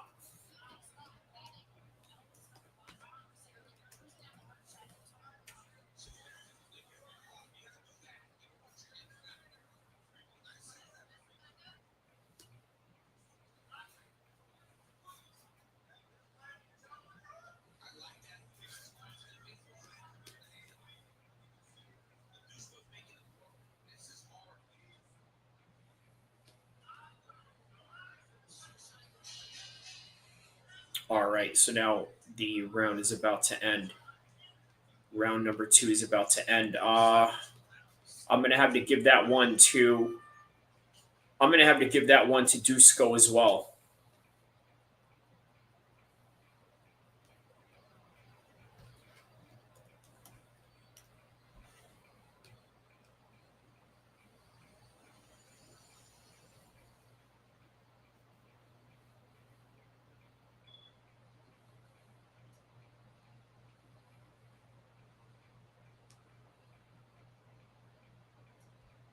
All right. Well, this is the round to really decide it all right here.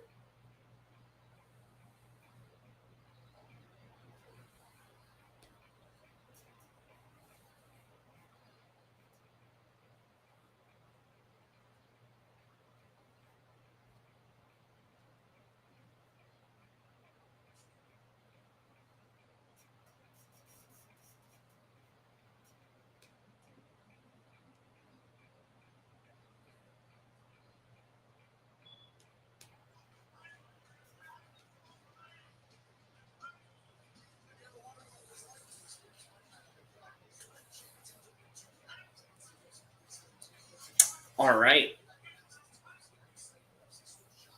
Round 3. Third and final round.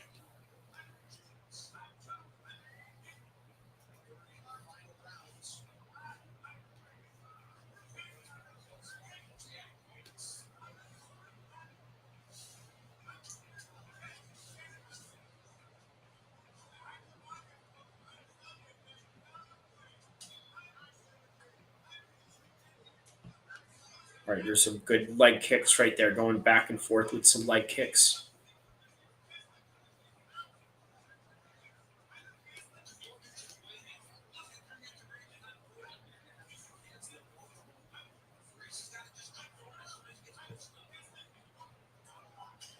Yeah, so far I have Dusko winning this one. I don't see.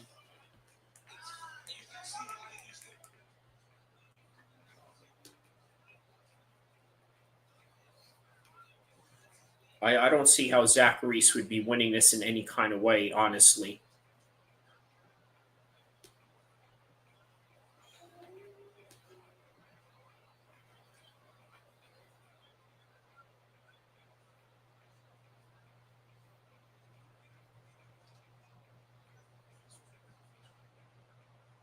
Oh, trying to go for a spinning heel kick there.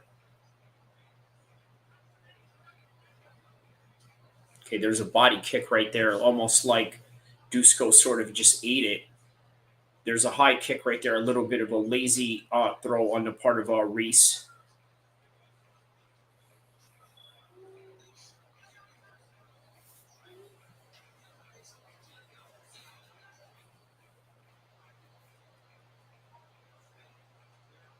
All right, he goes and shoots in.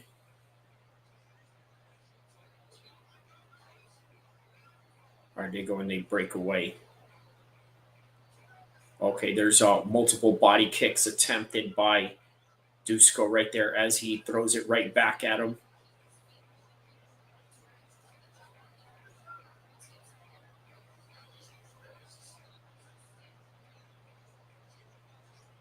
Okay, boom. There's a nice high body kick right there by Reese.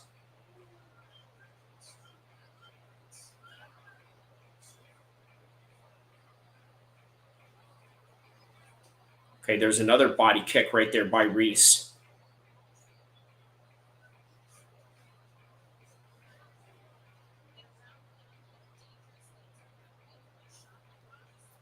Now just under 2 minutes left into this fight. Yeah, Reese has to do something very drastic and something very different. He's not winning this fight. Dusko is going to walk out winning this fight for sure.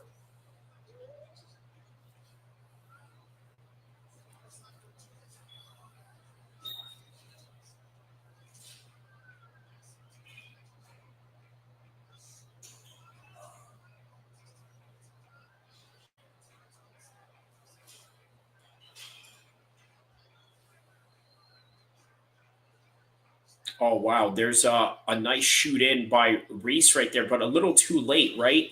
Now, would it have made some good differences had he shot in earlier and done things like that? Maybe, but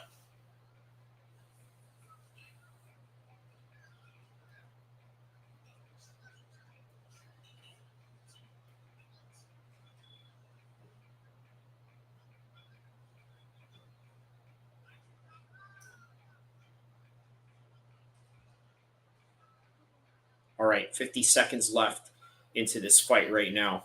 And Dusko, well, he's winning this fight.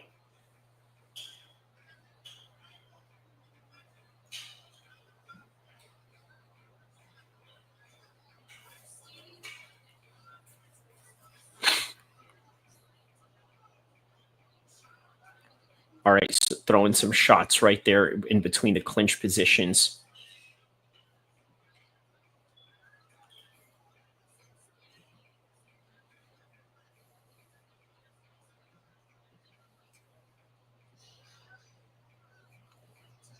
All right, there's a high kick right there by Reese. And Dusko tries to shoot in for a takedown. Nothing. All right, there it is. That is the end of the fight. We're going to find out who won coming up.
All right. So here we go. Chiasson taking on Viera.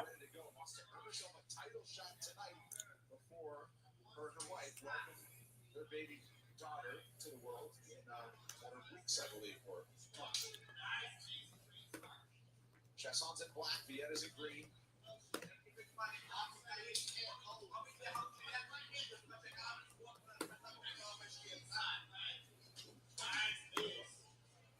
I can't believe Reese won by a decision.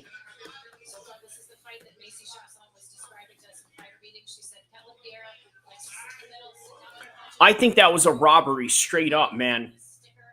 Straight up. I don't think he won that fight. I don't think he deserved to win that fight. Let me read the comments here. He says, well, two pretty lackluster fights in a row. On to the women's fights. And Paradox. Chiasson is usually pretty entertaining, to be fair. For real. She does get into some entertaining scraps, and here we are right now. 1 minute into the fight. Boom, there's a good head kick right there by Chiasson.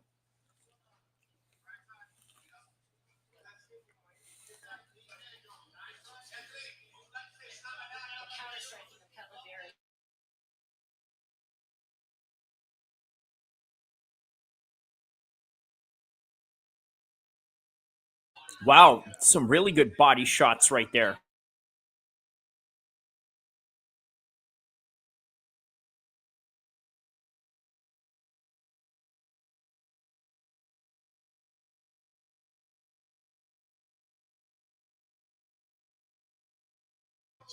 Did she catch her with an elbow in that one?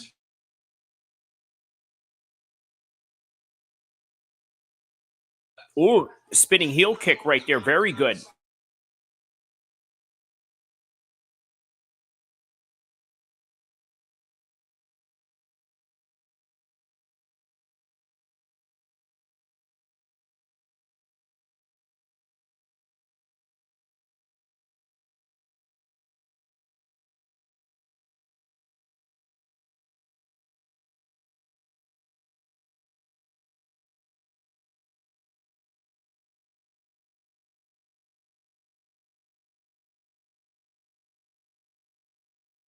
Oh, wow.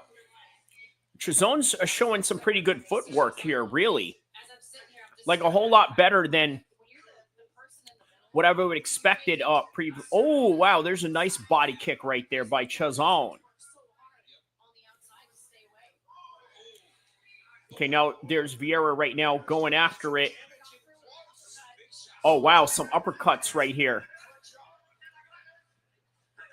Oh, wow, coming back with some elbows. And this is what Chad the Paradox meant right here when Chiasson is pretty much in an entertaining fight all the time. And it's more than, to be fair, it's real. And, all right, not a bad fight for a women's fight. I mean, yeah, you know.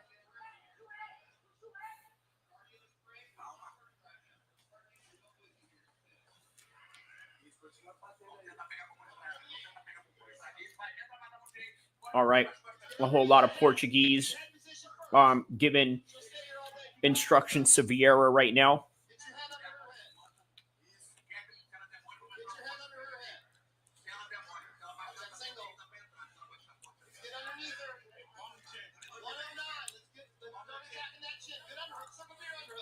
All right, MAYCEE's corner is telling her to get some underhooks.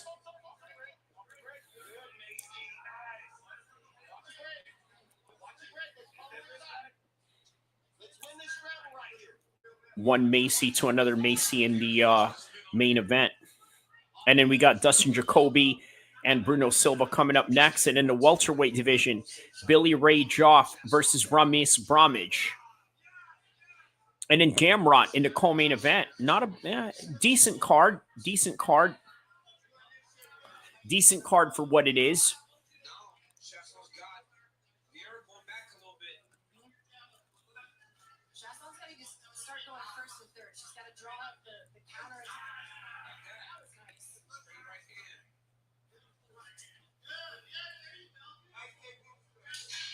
Oh.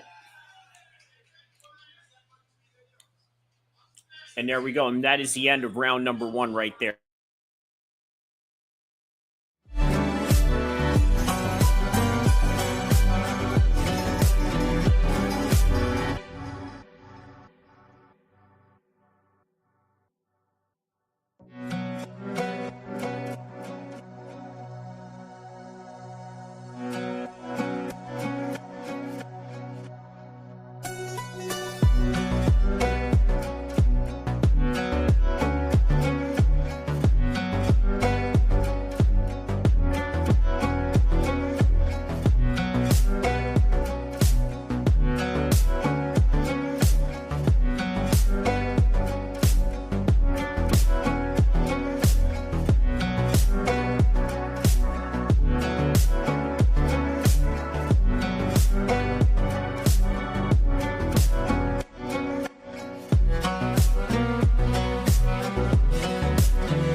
All right, so what I miss, because women's fights, you can't blink an eye. But yeah, anyways.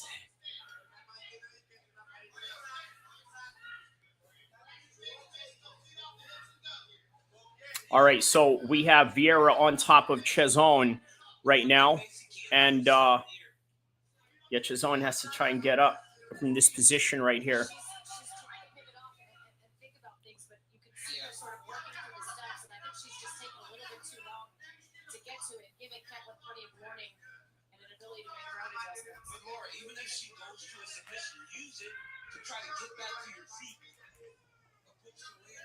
All right.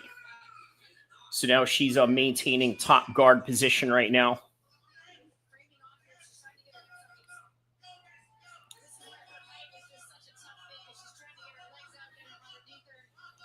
Okay, now she's got a body lock in. Yeah, so far, this is probably Viera's round for sure.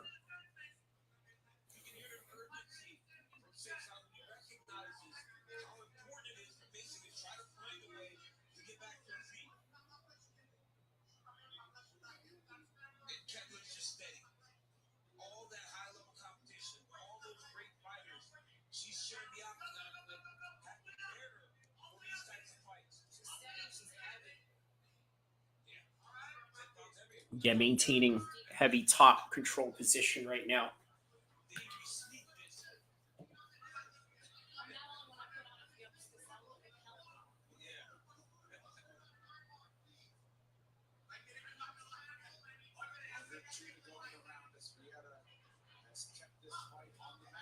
Yeah, Viera's doing a very good job of keeping it on the mat right now. Okay, we got about 140 left into the second round right now.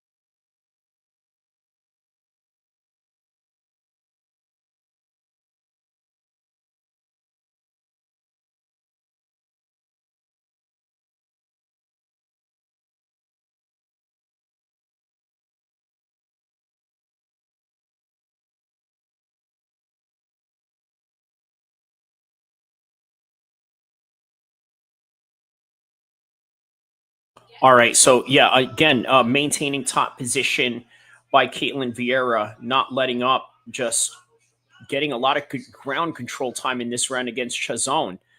I'd probably give her this round right here.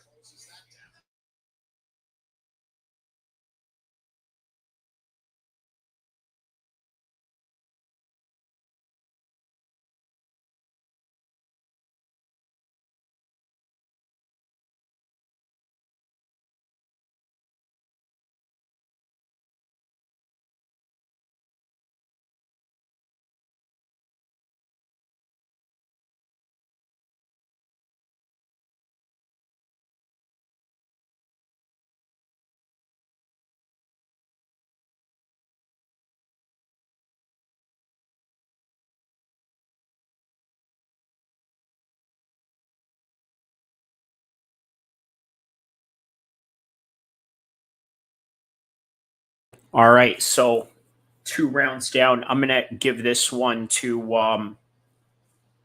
Viera. I think Viera got this one.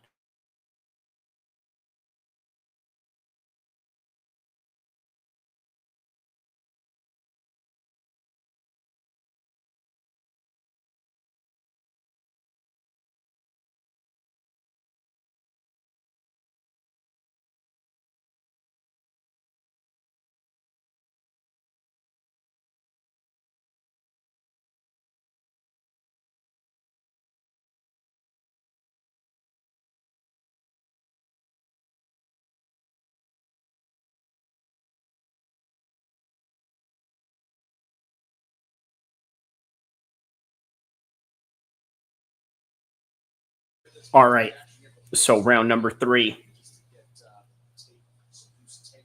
I'm getting some loose tape going on here.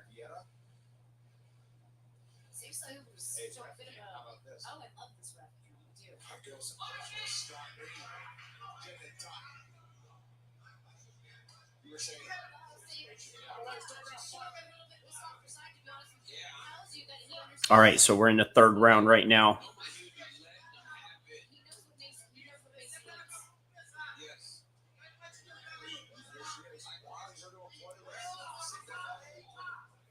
Okay, so Viera goes back right at it again, right into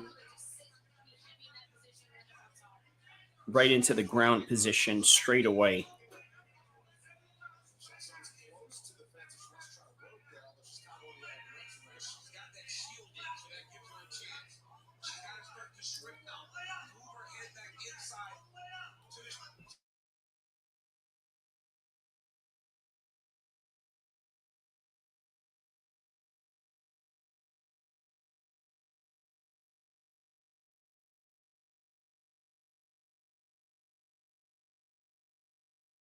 Yeah, still maintaining this top position right now.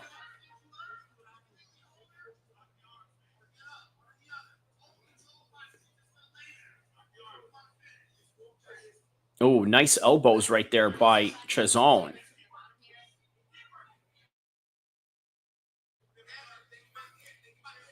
By this point, I could see them giving this one to Viera at this point of the fight. I really could.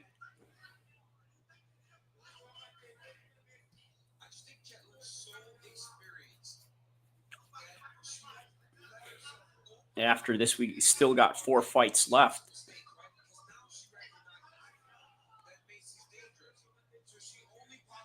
Yeah, these girls are doing pretty good, though. They are. The card sucks, but they're doing pretty good. That's what it usually is, isn't it, Paradox? Right? Usually comes like that. Like, there's a card that's horrible, but then there's a few fights that just really, captures your imagination a little bit.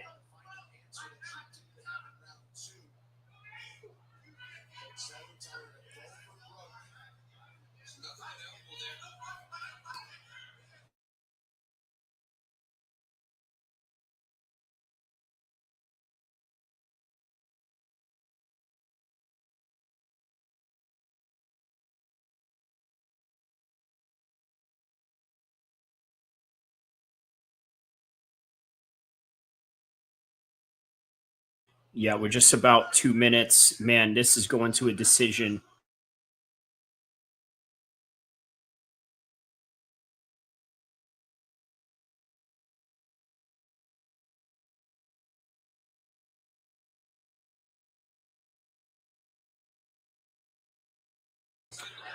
Paradox says, yes, when you have 2.0 cardio boring fights in a row, you become thankful for WMMA. Wow, yeah.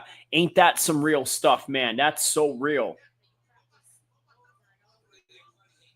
But we got some pretty decent fights after this, though. After this is just straight all the men's fights, and then the main event, which isn't a bad main event, actually. MAYCEE Barber and Blanchfield is a pretty good fight, thinking about it, you know, just by stylistic matchups and, you know, the competitive architecture and career trajectory in which they're at right now. Oh, wow. Okay. Nice little hip toss right here. And still, Caitlin Viera is remaining on top. Yeah, this is going to a decision right here. I'm going to have Caitlin Viera going on top of this one right here. I'm going to see you guys in the official decision.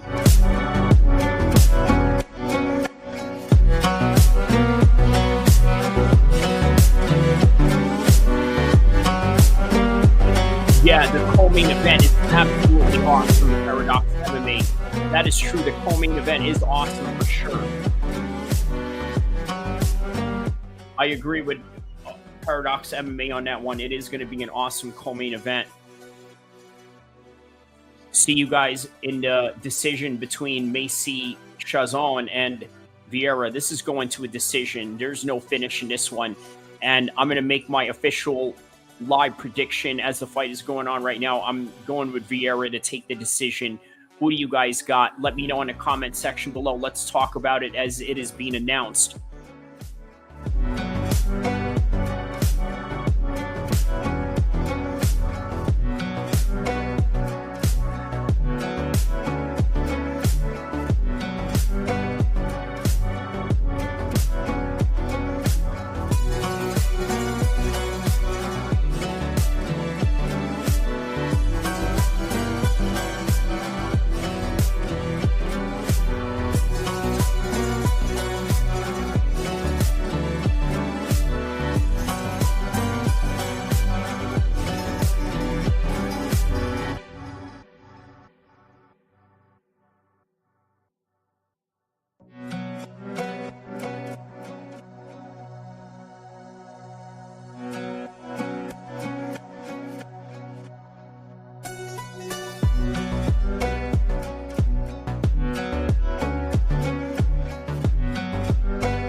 All right. So as you know, Viera won by decision.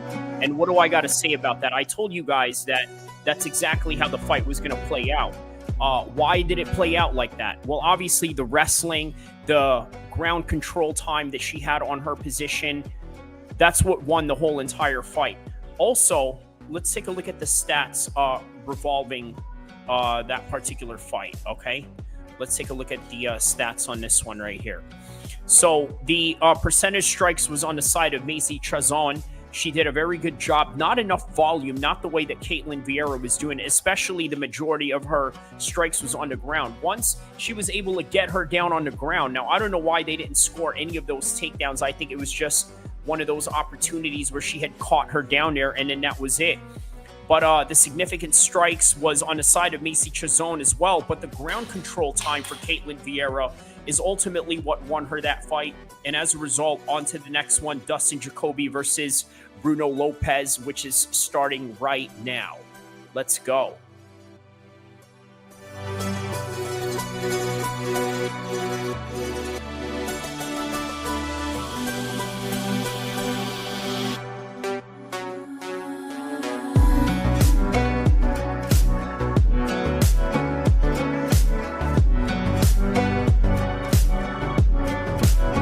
All right, so let us analyze what we got going on with Bruno Lopes and Dustin Jacoby. A little last-minute pick. So 14-1 is Bruno Lopes, right? Very good record on Lopes. Let's take a look at his past fights leading up into this fight. Let's go to Sherdog right here. And 14-1, Magomed Gazayev, his last win in a decision. Before that, it was Mikhail Shajano in the Dana White's Contender Series, and prior to that, I believe that he fought down in Brazil. So 14-1. What was his loss? Against Brenson Ribeiro, and that was by knockout, but that was back in 2023. Other than that, very impressive record. A lot of submissions on his part. I could see this fight going to a submission.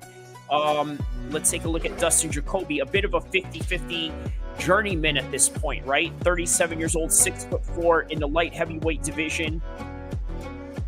Was a Glory kickboxer veteran. Returns to the UFC right after that. He's got a win over Vitor Petrino in his last fight. By the way, Vitor Petrino, I believe, is a natural light heavyweight. I'm sorry, natural middleweight going into light heavyweight, sort of moving up. Beat him there. He's got a loss over Dominic Reyes. If you remember that, one of Dominic Reyes' comeback fights in Kentucky. Alonzo Menfield loses by decision, but beats Kennedy Njechu, who is now a top 15 heavyweight. So I think this is a step up in competition for Lopes, but I'm going to go with a bold decision with going. Who am I going to go with on this one? I'm going to go with Lopes by submission. I feel like he can catch this guy by a submission, but we shall wait and see. We're going to wait for the fight to start right now. We'll see you on the other side.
All right, so round one, here we go.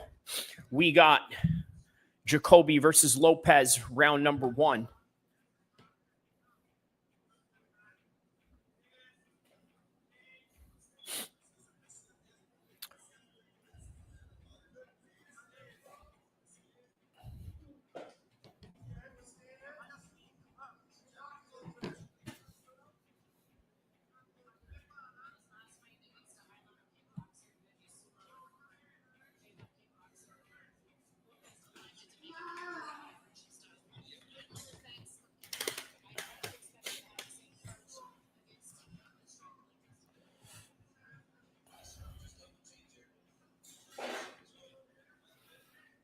All right. Lopes looking to really shoot some levels down right here, right? In a low stance that he's sort of showing, looks like he's kind of leaning towards that direction. And the way that you see Jacoby, he looks, ooh, there's a nice stiff jab right there. He looks like he wants to kickbox with him and continue to do so. He's got him hurt right here. Was looking to finish him off right here. Remember, this guy got hurt by punches from Brenson Ribeiro or Brendan Beerson or something, from what I remember in reading into records. But yeah, he is hurt badly right here, man. He has to really recover quickly in this position right now. Oh, wow, he's got some big shots. Oh, Jacoby looks like he's about to finish him here. Jacoby's looks like he's about to finish him here. Oh, wow, Jacoby just finished him. Unbelievable. Jacoby just finished him right now. You know what? I really thought that Lopes was going to win this fight. Wow. Wow, man. I really thought, yeah, he was going to win this fight. He caught that out of nowhere right there, man. Perfect timing on the part of Jacoby. High-level striking, man. High-level striker. It's one thing you got to watch out for with these high-level strikers. They can be tricky, and he showed that right now. Hey, guys, don't forget to like and subscribe. We're right here covering all these fights, reacting to it, getting it in. Don't forget to like and subscribe. But we're going to continue on, man. We got 3 more fights after this, man. You still got 3 more fights. Can you imagine that? Still 3 more fights going on.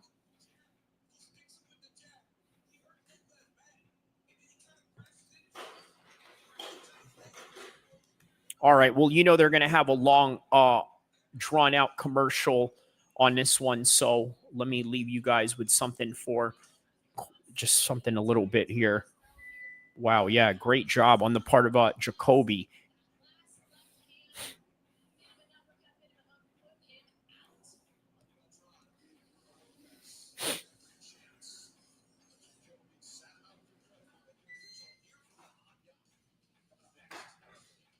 All right.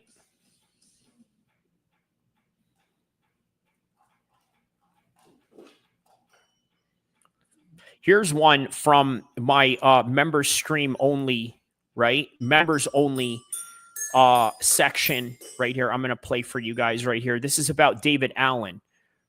Right after David Allan had won, also talking about Gilbert Burns as well. You guys are going to get a kick out of this one.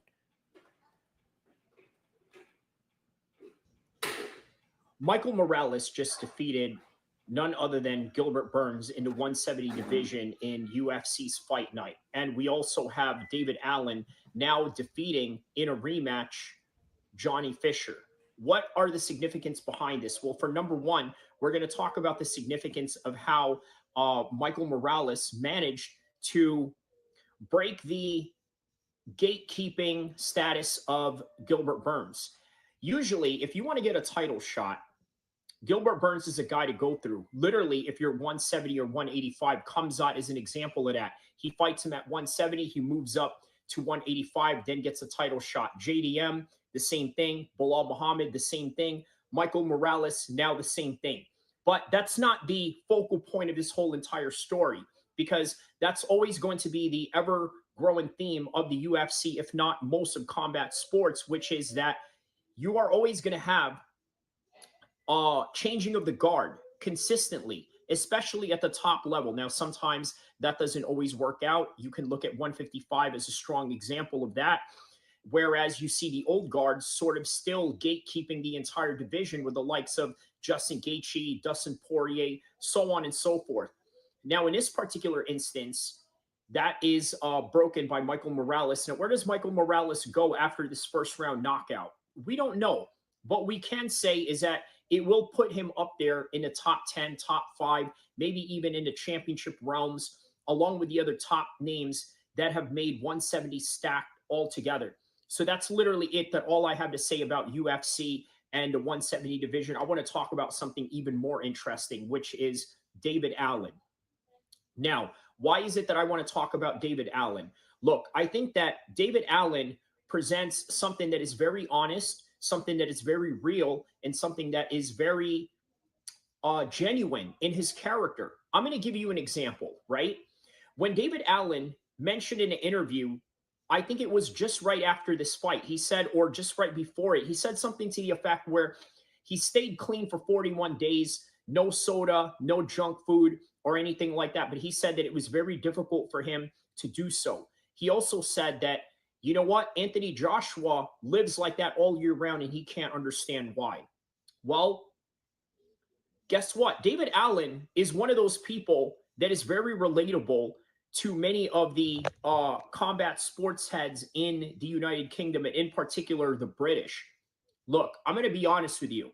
Many of the British, they thrive on the idea of being undisciplined, and they thrive on the idea of being a degenerate. And I'm not saying this to degrade any particular nationality or anything. It's just the reality of things. You've seen combat sports figures such as Paddy the Baddy. He thrives on the idea of gaining so much weight in between. He thrives on the idea of being anti-discipline. He thrives on the idea of being one of the guys at the bars, one of the guys at the pubs.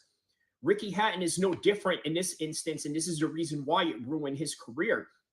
He didn't want to live a life of a professional athlete, and as such, he failed in some instances. He got knocked out too early by Manny Pacquiao. He got stopped by Floyd Mayweather, and as a result of that, he became a shell of himself. And you know what? Even if he was to live a very disciplined life, it's not a guarantee that he would have beaten those guys anyway, right? Maybe he would have given a better account of himself. But either way, a loss is a loss, and that's really all there is to it. And I think this is something that is very interesting in the mental psyche of David Allan. David Allan really has a carefree attitude, and I think this is what really makes him interesting. I think that this win against Fisher sort of proved the notion that a lot of people who support David Allan in terms of, all right, you know what? Do I really need to do this many sit-ups? Do I really need to be on this strict diet? Do I really need to be this guy and that guy and live like a Navy SEAL, live like an SAS soldier, or live like a Spartan, right? Is that really necessary? And those are the questions that you're going to ask when you're dealing with David Allan, right? Because look at what he did with Fisher. I guarantee you Fisher is a type of guy that does everything right, does everything by the books, very similar to Anthony Joshua. This is the reason why Anthony Joshua picked him to win this fight. Well, lo and behold, what happened? He got knocked out. Why? Because I'm going to tell you something that I saw in David Allan that night that I think is really important for you to understand. This is what I saw out of David Allan. What I saw out of David Allan was somebody that wanted to impose his will without any care in the world. I don't think that he even cared about winning or losing this fight. In fact, he even went as far as to say, Johnny Fisher, you should have never took this fight. This is the reason why you should have never took this fight. It would have been a bad idea for you. And as a result, here we are. But I tell you what, congratulations on David Allan. Congratulations on Michael Morales. Obviously, two different stories of two different sides of the coin. But I think that David Allan's story here is the more intriguing story when it comes to the fights that have happened in May 17, 2025, which is today, of which I'm going to be putting this video out later on tonight of May 17, 2025, or maybe later on in the morning of Sunday, probably later on tonight, because I want to get the most views out of it as much as possible. So with that in mind, don't forget to like and subscribe. I will see you in the next one. And if you want me to elaborate more on this particular topic, which I think is really interesting, check out my next live stream that I might do even maybe even on Sunday, or maybe even Monday, or maybe all of them all together. Sunday, Monday, Tuesday, whenever, all week, we're going to do a live stream about it, talk about it, because I think there's some more interesting stories that you can take out of this. With that in mind, don't forget to like and subscribe. I'll see you in the next one. Great night of fights, and we'll have more great night of fights, more better fights, more exciting fights. Not the most exciting weekend, but this was the great story that I think I could garner out of this whole entire tale of David Allan getting the upset over Johnny Fisher. I think his experience, I think his bravery, and not only that, his carefree nature is what helped him win this fight. So please feel free and carefree to like and subscribe so that you can help this channel grow, inshallah. I'll see you in the next one.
All right, here we go. Round number 1 versus Goff versus Brahimaj. Here we go.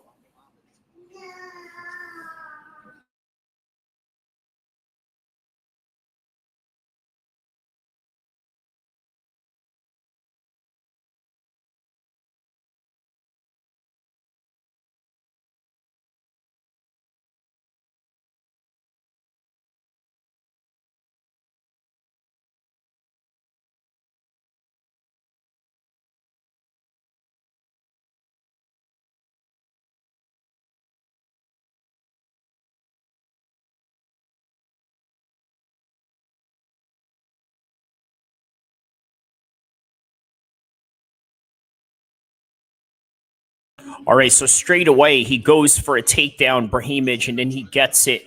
Now he's got a body lock right on Jeff right now. Okay, now he drags him to the ground, looking for his back.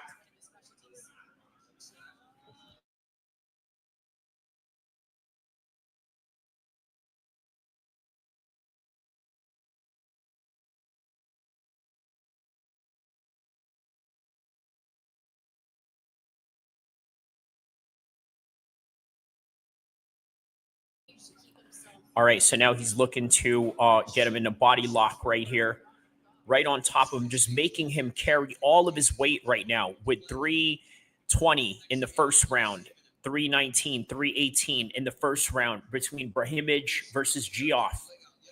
I don't know if it's pronounced Joff or Geoff, but on any regard. Okay, now he's trying to get a rear naked here.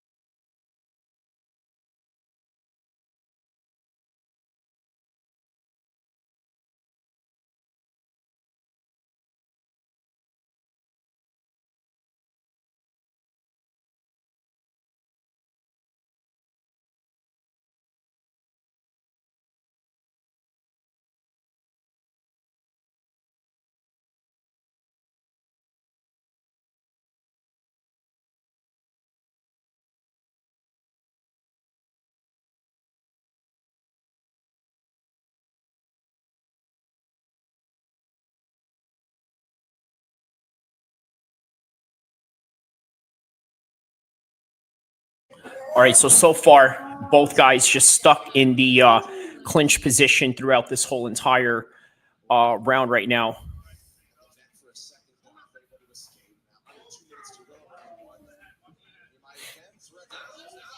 Oh, wow, look at this. Brahimaj is looking for a guillotine choke. Wow, this is tight. Look at this guillotine he's got. Oh, he's out. Oh, my goodness. Oh, my goodness. Brahimaj takes him out. He was out cold.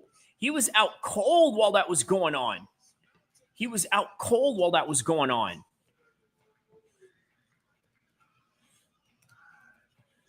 Wow, he was out cold.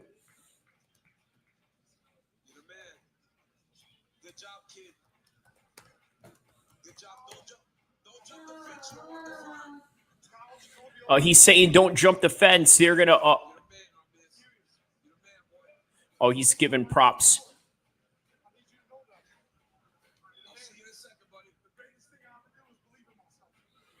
He said, the greatest thing I'd ever do is believe in myself. Wow, man, he's having a moment with DC right there. Wow.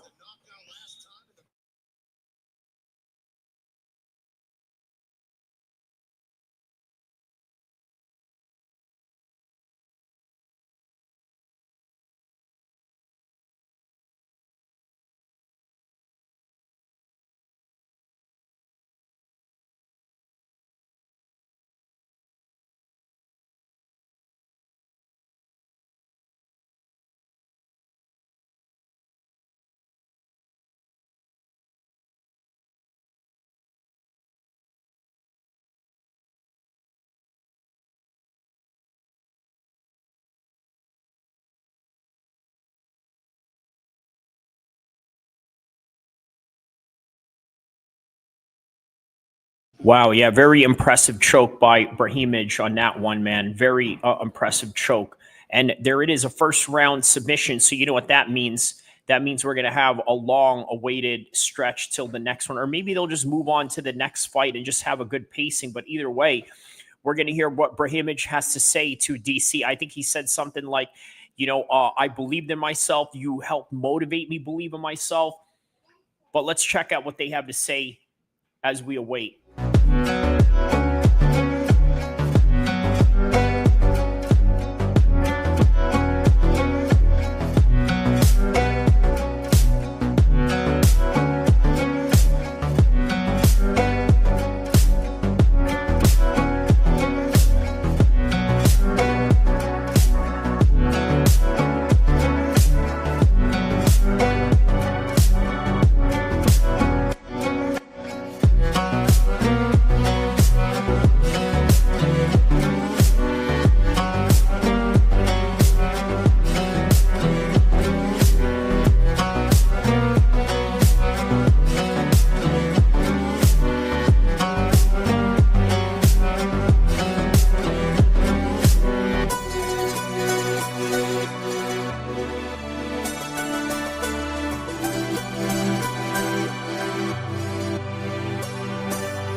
Yeah, this is a very emotional speech right now by Brahimaj.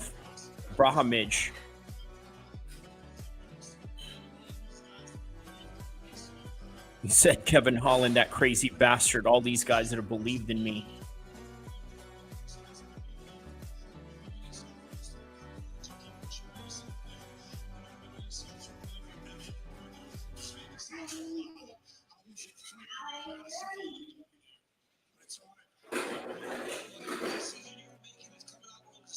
Yeah, he was the massive underdog going in here.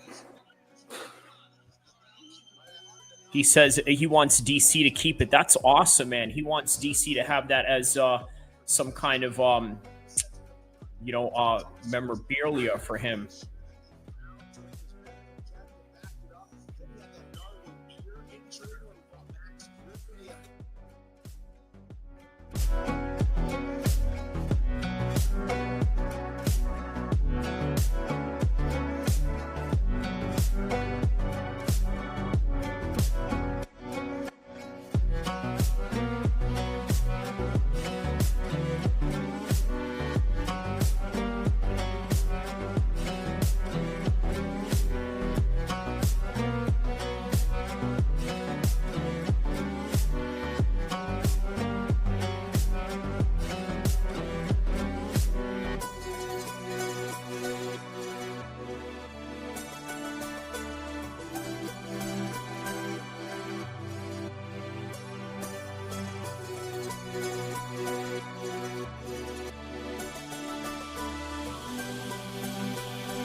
All right, coming up next, we got the co-main event, Klein versus Gamrot. Let's get it.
All right, here we go. Round number 1 between Gamrot and Klein.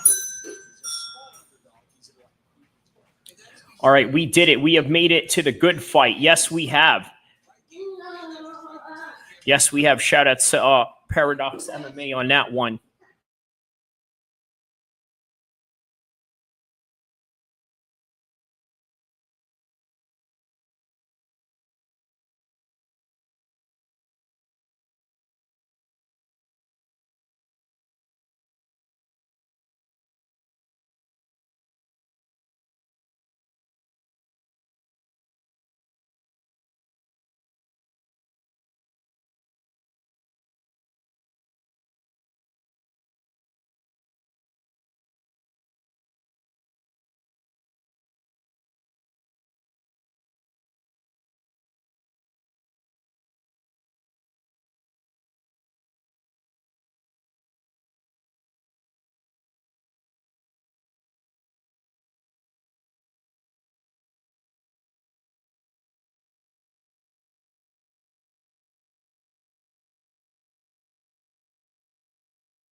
All right, so still a lot of feeling out process going right now.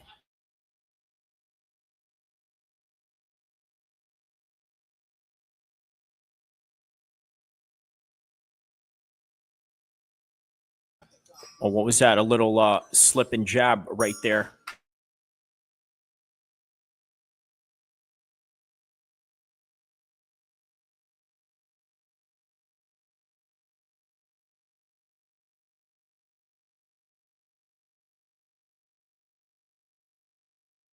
All right, so he's shooting in right there for a single leg, and Klein's doing a very good job of stuffing these takedowns. Now Gamrot's looking to get behind him.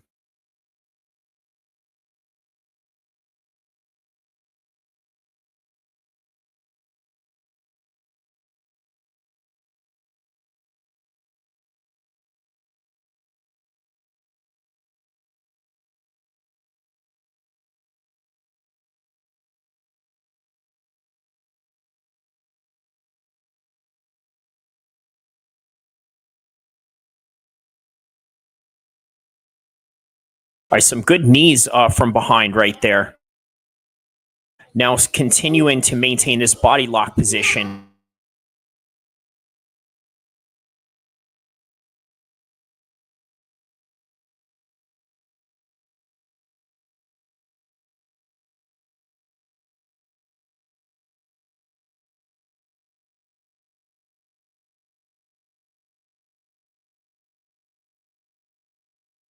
Klein trying to get out of this body lock position, but it's stuck.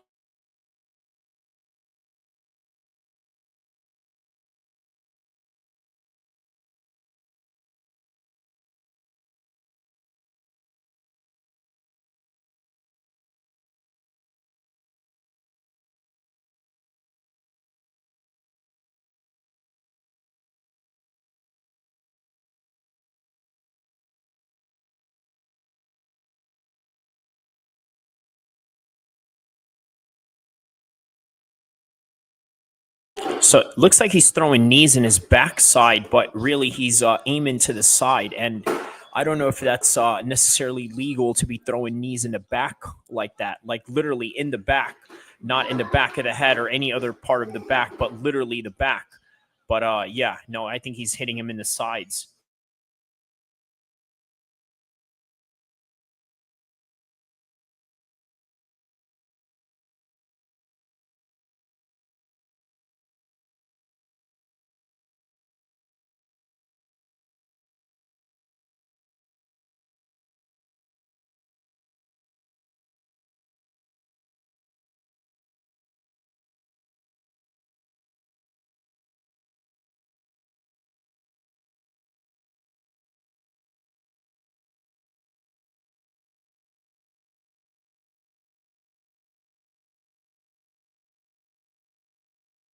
All right, yeah, so Gamrot is maintaining his control in the backside of Klein right now, even while dragging him as he's making him carry him at the same time.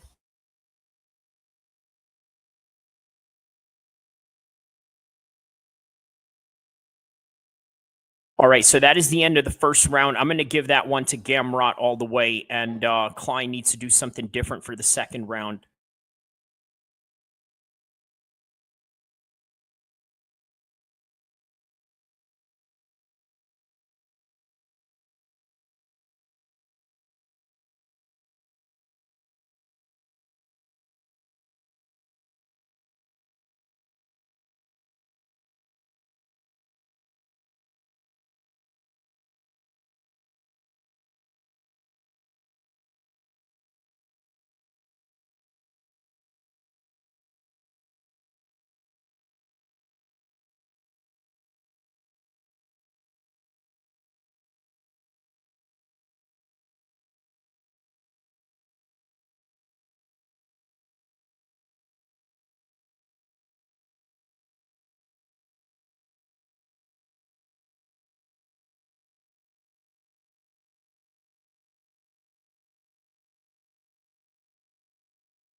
All right, so we're in round two right now, and all's the same in round two with maintaining top position on Klein here.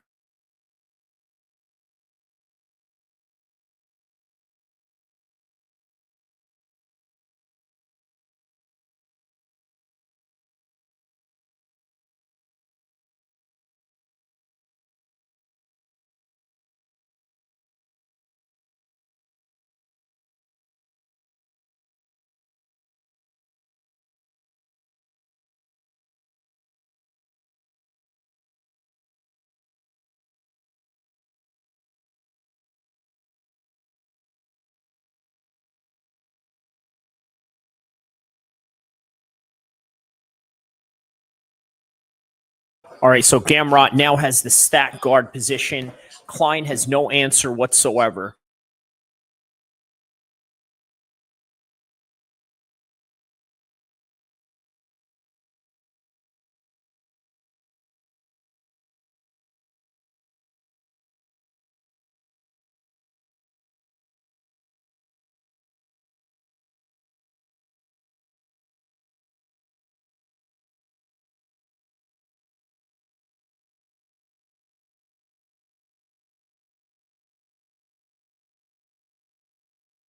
All right, so Klein needs to move his hips out a little bit, kind of shrimp out from this full guard position, maybe get into half guard, and then from half guard try to use some kind of mechanism of getting up from shrimping up here. But yeah, he wasn't able to defend that transition by Gamrot right there. So now Gamrot's maintaining half guard position on top of him.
Okay, so final 30 seconds here. They are right up on their feet.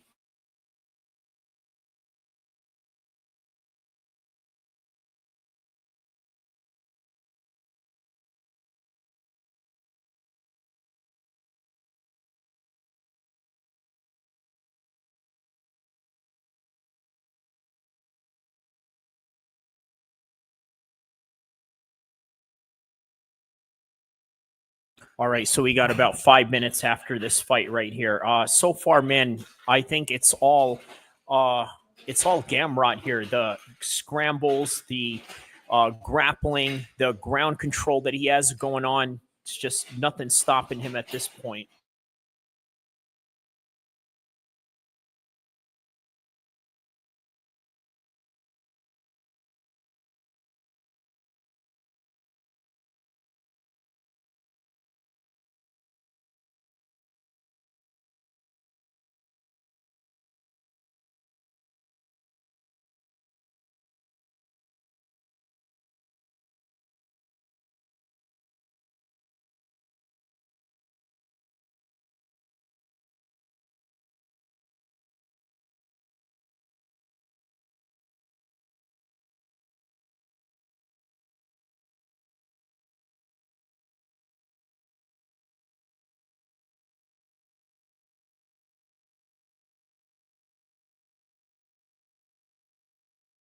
All right, here we go. Round number 3.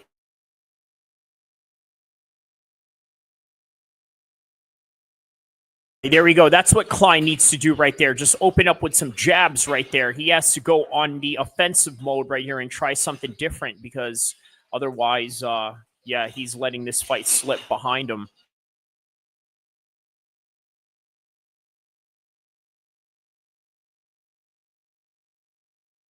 Oh, what is this? He's got him stuck. Oh, no. There's nothing locked in there. He's just holding on to his head. Nice kick right there on the out.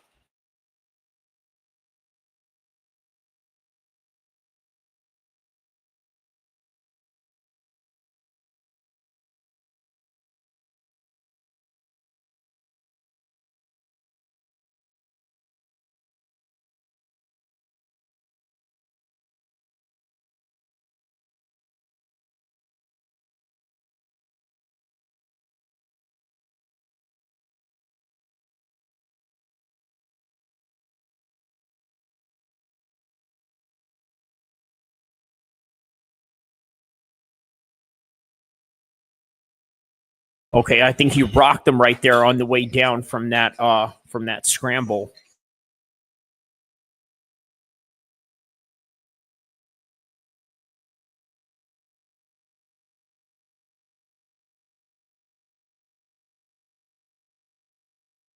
All right, so now they're right back up. Klein has more opportunities now on the feet than he does on the ground if he continues to stay there.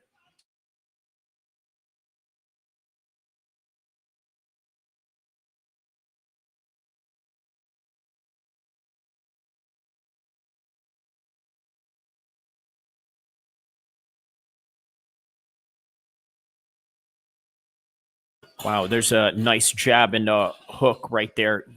Jab, hook combination by Gamrot right there.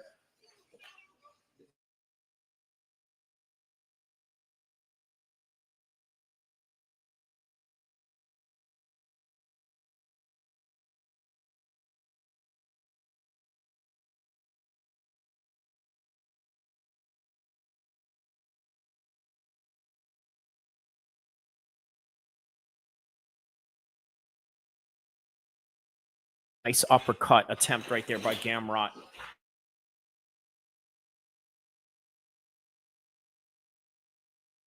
Oh, wow. It's a good shot right there.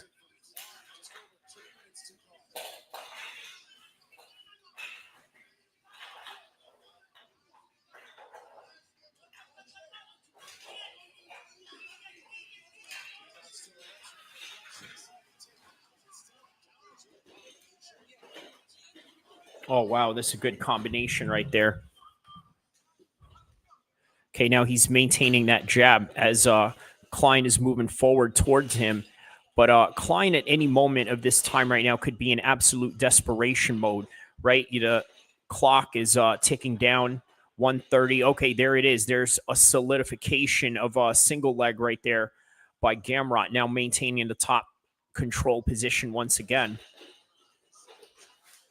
Yeah, on the feet is where Klein really had the most amount of time to do the damage that he could. But then once Gamrot shot in for that takedown, he wanted to solidify the points of this fight right here.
All right, so that's the end of the fight right there. Let's see and go to the scorecards for this one.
All right, let's find out the official decision right now.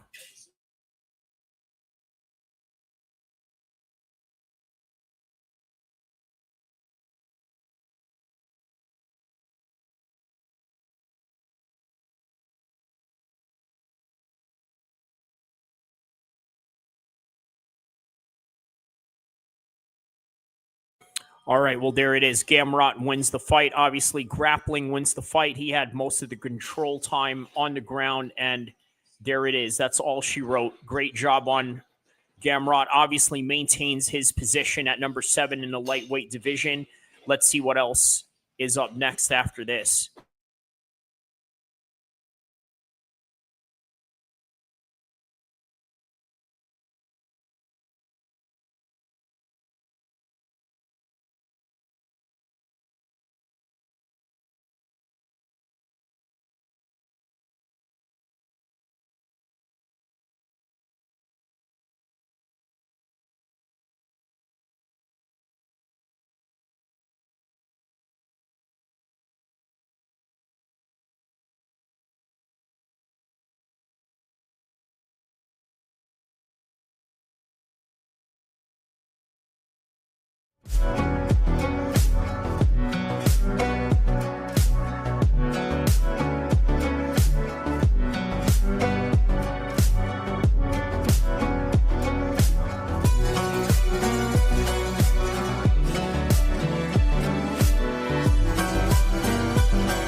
We're on the co-main event, or actually the main event right now, as the co-main event just ended. Here we go.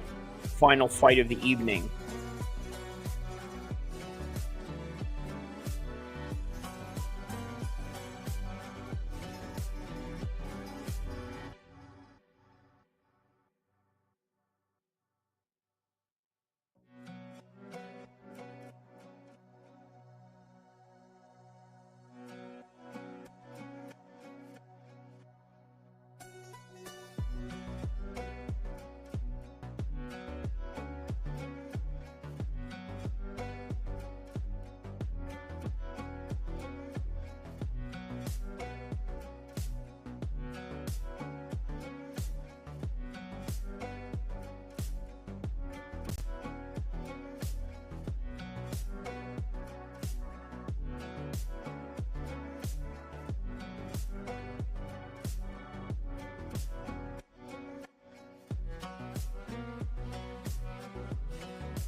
I can't believe it. Breaking news.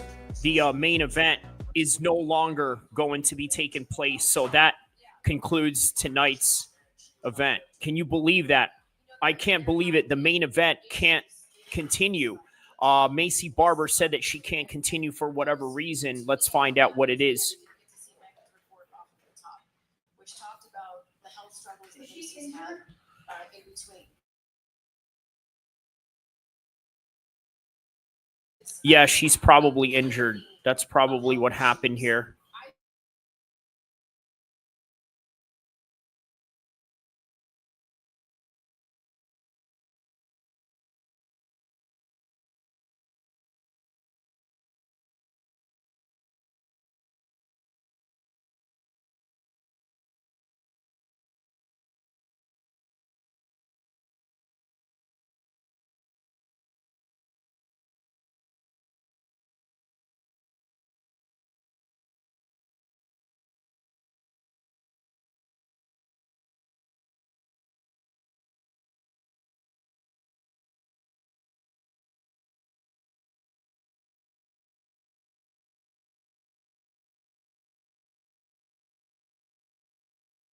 Wow, that is unbelievable. Sudden turn of events here. Let's see what happens. Let's see how this unfolds as we await the final decision on this process right now.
Yeah, so Barber is out of the main event.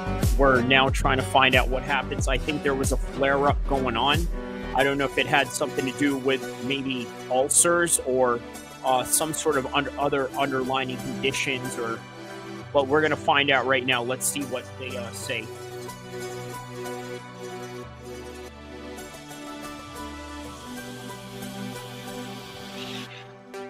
Last-minute medical issue. She's not cleared medically to compete.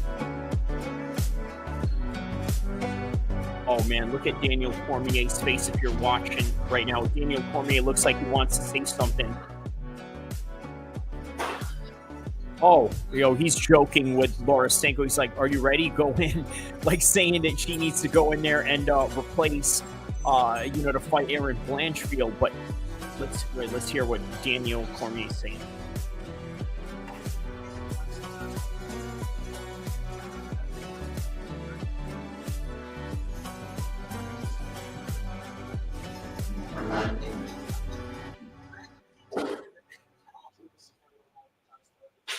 Wow, that's crazy. As they were running the feature.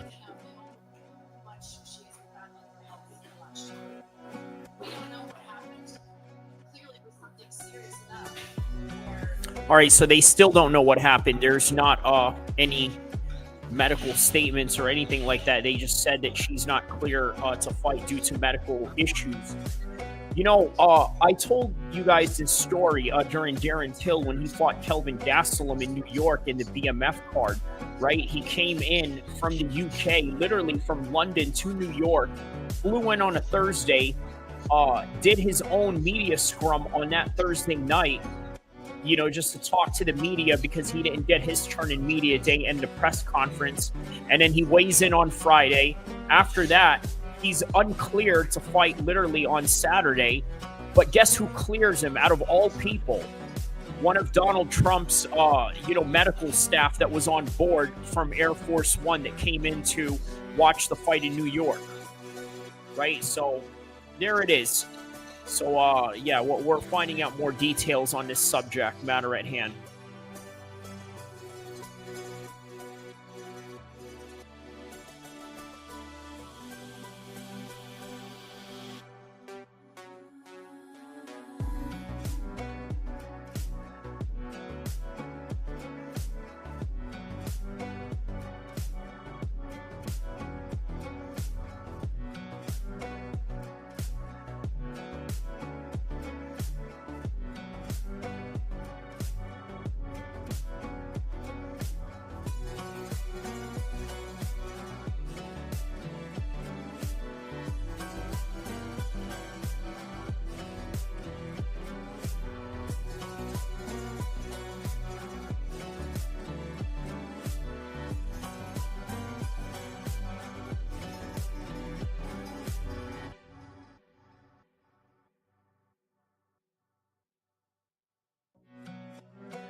All right, so they're waiting on Erin Blanchfield to talk to her and ask her what this was all about.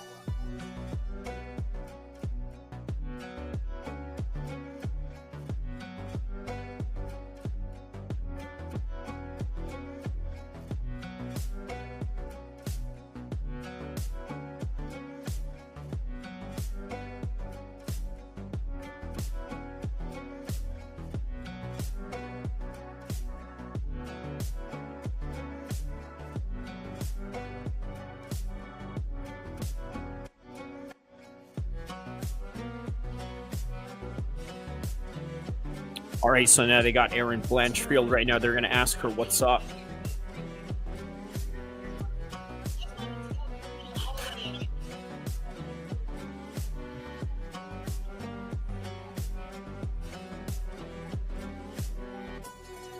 So it was Hunter Campbell that told her what had happened.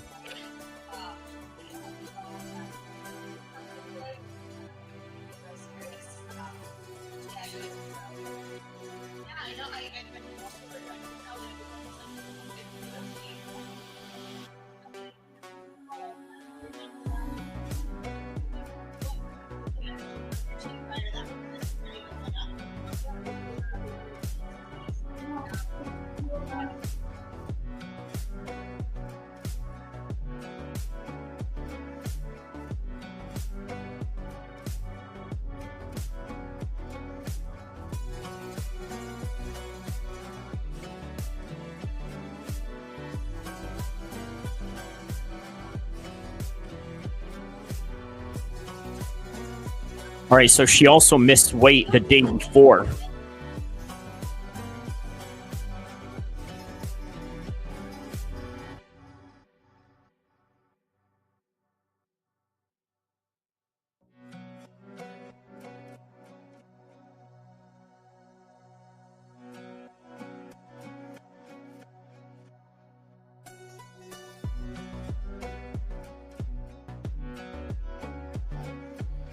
Never stopped Darren Till's title run. Gustafsson versus Erin on short notice. Yes, sure. Dana's fault for making a trash women's MMA main event. She had a seizure. CT Volk stepping up on short notice versus Blanchfield. Erin just said Hunter said Barber had a seizure. Blanchfield versus Barber being cancelled has getting out of school for summer break vibes. It does. Barber built like an avocado. All right. Dana just called up McDonald's to see if Molly's at work tonight. Thank you.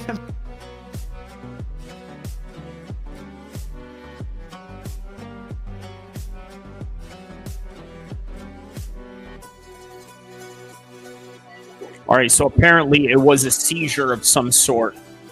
Right, so that's ultimately what ended the fight for the night. So, man, I tell you what, this is what I'll do. I'll keep the stream running.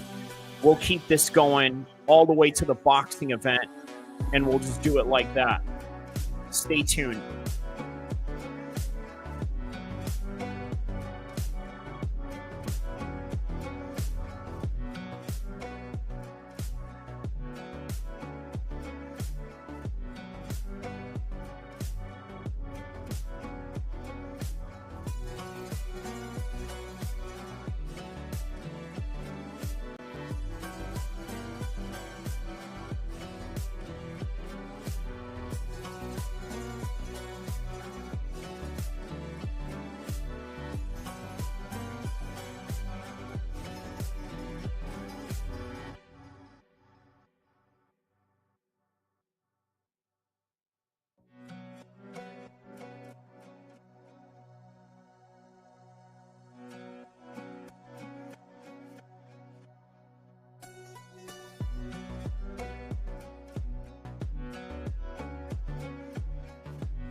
right, so closing it off, yeah. I mean, lackluster. Didn't expect it, but it is what it is. It happens in a fight game. Now, can you imagine if this was a big main event? Obviously, this is just a normal fight night main event, but imagine if this was a big pay-per-view, right? But here's the thing. I don't think if there was a name like John Jones or McGregor or Khabib or Islam or Khamzat or any of those guys that are fighting in a main event at that night, I don't think that they would just walk out like that, you know, under any circumstance.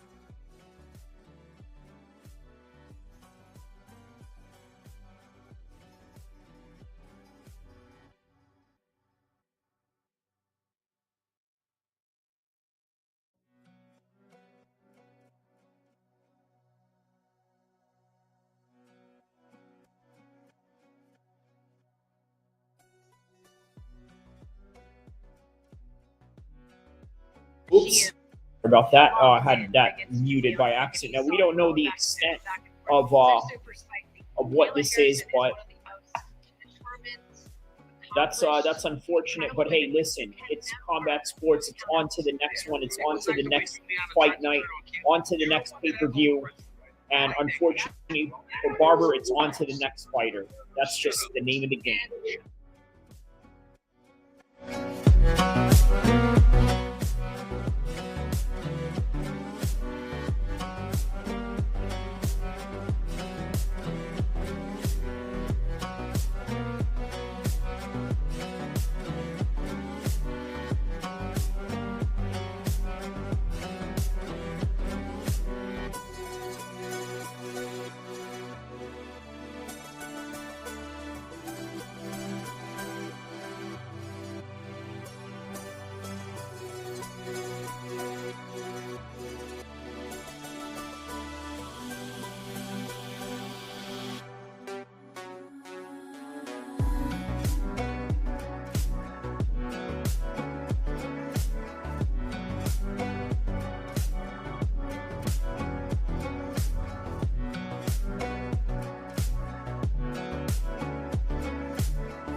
All right, Charles, this is what we're going to do. So we obviously seen MAYCEE Barber pulled out. I know there's some boxing cards that went on tonight. Hey, this is what I'm doing right now. I obviously didn't catch the Caleb Plant fight live because, listen, it's either the UFC or boxing. I choose UFC tonight. I choose real fighting tonight. But there was real drama going on, and there was no fight happening. So we're going to talk about that. All right. Let's do a little highlight reaction to Caleb Plant and Jose Armando Resendiz right here. I obviously can't show you the fight, but I'll tell you what's going on in the highlights right now. Here we go. All right, so we're watching about a 3-minute highlight of Caleb Plant. Let's see how he looked. So we don't know if this ended early or if this is going to go through a whole full rounds, but we're just watching the highlights of this right now. So here we go. All right, so there's Caleb Plant going for jab. Okay, looking sharp. Obviously, he's going to look sharp compared to these other guys, right? You know, with Canelo, it was a little bit different. He did do good against Canelo until he didn't, right? That's just Canelo in a nutshell. He just has this tremendous amount of power where even if he's doing a lot of things wrong during the fight, he can equalize it by just finishing right on the spot.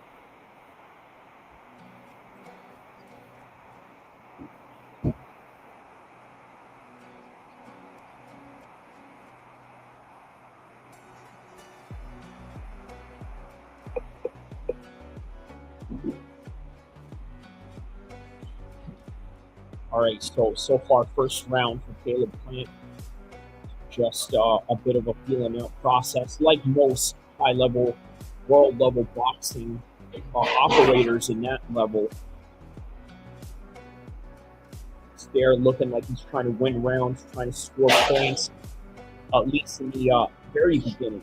Now, he's got great finishing ability, obviously not the way that Canelo did, right? Especially compared it to their fight. But yeah, the return of Caleb Plant.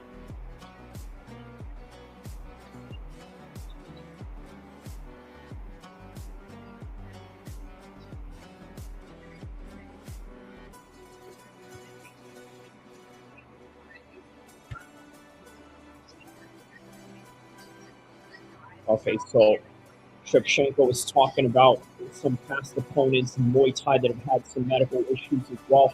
Yeah, man, this is very common. I think what makes this even more shocking is that it's in the main event. But if you go across the United States, all throughout California, up in Reno, all these different regional fight shows, there's a lot of guys that pull out for multitudes of reasons, right? You know, there's really guys out there that pull out because they're scared. Like, there's that, you know what I mean? Like,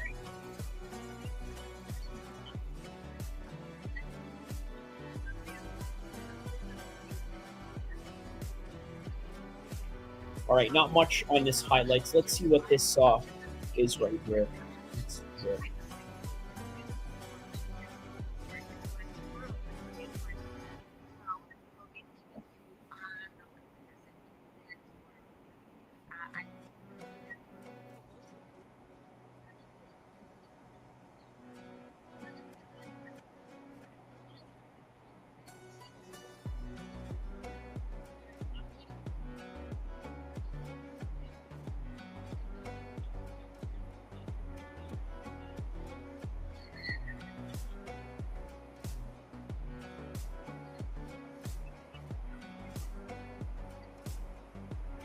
All right, so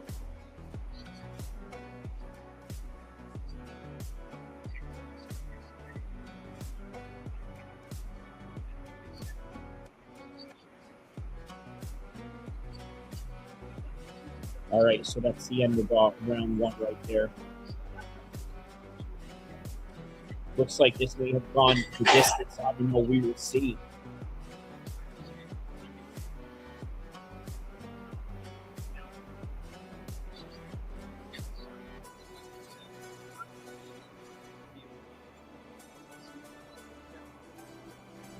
Yeah, that's a good point. What Mike Chiasson is saying right now in the post fight show, he's saying that, you know what, there's a lot of adrenaline going into you during your fight week, and he's right about that, right? So whatever underlying issues you have going on, sometimes you're not going to feel it.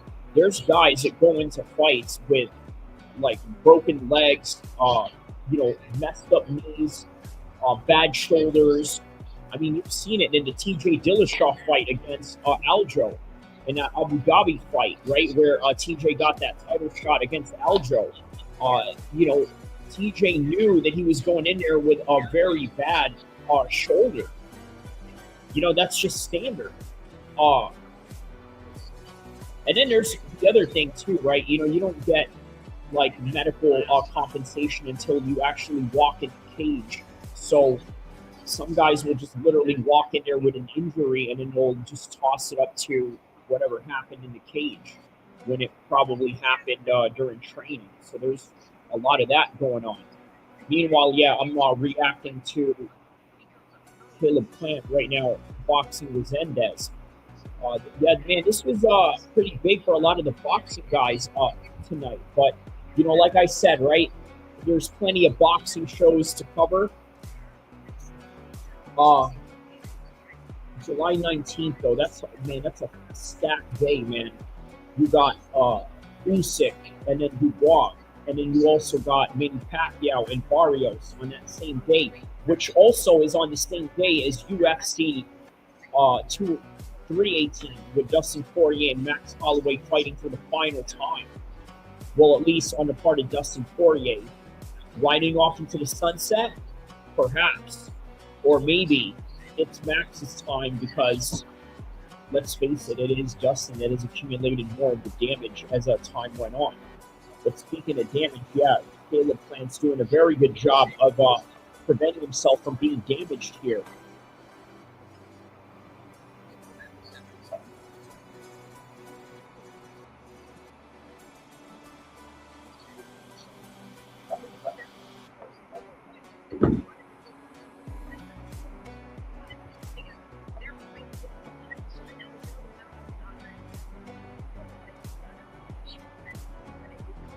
All right.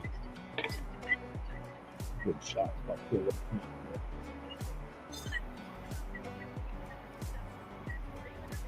All right, there's Valentina Shevchenko talking about her title defense against Manon Ferrut at May 10th, the same day as Bilal Muhammad and GEM.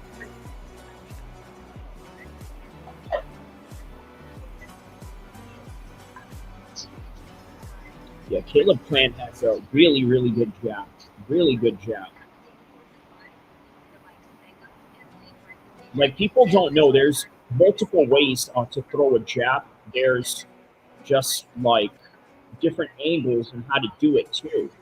Right? And also, there's just different ways in which, let's say, if you're trying to do it in a counter-measured manner, or if you're doing it in an offensive manner, right? Sometimes you want to do it while switching stances, right? There's just variations of that. People who just look at boxing as just, oh, it's just nothing but punching. Man, I'm telling you, the more that you study and look into it, there's more to it than that. There's more to punching than punching itself. And sometimes in MMA, there isn't this same emphasis on trying to learn it as you would in boxing, because you have all these other weapons around you, which, by the way, I think is the reason why John Jones never really highly developed his boxing skills the way that he should, at least not in a way where he would have decent footwork and being able to move with a jab and things of that nature, right? He just, you know, when you got all these other arsenals around you, you just kind of are relying on it.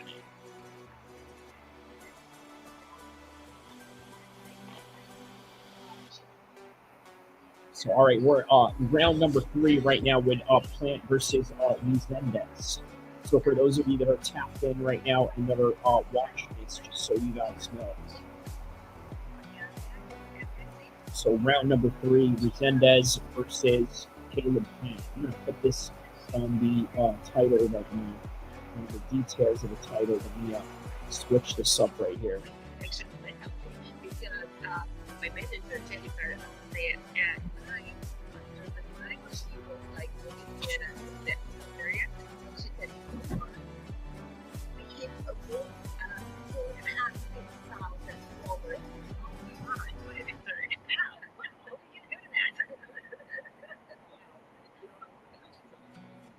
Every time you step on board, we see you evolve. You adapt your style. But we've seen you have the same coach as you. You're very loyal to your teammates. So what is it? All right, perfect. How is it you constantly evolve? There we go. Change your style every time you prepare for this fight? Constancy is the key, right? I feel that because my coach, he has this idea of mixed martial art fighter, because it's a personal fighter. MMA fighter has to have a perfect technique, like stand up, amazing legs, good boxing, wrestling, grappling, everything. It's like, I call it my character's favorite character of going all the time. It's kind of like he can, you know, all right, there it is. We changed the title up. All right, continuing. Third round for those that are following up on this right now. Where did this fight take place? Tonight. I'm assuming probably Vegas as well.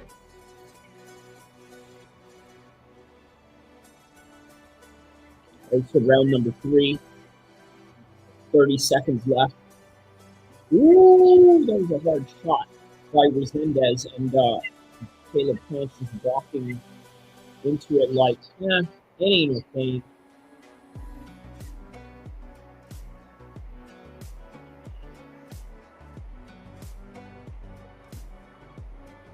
All right, so he goes in for a hooking body shot right there. There's a straight shot right there by Caleb Plant as he was waiting for him to walk in on that. All right, that's the end of the third round.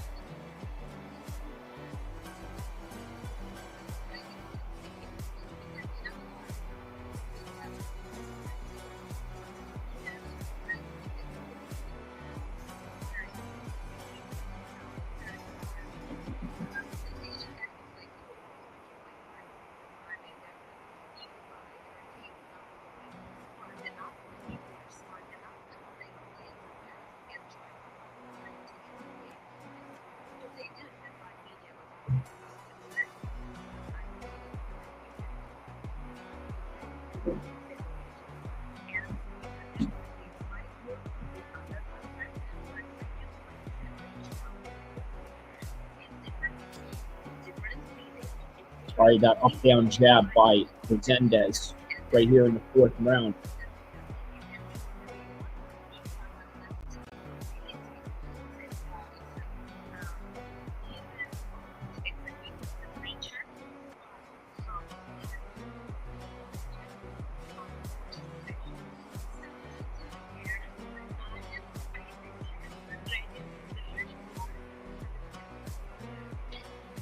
Nice double jab right there by Caleb Plant.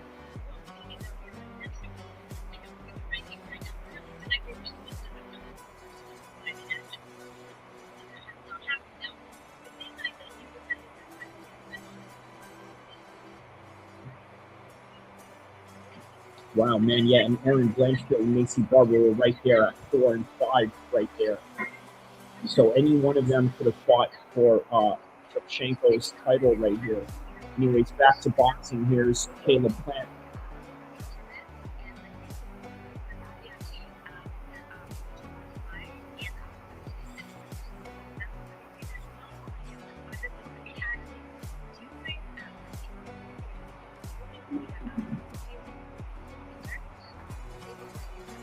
I tell you what, if you're one of these new beginners in boxing and you want to understand the fundamentals and the proper technique, I think Caleb Plant is the one to watch right now, at least in this fight, right? The way that he is sort of doing, like, look, here's the thing, right? Like, in boxing, you can't teach swag and then basic skills at the same time, right? You got to have the basic skills first as a foundation, and then you build up your own style all around it, right?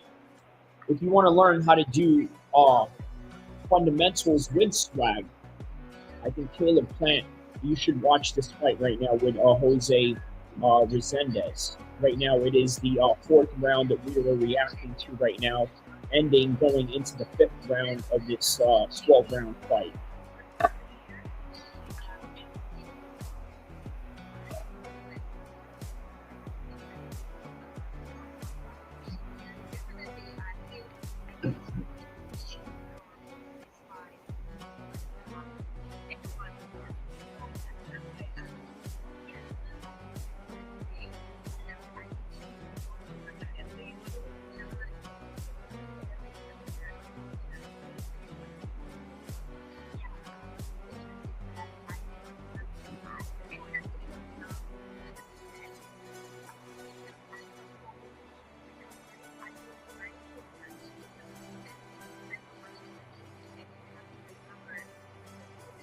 Nice little slip away jabs by Caleb Plant right now. There's another slip away.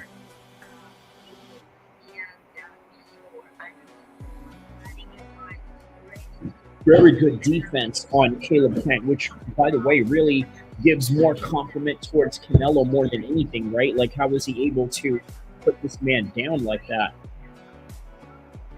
Especially with the tight defense that he has going on.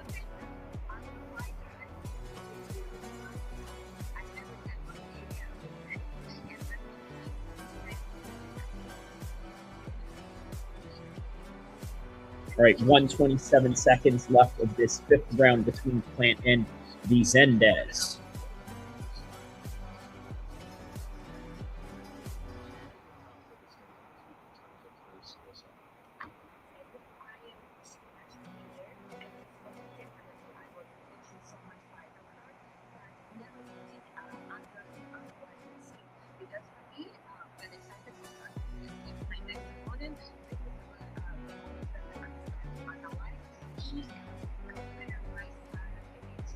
All right, so he's kind of pawing this jab right out there, is Caleb Plant.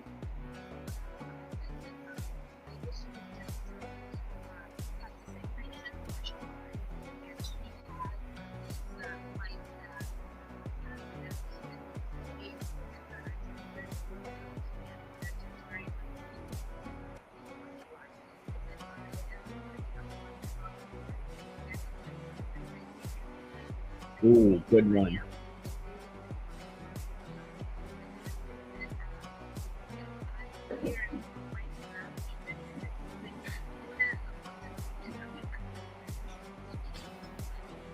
Caleb Plant going for a body shot right there, really twerking on that shot right there.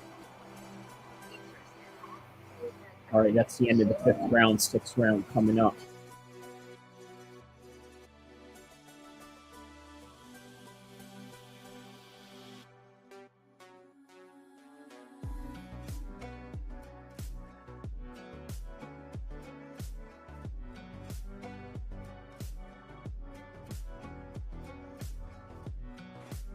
So we're in the 6th round right now. If you're following up with me and Caleb Plant versus Resendiz, which happened just earlier tonight. So I figured, hey, if we're not going to have a main event, we're going to have a main event on this channel.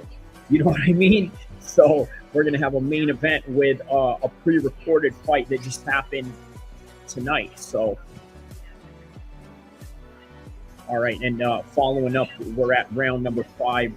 Plant versus Resendiz.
All right, there's a double jab. Staying with that double jab right there.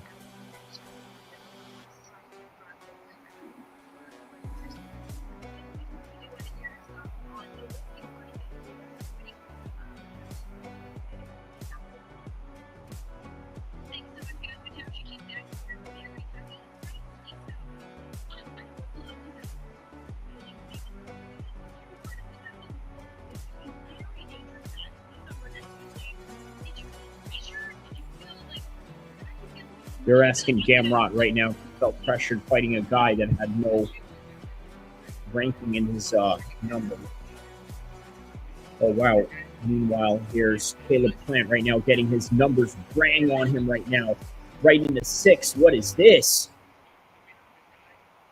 See, that's why I'm glad I didn't watch this fight. So if anything exciting happens here and I didn't know about it, ooh, that's it. That's the end of the 6th round going into the 7th.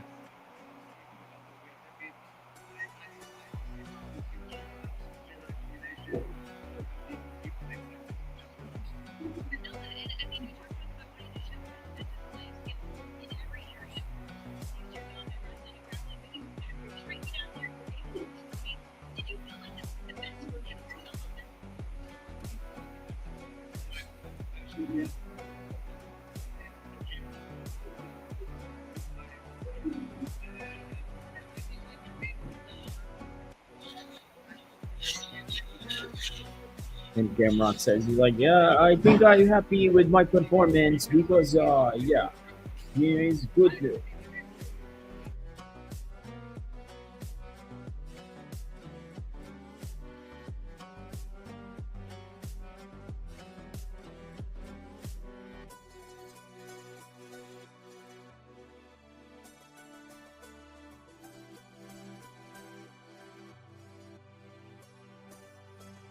All right, there's Caleb going with a double jab right there. There's a double jab of Jose on its own.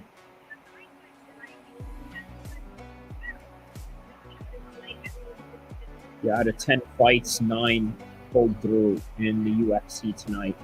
And out of all the fights that they have in the Caleb Plant, Jose Armando Resendiz fight, this is the only one that I'm watching in this card. I think Charlo also fought in this card as well, but after this matchup, I don't want to see the results of this, so I'm going to see the results of the whole entire card that night, and yeah, we'll go from there.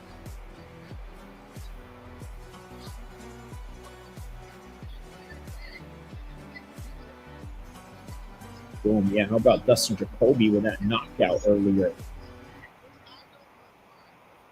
Yeah, man, Bruno Lopes wanted to brawl with him right there. And he's like, hey, you want to oblige on that? Let's go.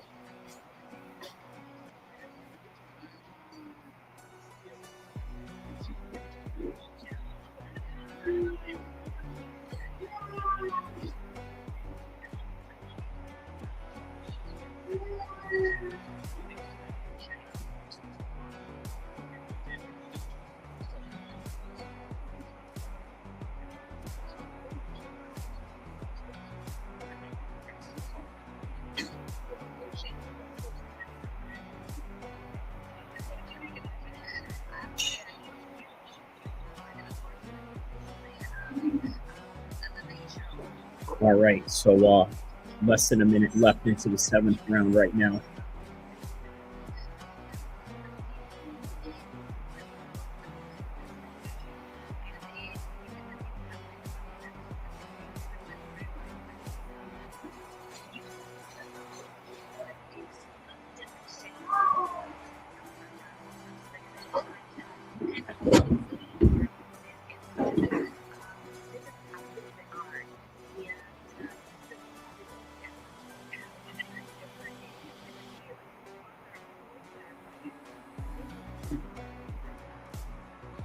All right, little good back and forth action right here with Caleb Plant and Resendiz.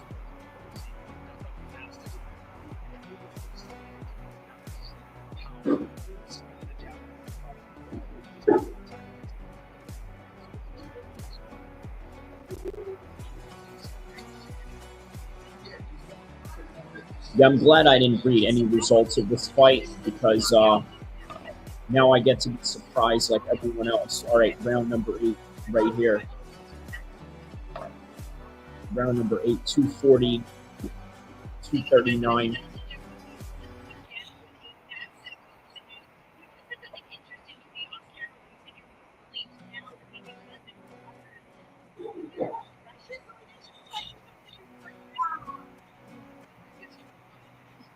Swing wildly here. Resendiz.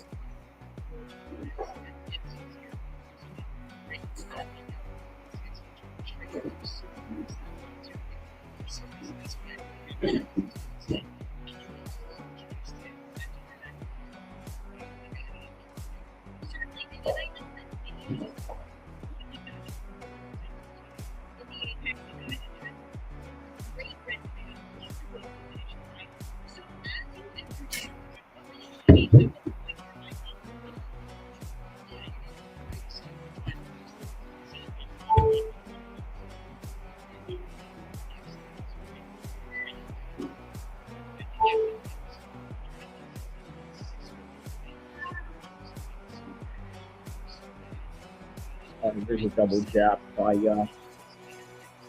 Now back at clinch position again.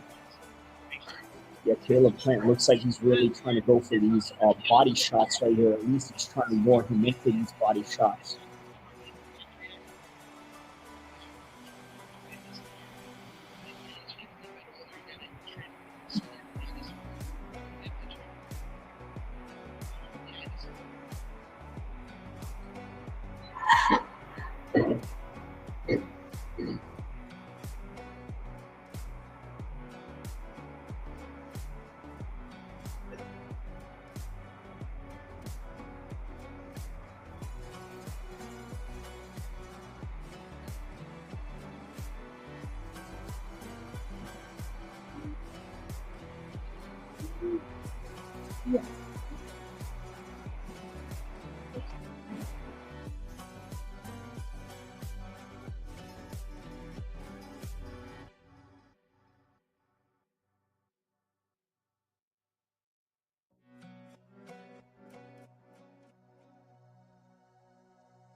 Oh wow, yeah. At this point of the 8th round, Caleb Klein is getting hurt right here.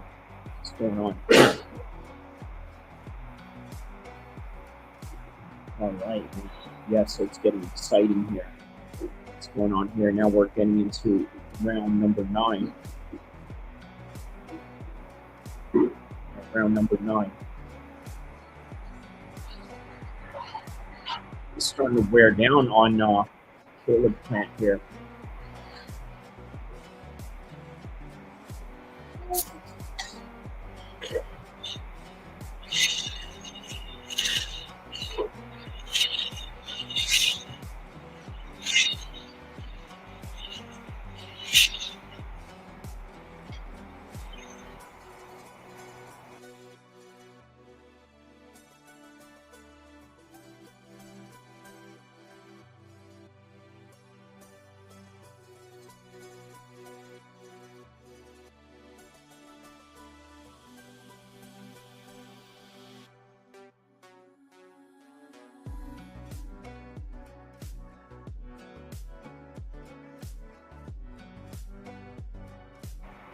Yeah, it looks like the momentum's changing here in the 9th round. Yeah, really wearing down on Caleb Plant right now. Caleb Plant looks like a completely different fighter than from the 1st round now going into the 9th round.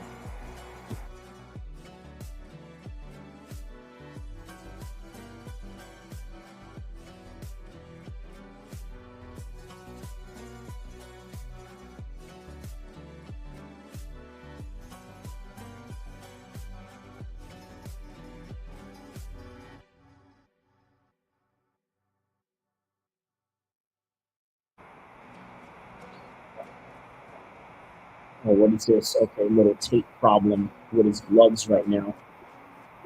Probably deliberate on the part of the referee. Obviously, the referee is a PVC paid shill, so you know how that goes. You know he's going to favor a certain fighter of certain promotions, that being of Caleb Plant.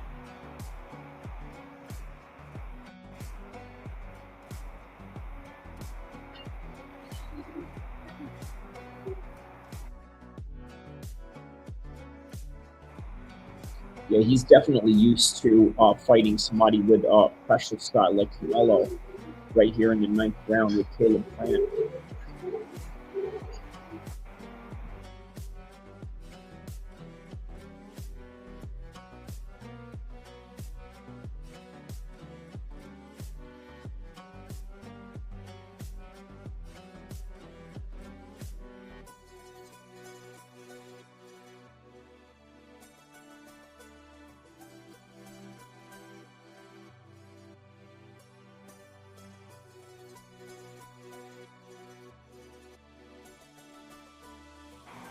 All right, so Jose's landing shots right here, and that's ultimately what's wearing Caleb Plant down as these rounds go on.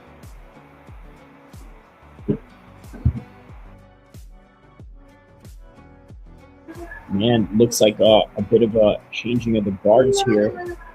All right, round number 10. Resendiz and Plant.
All right, yeah, man, he definitely is fading in this last 2 rounds right here.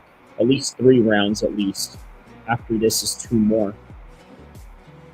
There, and Resendiz is coming strong in these last rounds right here. I don't think Caleb Plant really expected this in the 10th round right now.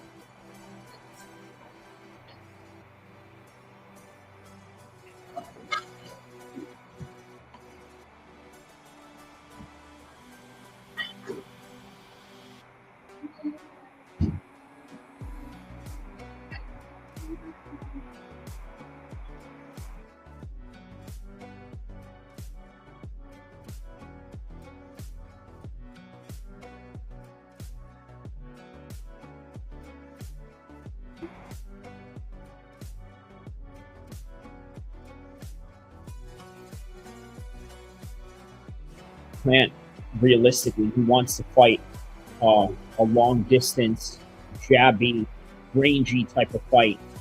And this Mexican right here is not allowing him to do that. He's just on him like white on rice. And what you should do with a range fighter like that, he's doing exactly what you should do.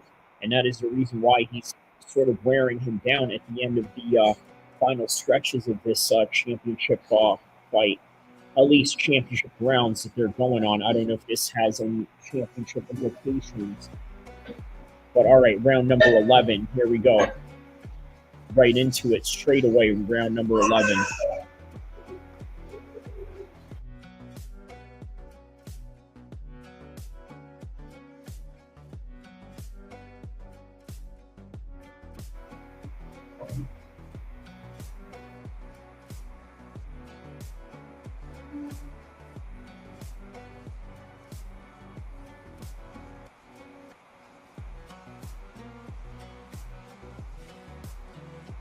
Wow, yeah, man. Looking to get an upset here.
Yeah, it's close to being over now.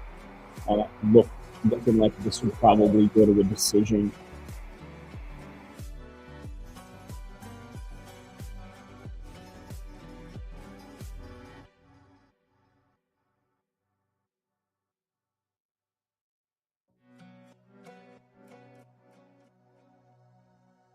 Yeah, I can't believe they would say that he's too small for this weight class. Maybe he is, but sometimes, you know, depending on certain fighters and styles make fights, right? And then that's where sometimes size doesn't really play a factor, especially if the right amount of, you know, skills and talent meets the other side of that.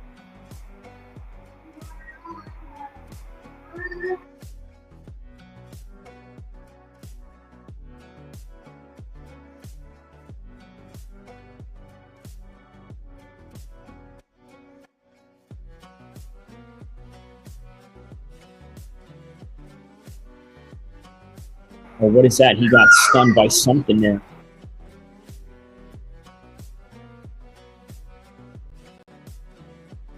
All right, final round right here. Let's see how this plays out.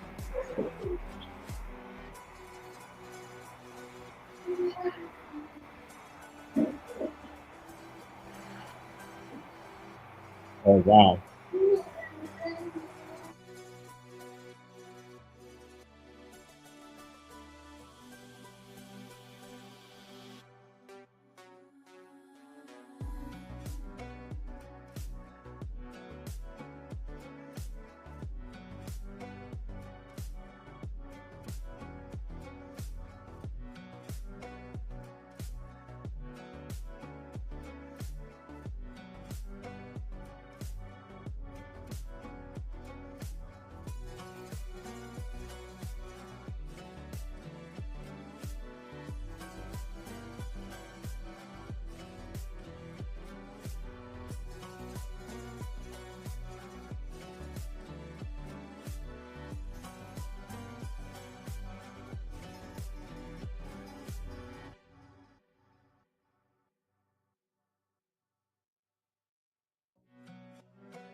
All right, so a minute and 30 left into this last round, and man, he's really trying to go for the finish all the way until the end, right? And then he's just chasing Plant down, and Plant sort of, well, not literally, but ring-wise, sort of running away from him.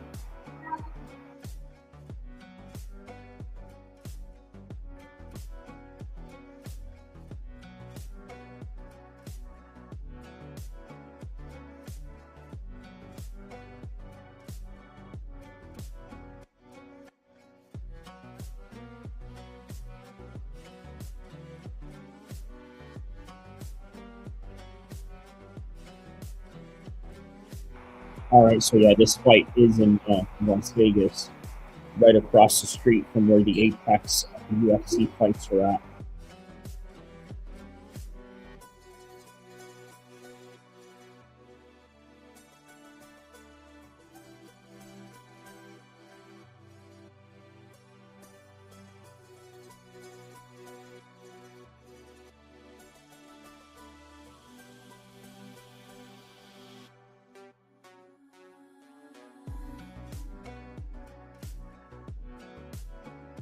All right, let's see if Jose Resendiz pulls off an upset here in the final 12th round. And we'll call it a night right here. All right, so who won that fight? They just end the video like that without showing who won the fight. Who won the fight?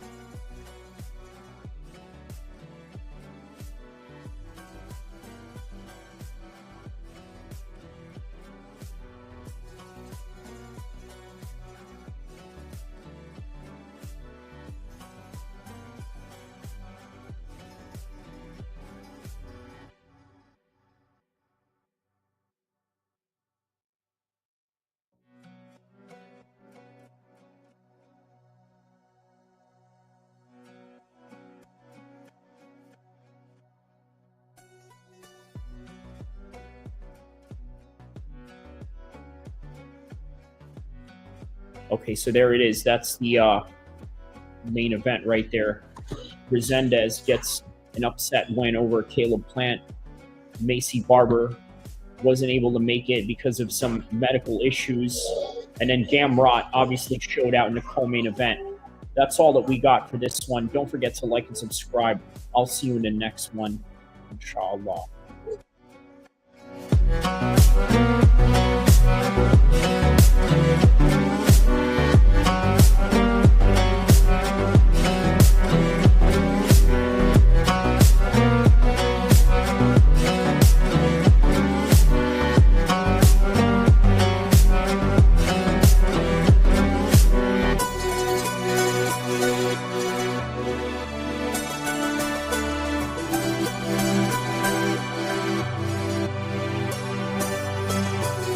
you.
telling you, Kyrie will appear. He's wild as shit. He's going into neutral for different reasons. He's fucking wild. But he's the type of guy that you would want on your side. I feel like this guy just has some intense fucking loyalty about him. He's a good fucking dude. He is loyalty over royalty. If not to his fucking max. Now we start off with a good time. Yeah, I like Kyrie.